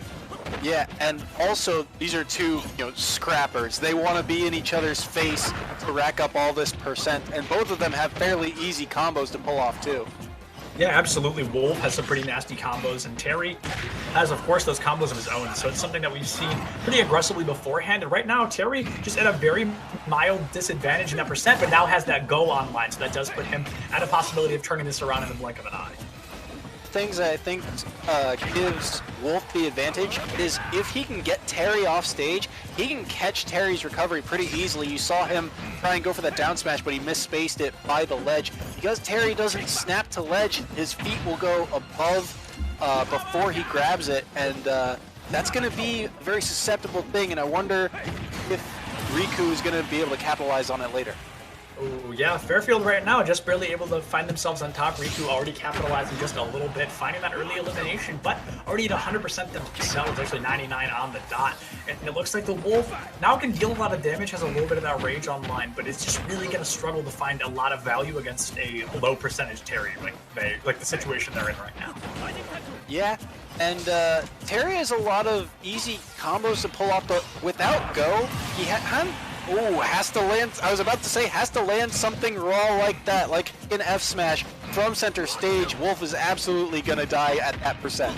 Yeah, and land it he will. That's going to be a very valuable elimination. Like we said, that's something that when you don't have that go online, you struggle as a Terry player, and that's not necessarily an issue, but it's something that, Terry's face, that's when they choose to play the hero, the character, they know that's going to be an issue for them. But now, 2 stocks each, 10% difference on these heroes, and it's going to be very difficult for both of them to engage, but it looks like they're both very bloodthirsty, and they're constantly trying to start the engagement, which is good because it kind of keeps both of them consistently on their toes.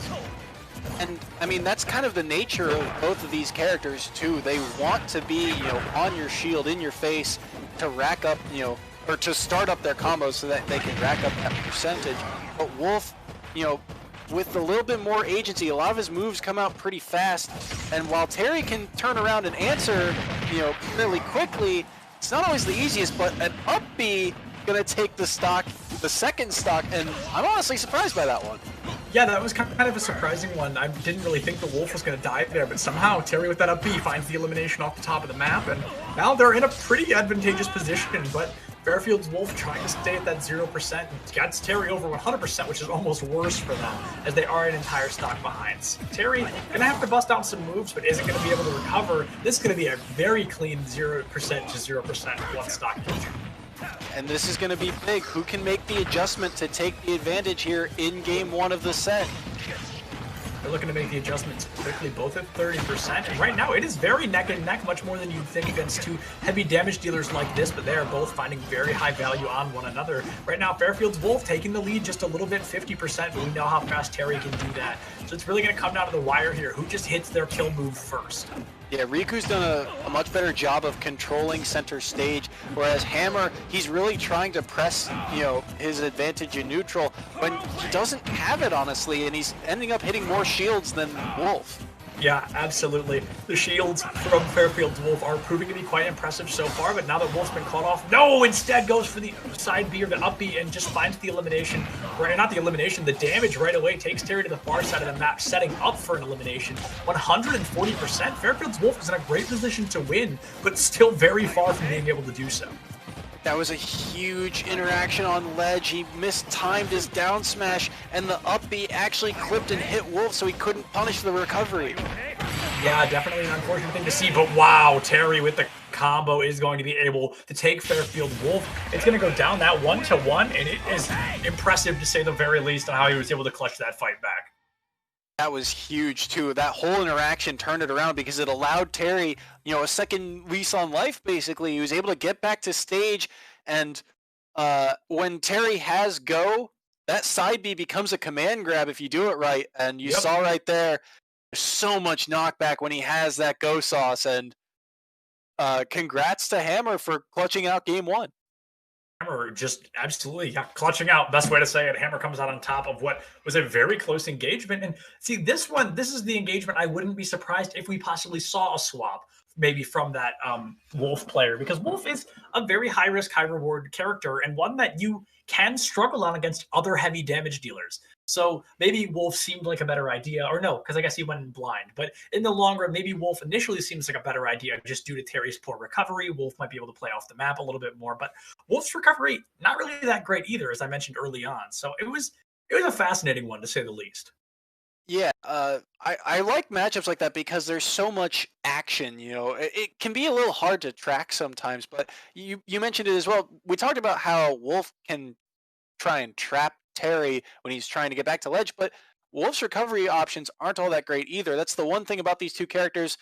In terms of going off stage, they don't have a whole lot of options, but the on-stage battle can be so back and forth. Yeah, absolutely. But we're going to see that on-stage battle once again, as both these heavy damage dealers probably aren't going to want to stray too far from the center of the map. So we're going to move back in. It's going to be Terry versus Wolf once again.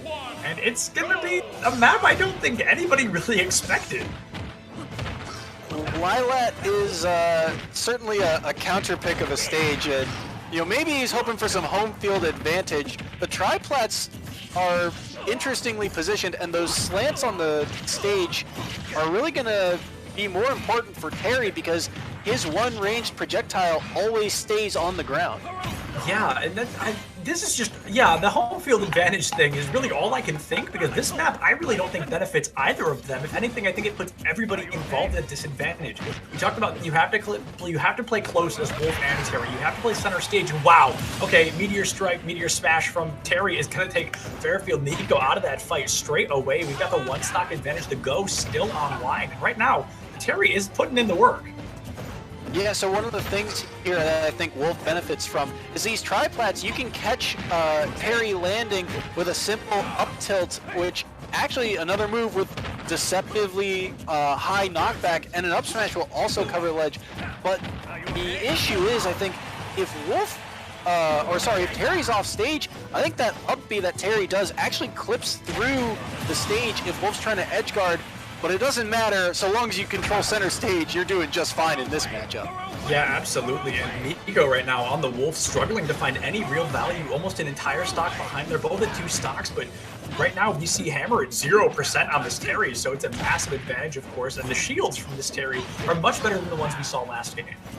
And it's so scary for Wolf to attack Terry's shield, because if he messes up, he's going to get comboed, and Terry has so many easy 30% combos, and that up B, again from center stage at that high a percent, will kill. Yeah, and that was that was just a massive elimination to be seen. Find that kill, 40% on your second stock. This is looking like it's going to be a very quick 2-0 in Terry's favor. Yeah, I do feel like this stage kind of favors Terry at the end of the day, but you know, we talked about how that Ditto was a comfort pick, and I think this was a comfort pick for Wolf because it's not a bad stage for Wolf. That slant can mess up some edge guards on Wolf, but Terry doesn't have a whole lot of those.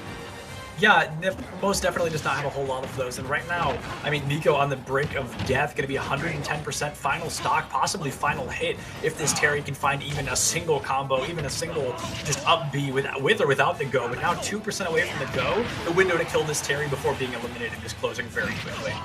Yeah, and Wolf struggling to find a kill move. There it is, the forward smash at center stage, catching Terry off guard. And now he's got a mountain to climb here on his last set.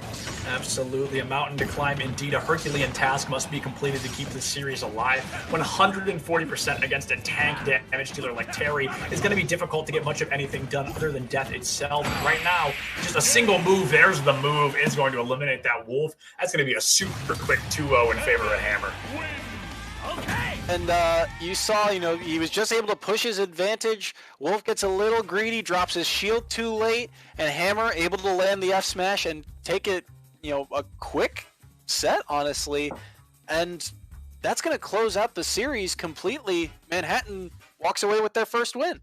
Yeah, absolutely. Manhattan comes out on top 17-5, and that was just a very aggressive win for them, a very impressive one at that. That final elimination from the Terry, absolutely relentless. Hammer really put in the work to be an aggressive Terry, and that, I think, at the end of the day was the difference maker. But as you said, that's the end of that series, but we do have one more coming up super soon, so nobody go too far. I'm still Septilence, that's still Soysaurus, and I mean, we'll see you guys in just a couple of minutes.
still Septilence, that's still Soysaurus. We're going to jump right into it. We've got Piranha Plant versus Terry, William and Mary versus Quinnipiac, and it's going to be, I mean, I'm a Piranha Plant player myself, so I could not be more excited for this matchup.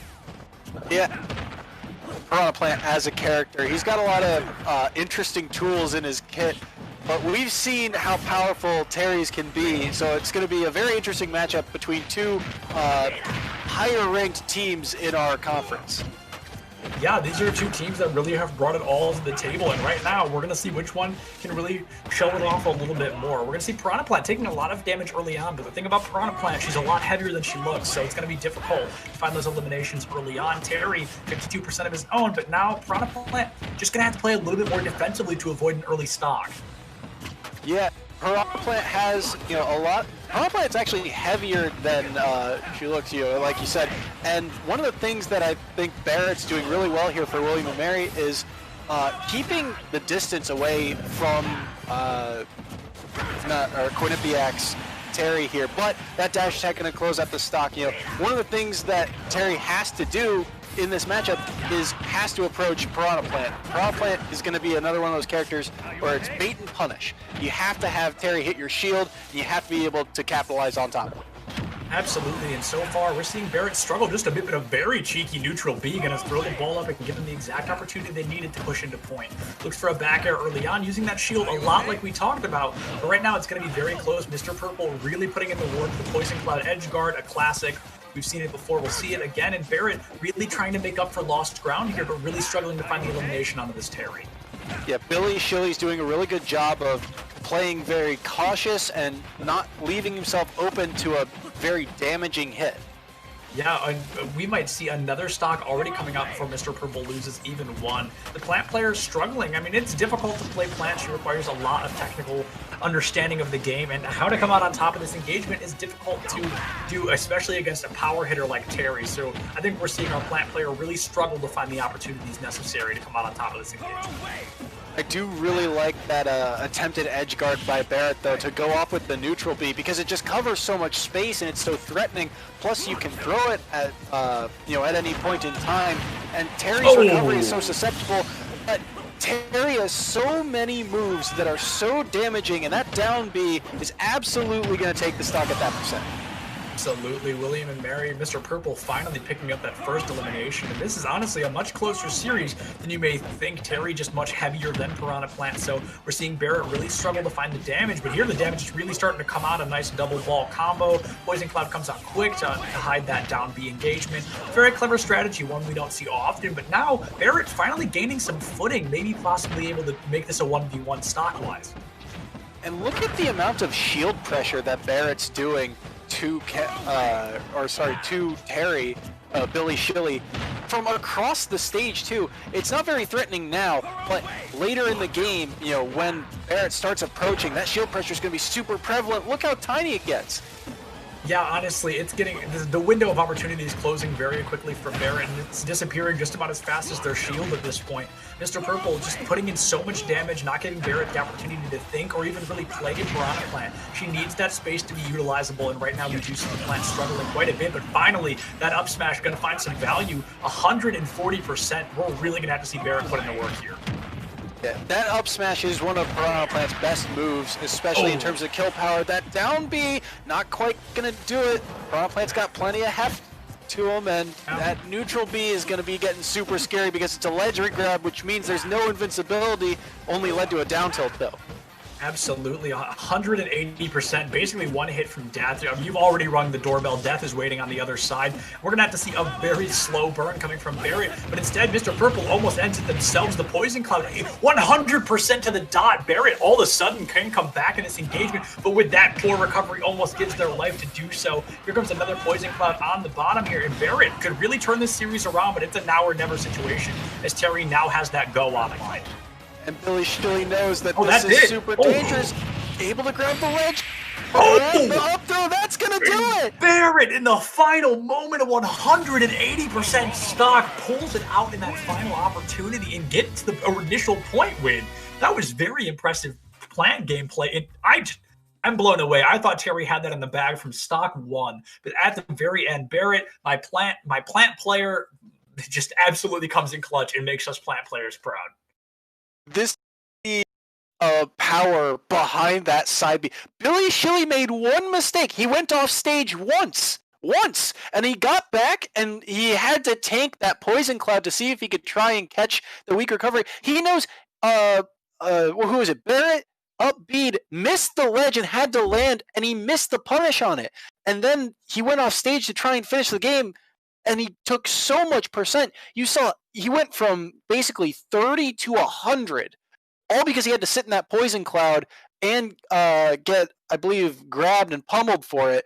And that's what allowed Barrett to turn the game around. 70% in the span of 3 seconds. Yeah, in all honesty, in my personal opinion, that smoke cloud, that poison cloud, is without a doubt Piranha Plant's strongest move. We just saw it at its prime. You hold somebody in there for 3 seconds, 70% came on the clock in less than 5 seconds, and that is something that you will not get out of almost any other move in the game. A full charge poison cloud is just a flawless capability of really pouring the damage into your opponent before they can really know what's going on. And it was so huge too because Barrett, all he had to do was, catch Billy Shilly in that poison cloud, because if you sit in shield in the poison cloud, that thing does so much shield damage. It also whittles away at your shield. Barrett has so much shield pressure from such a disjointed, perspective, or from such a, distance, that this character has a lot of tools that are very scary. Yeah, absolutely. And when Plant gets to thrive, that's really when they can do their best. And Barrett starting off much more aggressive than we saw last time, already dumping 50% into Mr. Purple, but having 56% turned around onto them instead. And right now, Barrett, if they can play the way they did at the end of that last fight, can very easily come out on top of this. But against a Terry player, that's really where you're going to struggle to be able to thrive like that. Yeah. And Billy Shilly knows that he had that game, in hand. If he plays it a little bit more carefully, he should, in theory, be able to clutch it out. That's why he went right for the run back, right back to PS2. And again, it's still pretty even. Yeah, absolutely. It's, 6% apart, make it 9 now, but all of a sudden we see that this is a much closer engagement than we saw last time. 20% difference between these two players. And right now, Barrett is just hugging the ledge. And I think that's kind of where we see this Piranha Plant at their worst, is when they're trying to cheekily play this ledge. But that's really when this Terry gets to take advantage of the fact that they're stuck in one spot. They can't really do much else. Yeah. When Piranha Plant grabs the ledge, you kind of saw there was a little bit of a mind game because it's such an awkward scenario. Great stuff there by Billy Shilly, waiting out that down B. If he had hit him any sooner, the down B armor would have kicked in and Piranha Plant would have gone nowhere. Yeah, absolutely. The Piranha Plant wouldn't have gone anywhere, and that could have spelled disaster for Terry. But now this time, gonna wait out the poison cloud just to show up back in the ball. The spike ball is a lethal thing, but the up smash once again takes that Terry right out of the fight. The go now offline as well, and Barrett again gonna choose to stick to that poison cloud on the side. But it's a risky strategy, but one that occasionally does pay off. Barrett making a lot of bold choices, but as I said already, they have paid off rather consistently so far. But they're still 2-2, and this could still be anybody. Wow. All right. Not really sure what happened there, but that was so clean. He catches because Piranha Plant keeps re-grabbing the ledge. When you grab the ledge for the first time, you have a couple frames of invincibility, so you can't be hit. But if you re-grab the ledge off of doing a move, you lose your invincibility. And so Terry just avoids one move, avoids the spike ball, and then catches Piranha Plant about to re-grab the ledge and down airs him for it, and the down air is a spike. So great stuff from Billy Shilly to capitalize on something that Piranha Plant has repeatedly done. Absolutely, and Barrett definitely in the worst possible scenario. Back to that 100%, but this time they've got to go through 2 stocks instead of 1. So that's going to be a very difficult thing to do, and they're again going to hug this ledge, but I'm not sure that's the strategy to be doing. They need to be much more aggressive, like we saw at the beginning of this set. And now they're just choosing to play that defense, so they know they are just a couple of hits from death. A very awkward scenario when Barrett's on ledge because Terry doesn't have a whole lot of edge guard options unless he has go, and for the majority of the time when he catches Piranha Plant off stage, he doesn't have go, but oh my goodness. That side B has so much range on it, and it's so good when you have go sauce. The knockback, expands infinitely. It's just such a good move, especially when it covers that much space. Absolutely. That's going to be a 1-1. Both these players having one win under their belt, and it's going to take us into our third and final engagement between these two. So I really don't think we're going to see any changes as they've both won one respectively. So that Terry versus Plant is something that is probably going to happen. It's a pivotal match too. First game, who is going to take the edge in the series? Like we said, in terms of standings, in terms of seeding down the line, this is a big match. Who's going to end up with the higher point differential or the head-to-head tiebreaker against? These are two teams that could end up tied at the end of the season.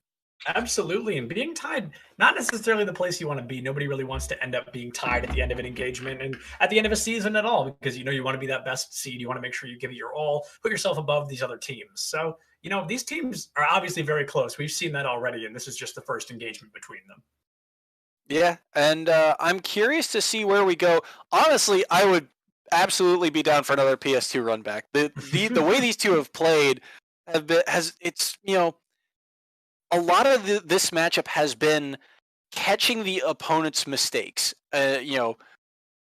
tendencies, and capitalizing off those, which is the name of the game to some point. But some matchups, it's very difficult to get around a character's framework. These two, they're playing their characters very cleanly, and it's solely off of reading their opponent that they're able to catch some of these errors.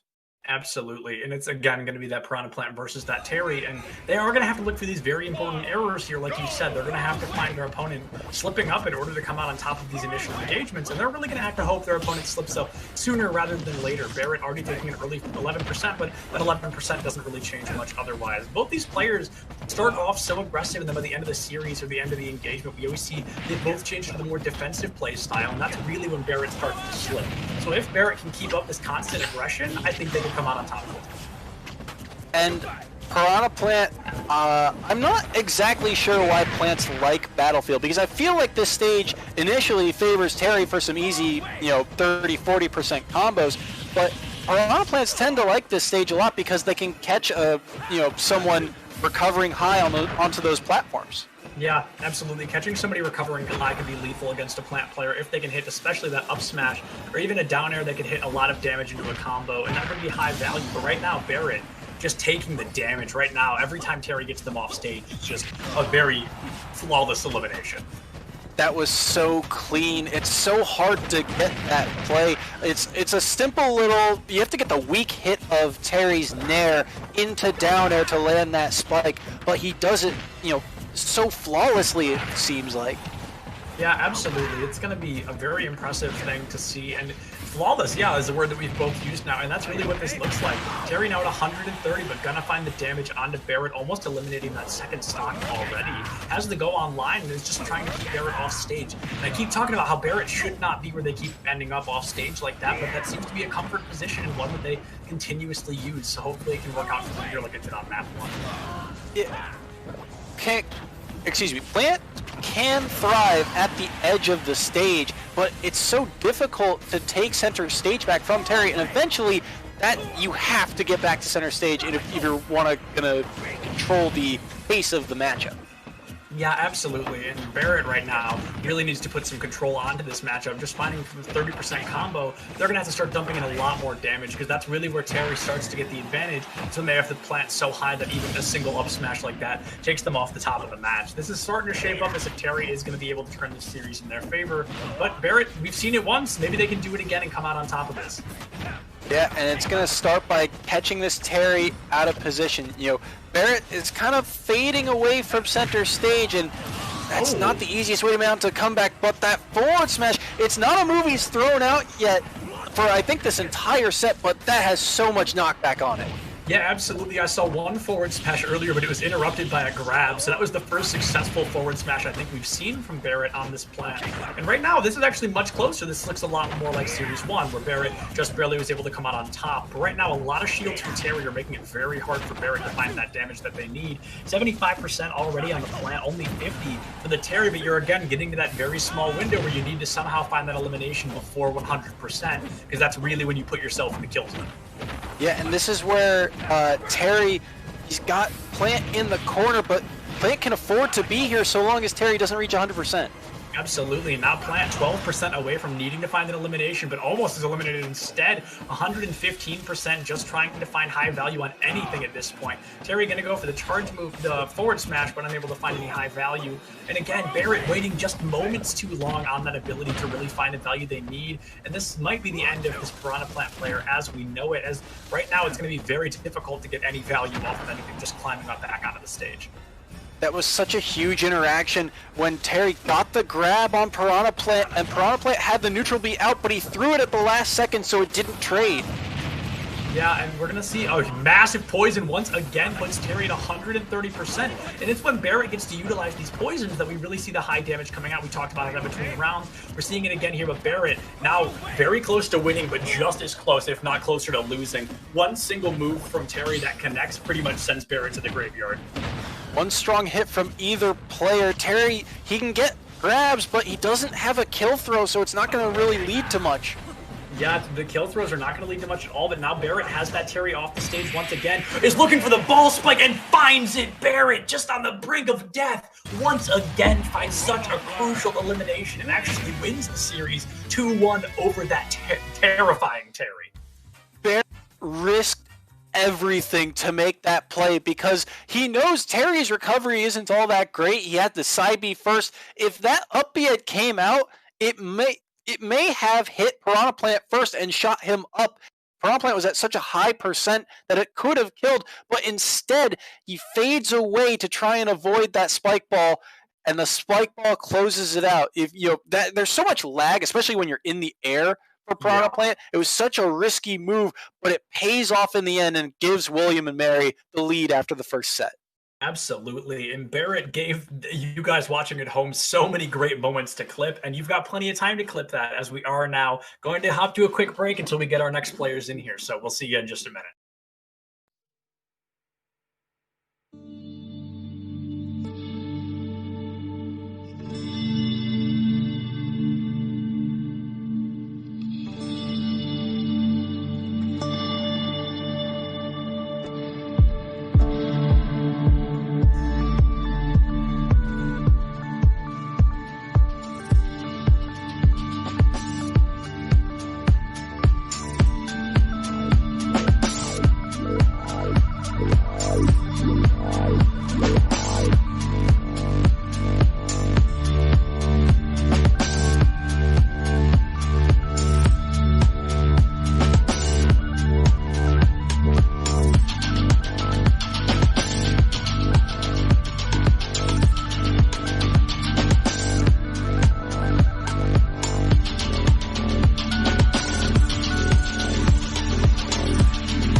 Rob versus Sonic. And while the names may be deceiving, we are in fact not looking at the two people who just played before. We still got William and Mary versus Quinnipiac. I'm still Septilence, that's still Soysaur, and we're going to jump in Soysaurus, and we're going to jump right into Rob and Sonic, which is, again, we've seen so many fascinating matchups today.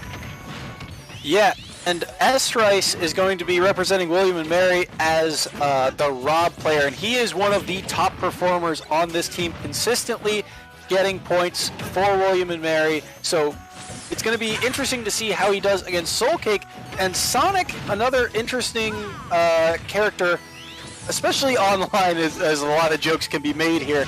But I think Rob actually has a lot of potential in this matchup because Sonic's a fairly light character, and Rob, another character that can hit like a truck and has a lot of maneuverability.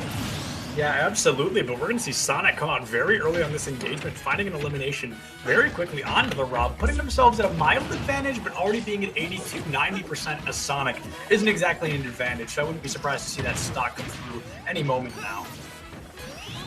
It almost did. That down throw always grounds you, so good job mashing the controller in order to get out of that grounded state. Yeah, absolutely. Being stuck in the ground against the Rob is arguably the worst place to be, and Rob is going to find the elimination on that stock. So we're back to the 2-2. Basically just clean slate as Rob is only at 3%. So it's going to be a very quick engagement for our Rob player here as they move in very quickly, and it's proving to be quite worth it as they find a lot of early value onto the Sonic. Yeah, great job. What S-Rice does really well is when he gets an opening, he finds ways to get these, back up these really tiny hits. Things like down tilts, forward airs. They don't do a lot of damage or a lot of knockback, but he continually gets them. It's essentially death by 1,000 cuts. Yeah, it really is, and that was a great way to put that. It's honestly, that's just how the play style comes through, and right now we're seeing Rob play a lot of long distance, finding another stock so quickly. He already has 2 online as well. It has Sonic up 50% with a very impressive combo. I mentioned earlier that both in Brawl and Smash 4, Rob was a bit of a meme pick, a bit of a player, a hero that you'd pick kind of more for the entertainment factor. But in Ultimate, Rob is truly a force to be reckoned with. Right now, I mean, they're here to prove it. Wow, what a quick set. Holy crap. That was so clean by S-Rice. Here's the thing about Sonic's recovery, right? You can use it to try and snap to ledge, but it's not the cleanest recovery because there's no hitbox on it. It's just you basically using another jump off of a spring. So S-Rice knows that, and he says, okay, my down air basically covers the size of Alaska. So let me just throw that, beneath the ledge and see if I can clip him. And he sends him into the stage. I don't believe he could have teched it. I wasn't sure, but regardless, that down air is so prevalent, so powerful, and so good at catching characters with a very vertical recovery. Yeah, absolutely. And Sonic's recovery, you can't really get much more vertical than that. Sonic, after using the recovery, is pretty much up to the mercy of the map or their opponents. So it's something that doesn't necessarily work great. But as they move into their next hero pick, this is looking, in my opinion, like it's going to be a very quick 2-0. S-Rice really a commanding lead. One of the things about that matchup is we mentioned how Rob, when he gets that down throw, it always grounds you, so Sonic has to mash out. But one of the things that we didn't mention was that it's so easy for Rob to capitalize off of that down throw. It's basically a confirm. All you have to do is read whatever or however the character DIs once they get out of the mash, right? So if they go left, right, you just throw out the hitbox, and you saw Rob do it twice in that set to clean up stocks. Yeah, absolutely. And I'm not the least bit surprised that we're going to see these same two characters coming out quick. The Rob versus the Sonic. We're back on Battlefield, and it's going to be a very quick engagement again, but Sonic is just going to, I think, have to be much more aggressive and get the early combos if they have any hope of taking on this Rob. And that's why I think Soulcake went to Battlefield, because this stage forces him to go into Rob. Rob's a character that thrives with space because they've got so many projectiles and they can maneuver around in the air. If Soulcake can get in on Rob and force these interactions, Sonic works better on shield. Yeah, Absolutely, Sonic most definitely works better on shield, and right now, Sonic is at a mild disadvantage, but you know, they're both at 3 stocks. This game has plenty of time to go in either player's favor. But right now, both teams playing much more defensively than I think we saw earlier. The Rob taking advantage of Sonic's hesitance and using those projectiles, where Sonic doesn't really have any projectiles other than maybe sending himself as fast as he can toward his opponent. But this Rob continuously looking for that grab, down throw, up smash, and it's a dangerous combo if it can be landed, but so far, not able to land it pretty consistently. Yeah, Soul Cake is doing a much better job this set of respecting Rob's abilities, you know, spacing out. He's worrying way more about projectiles, but that's the issue. If you get too cautious, you're going to get that disjointed back air right in your face, and that back air is another move so powerful and so good at catching characters off guard. Absolutely. I often call that back here the kiss of death because that's really what it seems like. It comes down quick and it catches you in the blink of an eye and you're already gone. And right now, 3 stocks versus 2 so looking like it's going to be 2v2 unless we see Rob kind of come back. He shoots that laser but is unable to find any high value off of it. It's going to be the up air, which does a little bit of damage, but it's necessarily used as a kill potential move. Yeah, sure, it can find a kill, but you don't see that often. Another grab. It's going to be the back throw instead of the down throw, spicing things up a little bit, but once again, there's just that forward aerial and it just makes all the difference. That was so clean by S-Rice. Great placement of the gyro. It covers so much, or so many of the options on ledge. Sonic gets hit by it, sets up easily for the back air. Yeah, the back air just is a massive move and it does a lot of damage. So it's going to be pretty impressive to see him hit it so consistently. 1 stock finally taken off Rob, but Sonic already on their last legs. So one of the things that Soul Cake I think here is struggling with, aside from not making his hits count, is that Sonic's kill moves, again, Sonic's one of those characters that racks up percentage and nearly SDs in the process, but Sonic's kill moves are reads essentially. There's no setup really into them, and that's where Rob, I felt like, had a lot more agency in the matchup. You can throw out so many of these moves on a light character and catch Sonic out. A JV3 to clean out the set. Yeah, absolutely. A very effective one at that. And right now, S-Rice, just the performance of a lifetime. Just made that a very quick, very effective set and was very impressive at the end of the day. That was phenomenal. Just all things considered, that was pretty much a masterclass on how to play Rob. S-Rice has been, you know, since William and Marius came into this league, S-Rice has consistently been one of the top performers, and he's showing why. This Rob has so much agency, you know, on any stage really, because he's got so much aerial mobility. He's got so many tools, and S-Rice makes him look so clean sometimes, especially against characters that can struggle to kill if they don't have easy setups like Sonic.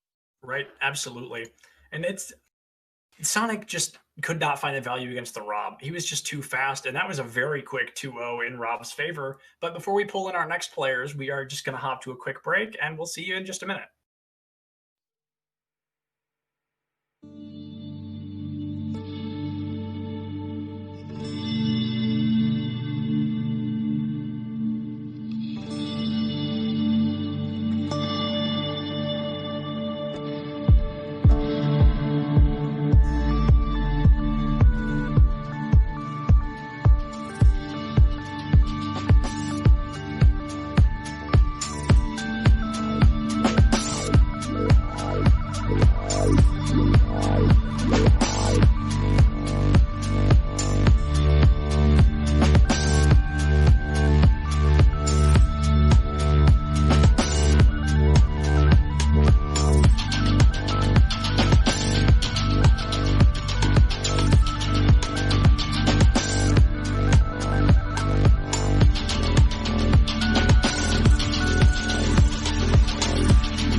What's up? We're back. We're jumping in quick. We've got Joker, we've got Ness, and it's gonna be the best of 3 like we've seen all night. And it's gonna be, I mean, interesting. I think Ness has maybe a mild advantage here, but if this Joker knows how to utilize Arsene, I think it's gonna be a difficult match as well. This is one of those matchups where I think it's very pendulum-esque, where the disadvantage for both characters is really difficult to get out of. The advantage of both characters is really, hard to mess up, I guess.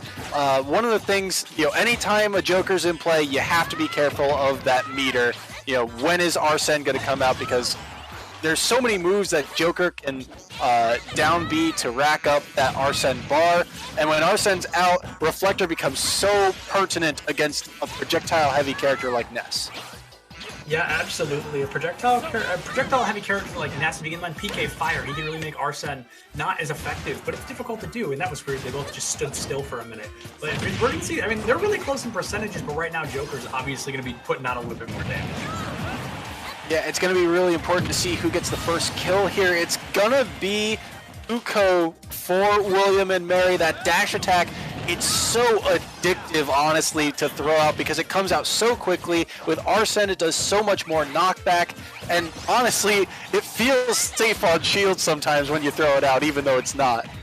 Yeah, in all honesty, that dash attack is an effective one, and I mean, it's an effective move for all heroes, one that we see pretty often. It's a considerate choice when you're not really sure what to do, and we see 170% on Joker right now, which is not a percentage you see often. Mr. Purple did go for the advantage of trying to get that yo-yo over the edge, but was just a little bit too far away, really looking to find this elimination, but struggling to do so. 193% for Joker right now. Ooh, there's that air dodge. Gonna be a little unfortunate. He was doing such a good job living through all those moves because it's so easy when you're at that percent to get hit by one stray move and lose your stock, but he was able to rack up a little bit of extra percent and get a second Arsene out of it. Unfortunately, not able to capitalize because of that air dodge, but now you're gonna see Luco's gonna get this Arsene very quickly because of the way that meter works, and at 56%, you're not going to have any rage on top of it or anything, but it's going to be so prevalent when you're at center stage. Absolutely, in center stage, we've talked about that's where Ness really starts to make the difference. Ness comes very aggressively, but no, instead we're going to see Joker find that early elimination. Ness kind of owns that middle ground if you give him the opportunity to do so. That was such a brutal shield break, and it's so, even game, I guess. Another unfortunate stock loss there if you're a William and Mary fan, but I just want to go back to that shield break for a moment. It's so easy to forget how much shield pressure forward smash does because typically you don't use it on shield and it hits shield and it does nothing, but it can also catch Ness if he doesn't grab the ledge on an improper angle. Great stuff from Luco to close out that game one. Yeah, absolutely. After that, I'm going to start calling them homie stocks to make myself feel better about all the SDs we've seen today. But after that kind of little bit of sloppy performance, we see Luco does really come in and clean up that Ness, and that's going to be very effective. William and Mary, they're able to turn that loss, that SD around a little bit, and they come out on top once again. I mean, they're already very aggressively in the lead with that 11-2 score, and it looks like that's not going to be changing anytime soon. Yeah. I mean, aside from 2 SDs, Luco looked super clean. Being able to live to, that high a percent as Joker is not something you really see. And if you're Mr. Purple, you can't really afford to let him do that. I mean, the more that Arsene is not in play, the better off you are. And so one of the adaptations I want to see from Mr. Purple here is we talked about, when Arsene's on the field, it's very scary. He can catch or gimp Joker's recovery without Arsene. He almost did it twice by throwing up that up B downward when Joker was trying to grapple back to ledge. I'd like to see him do more of that and try and catch this Joker without Arsene. Yeah, absolutely. If you can find the Joker without Arsene, I think that's going to be the difference maker in keeping this Ness alive. Ness is kind of a meta hero, so to speak, and a hero that we've seen quite a lot today. We see a lot quite often. But right now, we're seeing this Ness really getting a run for their money against this Joker. Yeah, Ness, has a lot of tools and is fairly easy to use, especially if you can just throw out these projectiles and kind of handle center stage pretty easily, that's the challenge for Luco, is to weave his way in and out of these projectiles and find his way in. And I actually like that adaptation. If Mr. Purple is going to try and extend his combos with something like up B, just throw the guns at him, and that'll interrupt his ability to control where that lightning goes. Absolutely. Right now, Mr. Purple finding a lot more value against this Joker, but trying to avoid the Arsene as well as possible. 100% already on the Joker, but 70 on the Ness, and the lead isn't as large as you may think. Now the Arsene gone once again, so Ness is going to get a lot more value out of this if they can get close enough to really start putting in some damage. Yeah, one of the other things that's really interesting is Luco's doing a very good job of keeping Ness out. Ness is really trying to utilize their projectiles to try and get these kills, but just as I say it, he knows that his best kill option is a grab, and eventually he's going to find Luco on his shield, grabs through it, and gets him out of there for the first stock. Yeah, Ness's back throw, just a lethal ability, something you don't see often, but something that, or actually something you do see often, but it's just not used maybe as much or as aggressively as it should be, where Mr. Purple is really finding the advantage over Luco. And I mean, Luco's really starting to pay for it. We're seeing adaptation come from the Ness, and adaptation at its finest is how you win this game. We talked about that a lot earlier, and right now, Mr. Purple is really trying to show us how far adaptation can really take. And it's scary for Ness too, right? To go for something that's your best option, especially when something like Arsene is on the field, to try and go in on that with a projectile character, it's so hard to do. So any grab that Ness lands is going to be massive. Right, absolutely. And the grabs are going to be huge, and it looks like we're almost seeing another elimination. Mr. Purple, the Ness, does end up losing that first stock, but the Joker already very close to losing that second. So if Mr. Purple can capitalize, and looks he's trying to here, another back throw, very effective one at that. Tries to find the recovery as well, uses the tilt just to do a little bit more damage. But Arsene's out once again, so now he's really got to get this Joker off the map. That was so huge by Luco. When they were on the other side of the stage, he just held that down because he knew Ness had really no other option. He could have gone for a grab, but if he releases that down B, it throws out a tiny hitbox, and so he didn't really know what to do. And a second shield break coming through. Oh man, these shield breaks are just nuts. It looks like Mr. Purple is drastically underestimating the amount of damage that is added when Arsene is live. And now they're once again at that deficit, and this could end a lot faster than I think we expected it to. Yeah, it's very scary right now for Quinnipiac. If Mr. Purple does not clutch out this game, Quinnipiac's at a major deficit. But now, once again, the deficit is almost gone as Mr. Purple has another opportunity to get very aggressive here and find what he needs to find in order to continue moving forward. Now he's only 7% higher than the Joker, and now he's suddenly taken the lead by just a few percent, but Arsene comes back, and they're just going to dump into damage. This damage really doesn't start to matter until one of these players gets to about 70 or 80%, so now Mr. Purple really has to start wondering what their course of action should be to stay alive. That was nearly another shield break. He got the reflector on the side B, and it nearly killed Mr. Purple again. He's got to find a way back to center stage, but he cannot do so. That is going to be Luco with a clean 2-0 over Mr. Purple. Absolutely, a very clean 2-0 at that, and just the Joker, we know he's a very strong hero. Ness is strong as well, but when you know how to utilize Arsene like that and negate a lot of what Ness can offer, it's much easier to win that engagement. So Luco really just did a phenomenal job, sent Ness all the way back to preschool with that one, and that was, like you said, a very quick 2-0. So just like that, we're going to have to send us to yet another small break, and we'll see you guys for the next set in just a few minutes.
could not be more excited. We've got another Piranha Plant player on the roster going up against Zero Suit Samus. This is still William and Mary in Quinnipiac. I'm still Zeppelins. That's still Soysaurus. Let's jump right into this. All right, this is going to be a very interesting matchup because unlike the last plant matchup we saw, ZSS is another combo-heavy character, but way lighter. They will die way earlier than Terry will, and so the other part of this matchup that I also think is interesting is Jafaldo's ZSS has a much more prevalent ranged ability because that stun is super effective. Yeah, that's super effective, in particular against Plant, who thrives in that close to medium range, and that's exactly as far as that stun goes. As we've seen, it's been used, I believe, 4 or 5 times already, and we're not even a minute into this matchup. So ZSS, I do think, has the mild advantage unless Plant can get close and stay close, which is obviously going to be very difficult to do, much easier said than done. And we see that showing in the percentages now, 82% versus 47%. So it's really showing to be quite aggressive here in favor of the ZSS in this matchup, but they're both still at 3 stocks. This could really go either way.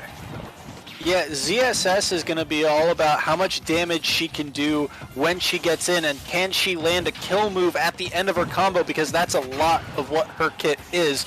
Once she lands all of those hits, she has a kill move to capitalize off of it, but it's not always the easiest thing to land. Every single hit has to be roughly perfect, but that side B is another move where I never understand the hitbox of that thing, because the knockback is always, very powerful no matter where you get hit by it. Yeah, absolutely. Very powerful indeed. And right now, ZSS is putting in the work to make this difficult for Plant. And like we mentioned earlier, that stun is the make or break. And the grapple as well, the grab could make a difference. But Plant is starting to shield more and more, kind of calculating these moments. But now the question is, do they have the time to turn this around? They find that first stock elimination, and now it's a little more winnable for Plant here. Smart play there by Riley. Just throw out the neutral B. As so long as it gets out there, it's going to trade, and ZSS is so light that it's going to kill that high off stage. Yeah, absolutely. The neutral B, one of Plant's strongest moves, one of Plant's most aggressive moves, still has that Poison Cloud on lock as well, which, as we saw earlier, really starts to dump in the damage. So we're going to have to see, this Plant is going to have to bust out something we haven't seen quite yet, as they are really getting dunked out by this ZSS. That was such a good read by Jafaldo, reading the neutral get up, throwing out that down smash, which has another stun on top of it.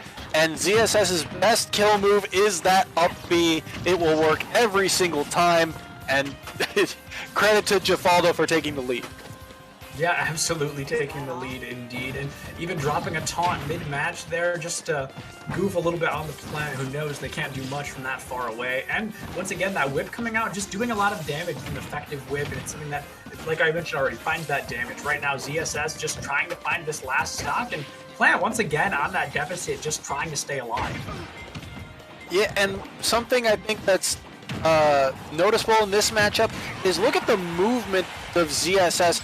ZSS can move around Piranha Plant so effectively, so it's going to be up to Riley for Quinnipiac to throw out things like the Spike Ball to catch ZSS in her movement.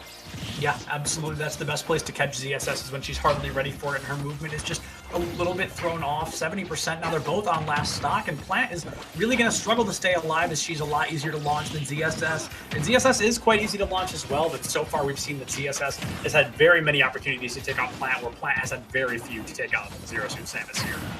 That could have been the stock. Jafaldo tried to read where Plant would end up out of the mash and nearly clipped him with the last hit of that up B. Yeah, but the up B, whether it hit or not, it really looks like this is going to be Samus's match to take home. 140%, but now they've got Zero Suit off stage. The spike! The down B almost takes out Zero Suit Samus, but just barely. She comes back and now stuck on the side of the stage. It's all but over. The Plant on the brink of death, just barely is found eliminated after it was almost a very close turnaround. So the sparks come through there right as Plant hit that down B, and I thought there's no way that kills, right? But ZSS holds on, capitalizes off Riley, making a mistake from ledge, and William and Mary close out the set, or close out the series, I should say.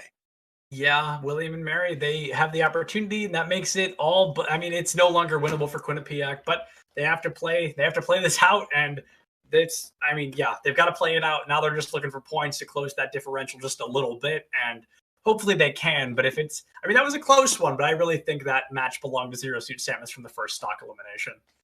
Yeah, one of the things that we saw, the difference between Plant versus Terry and Plant versus ZSS is ZSS is so much more mobile. A lot of her combos, or her playstyle in neutral is just moving around in the air, on the ground. It's hard to predict kind of where she's going to land, and that's where I think Plant needs to plant himself and be a little bit more defensive. Let ZSS come to you, because again, ZSS has a lot of punishes out of shield, the easy grab combo, things of that nature. But it's when you try and keep pace with a fast character and you're clearly the slower character, you're going to end up in a lot of disadvantageous states like that. Most definitely. Trying to keep up, like you said, at that pace of a character faster than you can often spell disaster. But now we're going to see the change from the Plant to Mario. Mario we haven't seen all night, so I'm very excited to see how they think this is going to change for them. This is fairly similar in terms of how I think this match will go. Mario is another one of those characters that once they get in, they hit strong, but you have to start to rack up those combos first. You have to land all the little hits to make the big hits really count. And that's what I feel like ZSS almost does better, because she's so much more mobile, throws out so many more hitboxes. The only difference is Mario's a little bit heavier. He's going to be able to survive a bit longer than ZSS. Absolutely. Mario has a little bit more survivability, like you said, and has a lot more combo ability, I think, than Piranha Plant earlier, but Mario also has to be, again, at that close quarters, and it's very difficult to get close enough to Zero Suit Samus to really find your value, but Mario's going to find it quick, finding the first stock elimination. Now, that's different than what we saw last round. That was so big and so good from Riley to read the flip kick and that forward air, got the right hitbox, got the spike, and just like that, they're right back in it. Yeah, right back in it. Indeed, they're really looking to close this point differential as much as they can. But right now, it's looking quite good. They're up that stock, 52% back on a ZSS. Looks for the dunk, unable to find it. Gets dunked instead by ZSS with that down air and just trying to find it once again. Caught on the stage, 61% versus 144. Mario really going to start to struggle here, as he can't really do much from this far away.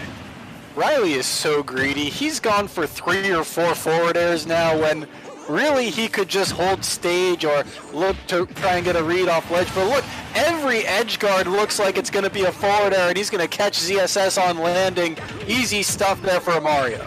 Absolutely easy stuff indeed. Now he's up in almost an entire stock, 70% already for ZSS on their last stock. He's really looking to take this to a match 3, and he's looking like he's going to be quite able to do so. Well, we talked about how Plant struggles to keep up with the pace of ZSS. Mario does a much better job of that, and he hits just as hard as Plant does sometimes. And I think that's why this match seems so much different than the last match. Yeah, absolutely. And Mario's forward air, as we've seen already from our greedy Mario player, is a life ender. It's one that knocks your opponent down, usually low enough, if not completely spikes them, knocks them below the stage so they can't recover. And Mario, I mean, this player, as you mentioned, has been quite greedy, looking for it quite a few times. I wouldn't be surprised if they tried to make that their kill condition on this last one as well. I mean, one strong hit, you saw him spam that up smash from center stage. Any smash attack now will probably kill ZSS unless you get the weak hit of something like down smash. So, Gefaldo has to play very careful if he wants to try and clutch this game out. Absolutely. Has to play careful indeed. You've got 1 stock left, but if you can knock your opponent down to 1 stock, this suddenly becomes a much more winnable victory. Will still be in your grasp. And right now, it's looking like they may be able to get at least 1 more stock onto Mario here before the series comes to an end. But no, I honestly can't tell what's going to happen next. They've both started running around a lot, playing very defensively, but it's really going to be whoever hits a strong attack next, and it's going to be Mario with that forward smash. Takes Samus out of that, makes it 1-1. We're going to go on to a technical 3 here. Riley with the great adaptation, and honestly, the reads. He read Gefaldo so many times, especially off stage, got that forward air spike, landed a couple more hits, and right at the end, read the get up from ledge. great stuff, great adaptation by Riley to push this to game 3. Absolutely pushing it to game 3. And like I said, they're really trying to close up that point differential because every point matters. You don't want to be in a scenario like that moving forward. But it was impressive to see those players and how they performed. And honestly, I don't know if we're going to see a Zero Suit Samus swap. That was an incredibly close set. I think the Mario pick obviously worked out much better, but ZSS is probably a staple here. Yeah, I don't think we've seen Gefaldo play anything but ZSS. And honestly, ZSS, like you said, didn't really look that bad. Only a 1 stock difference, or actually it was a 2 stock there, but it easily could have been a 1 stock difference. One more hit one way or the other could have, kept that set much closer. But I do like the switch to Mario. If you're going to hit that heavy, you might as well pick a character that keeps up with the pace that ZSS puts out, and Mario fits the bill perfectly. Absolutely, and it looks like we're going to see that same thing we saw just moments ago. ZSS back up again with the Mario, and we're just going to have to see how that works out for them. Hopefully we won't see another match after this. It's going to be whoever comes out on top here ends up taking this matchup home before we move on to our next one. Yeah, and they're going to Town and City. I'm not quite sure what to make of this one. The triplats are in awkward places for both of these characters, I feel like. Yeah, I feel like that as well. ZSS doesn't really get to utilize the aerials as much as she would be able to. In Mario, this forces him to play a lot lower, as these platforms are going to interrupt a lot of his airborne combos. He's going to get the grab early on and just turn it into a back throw, trying to find damage, but 70% already is not a good look for Mario. He's not the heaviest, but he's not the lightest either. He's quite easy to launch, especially with aggressive moves like the ones Samus has to offer. Gefaldo needs to be really careful here for ZSS, because if he keeps throwing out those flip kicks to try and recover, he's going to get forward air spiked again and again and again. Absolutely, and honestly, that was another forward smash. Almost took him off the map, but did take him off the map. Excuse me. Finds the elimination, but the jet stream came out a little bit too early. Wasn't able to pick anything up. Even if they had recovered, it would have come out just a bit too early. 120%. Mario just trying to dump as much damage as he can before he dies, because this is really this stock no longer matters. You're currently in the lead, and when you lose this stock, you want to make sure you're as far ahead as you can be. He gets that first stock because he caught a landing, and Gefaldo had no jump. Even if he upbeat, he wouldn't have been able to make it back to ledge. So smart stuff by Riley covering all those landing options, because ZSS just keeps wanting to jump around and jump into this heavy-hitting builder. Yeah, absolutely. This builder is a heavy hitter indeed, and that forward smash is going to prove it. Just when we thought ZSS was looking great, the Mario swap absolutely coming in clutch and making this what may be a very quick series. Ooh, that should have been a kill. You've got to make those count. Catches the roll from ledge there. But Gefaldo, he's not adapting as much as we saw through set 1. Honestly, the game plan really hasn't changed. Kind of jump around, throw out a few aerials, try and catch a landing, and then try and land a stun to try and close the stock out. Whereas Riley has really adapted, and you can tell he's reading Gefaldo's movement much better. Yeah, absolutely. Reading the movement better is what it's all about. And right now, you're on your last stock. You're going to have to start reading movement a lot better than you have been up to this moment. Right now, 80%, you're off the map, and the recovery will not matter. That is going to end in the favor of our Mario here. The swap off the Piranha Plant making all the difference. I thought he had that forward air spike. He got the weak hitbox, but it took ZSS's jump anyway, and so great adaptation by Riley to clutch that one out. Great stuff from the Mario. If he's going to continue playing like this, I'd like to see more of the Mario. Yeah, absolutely. It's a very impressive Mario. I was excited to see the plant come out, but that Mario absolutely surpassed my expectations. And with that, we are going to jump again to one more quick break, and then I believe we have what would be our last series, our last set of the night. So we will see you guys in just a couple minutes. Don't go too far.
back to our final game of the evening, everybody. Well, for one last time, I'm still Septilence, that's still Soysaurus, and we're going to see a Shulk v. Robin matchup. One that is going to be interesting. We've got Sword Fighter versus kind of pseudo Sword Fighter on that Robin.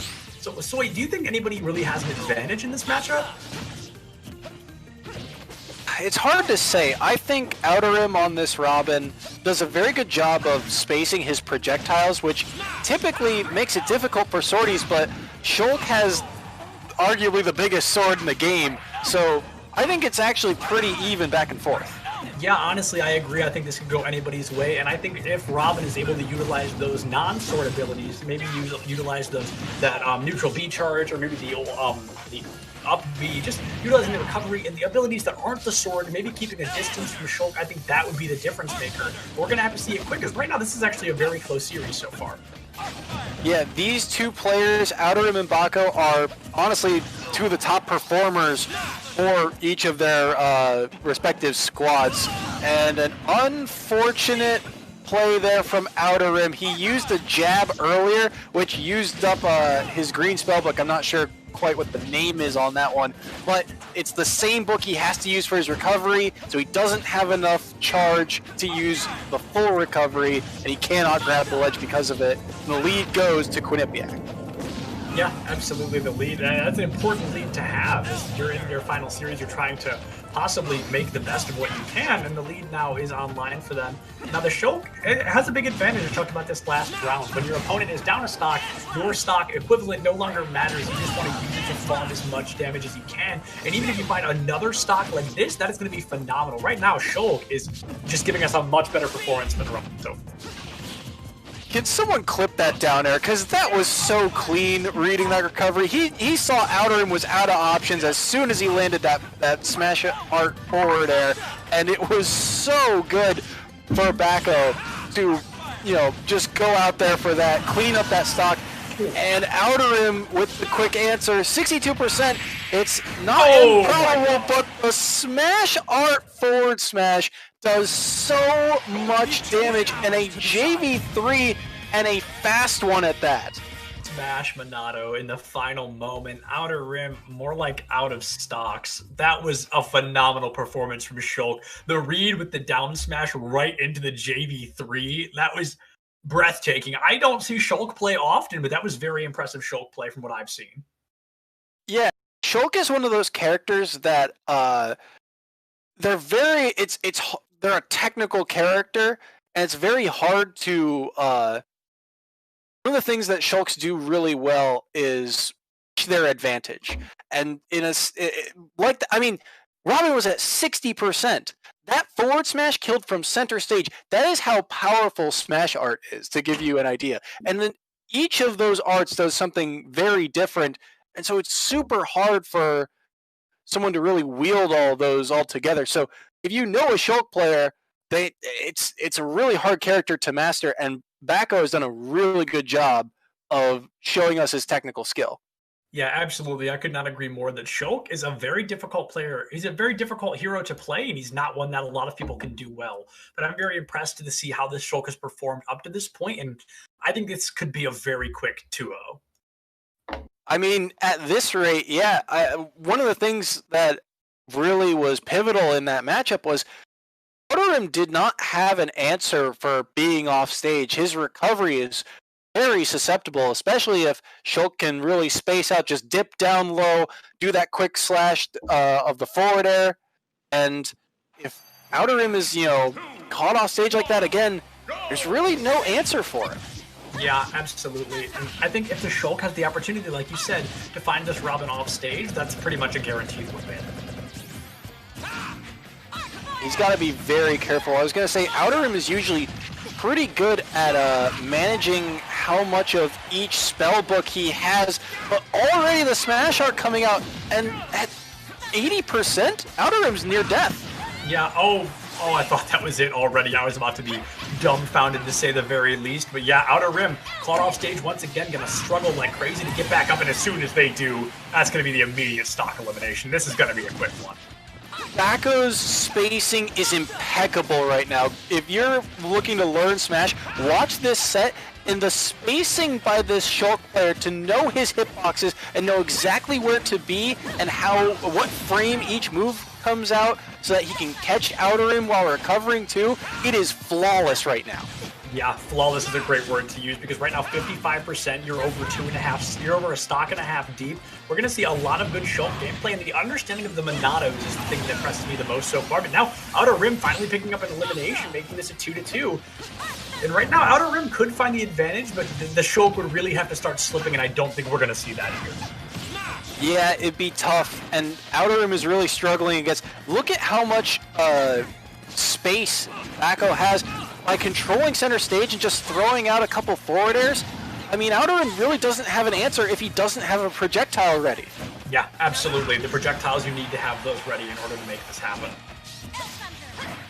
This is so tough when he's backed up against a corner like this. Backo's doing a really good job, too, of spacing out those backers, and the counter's going to come through. It's not going to take the stock, but it nearly put Outer Rim against the wall.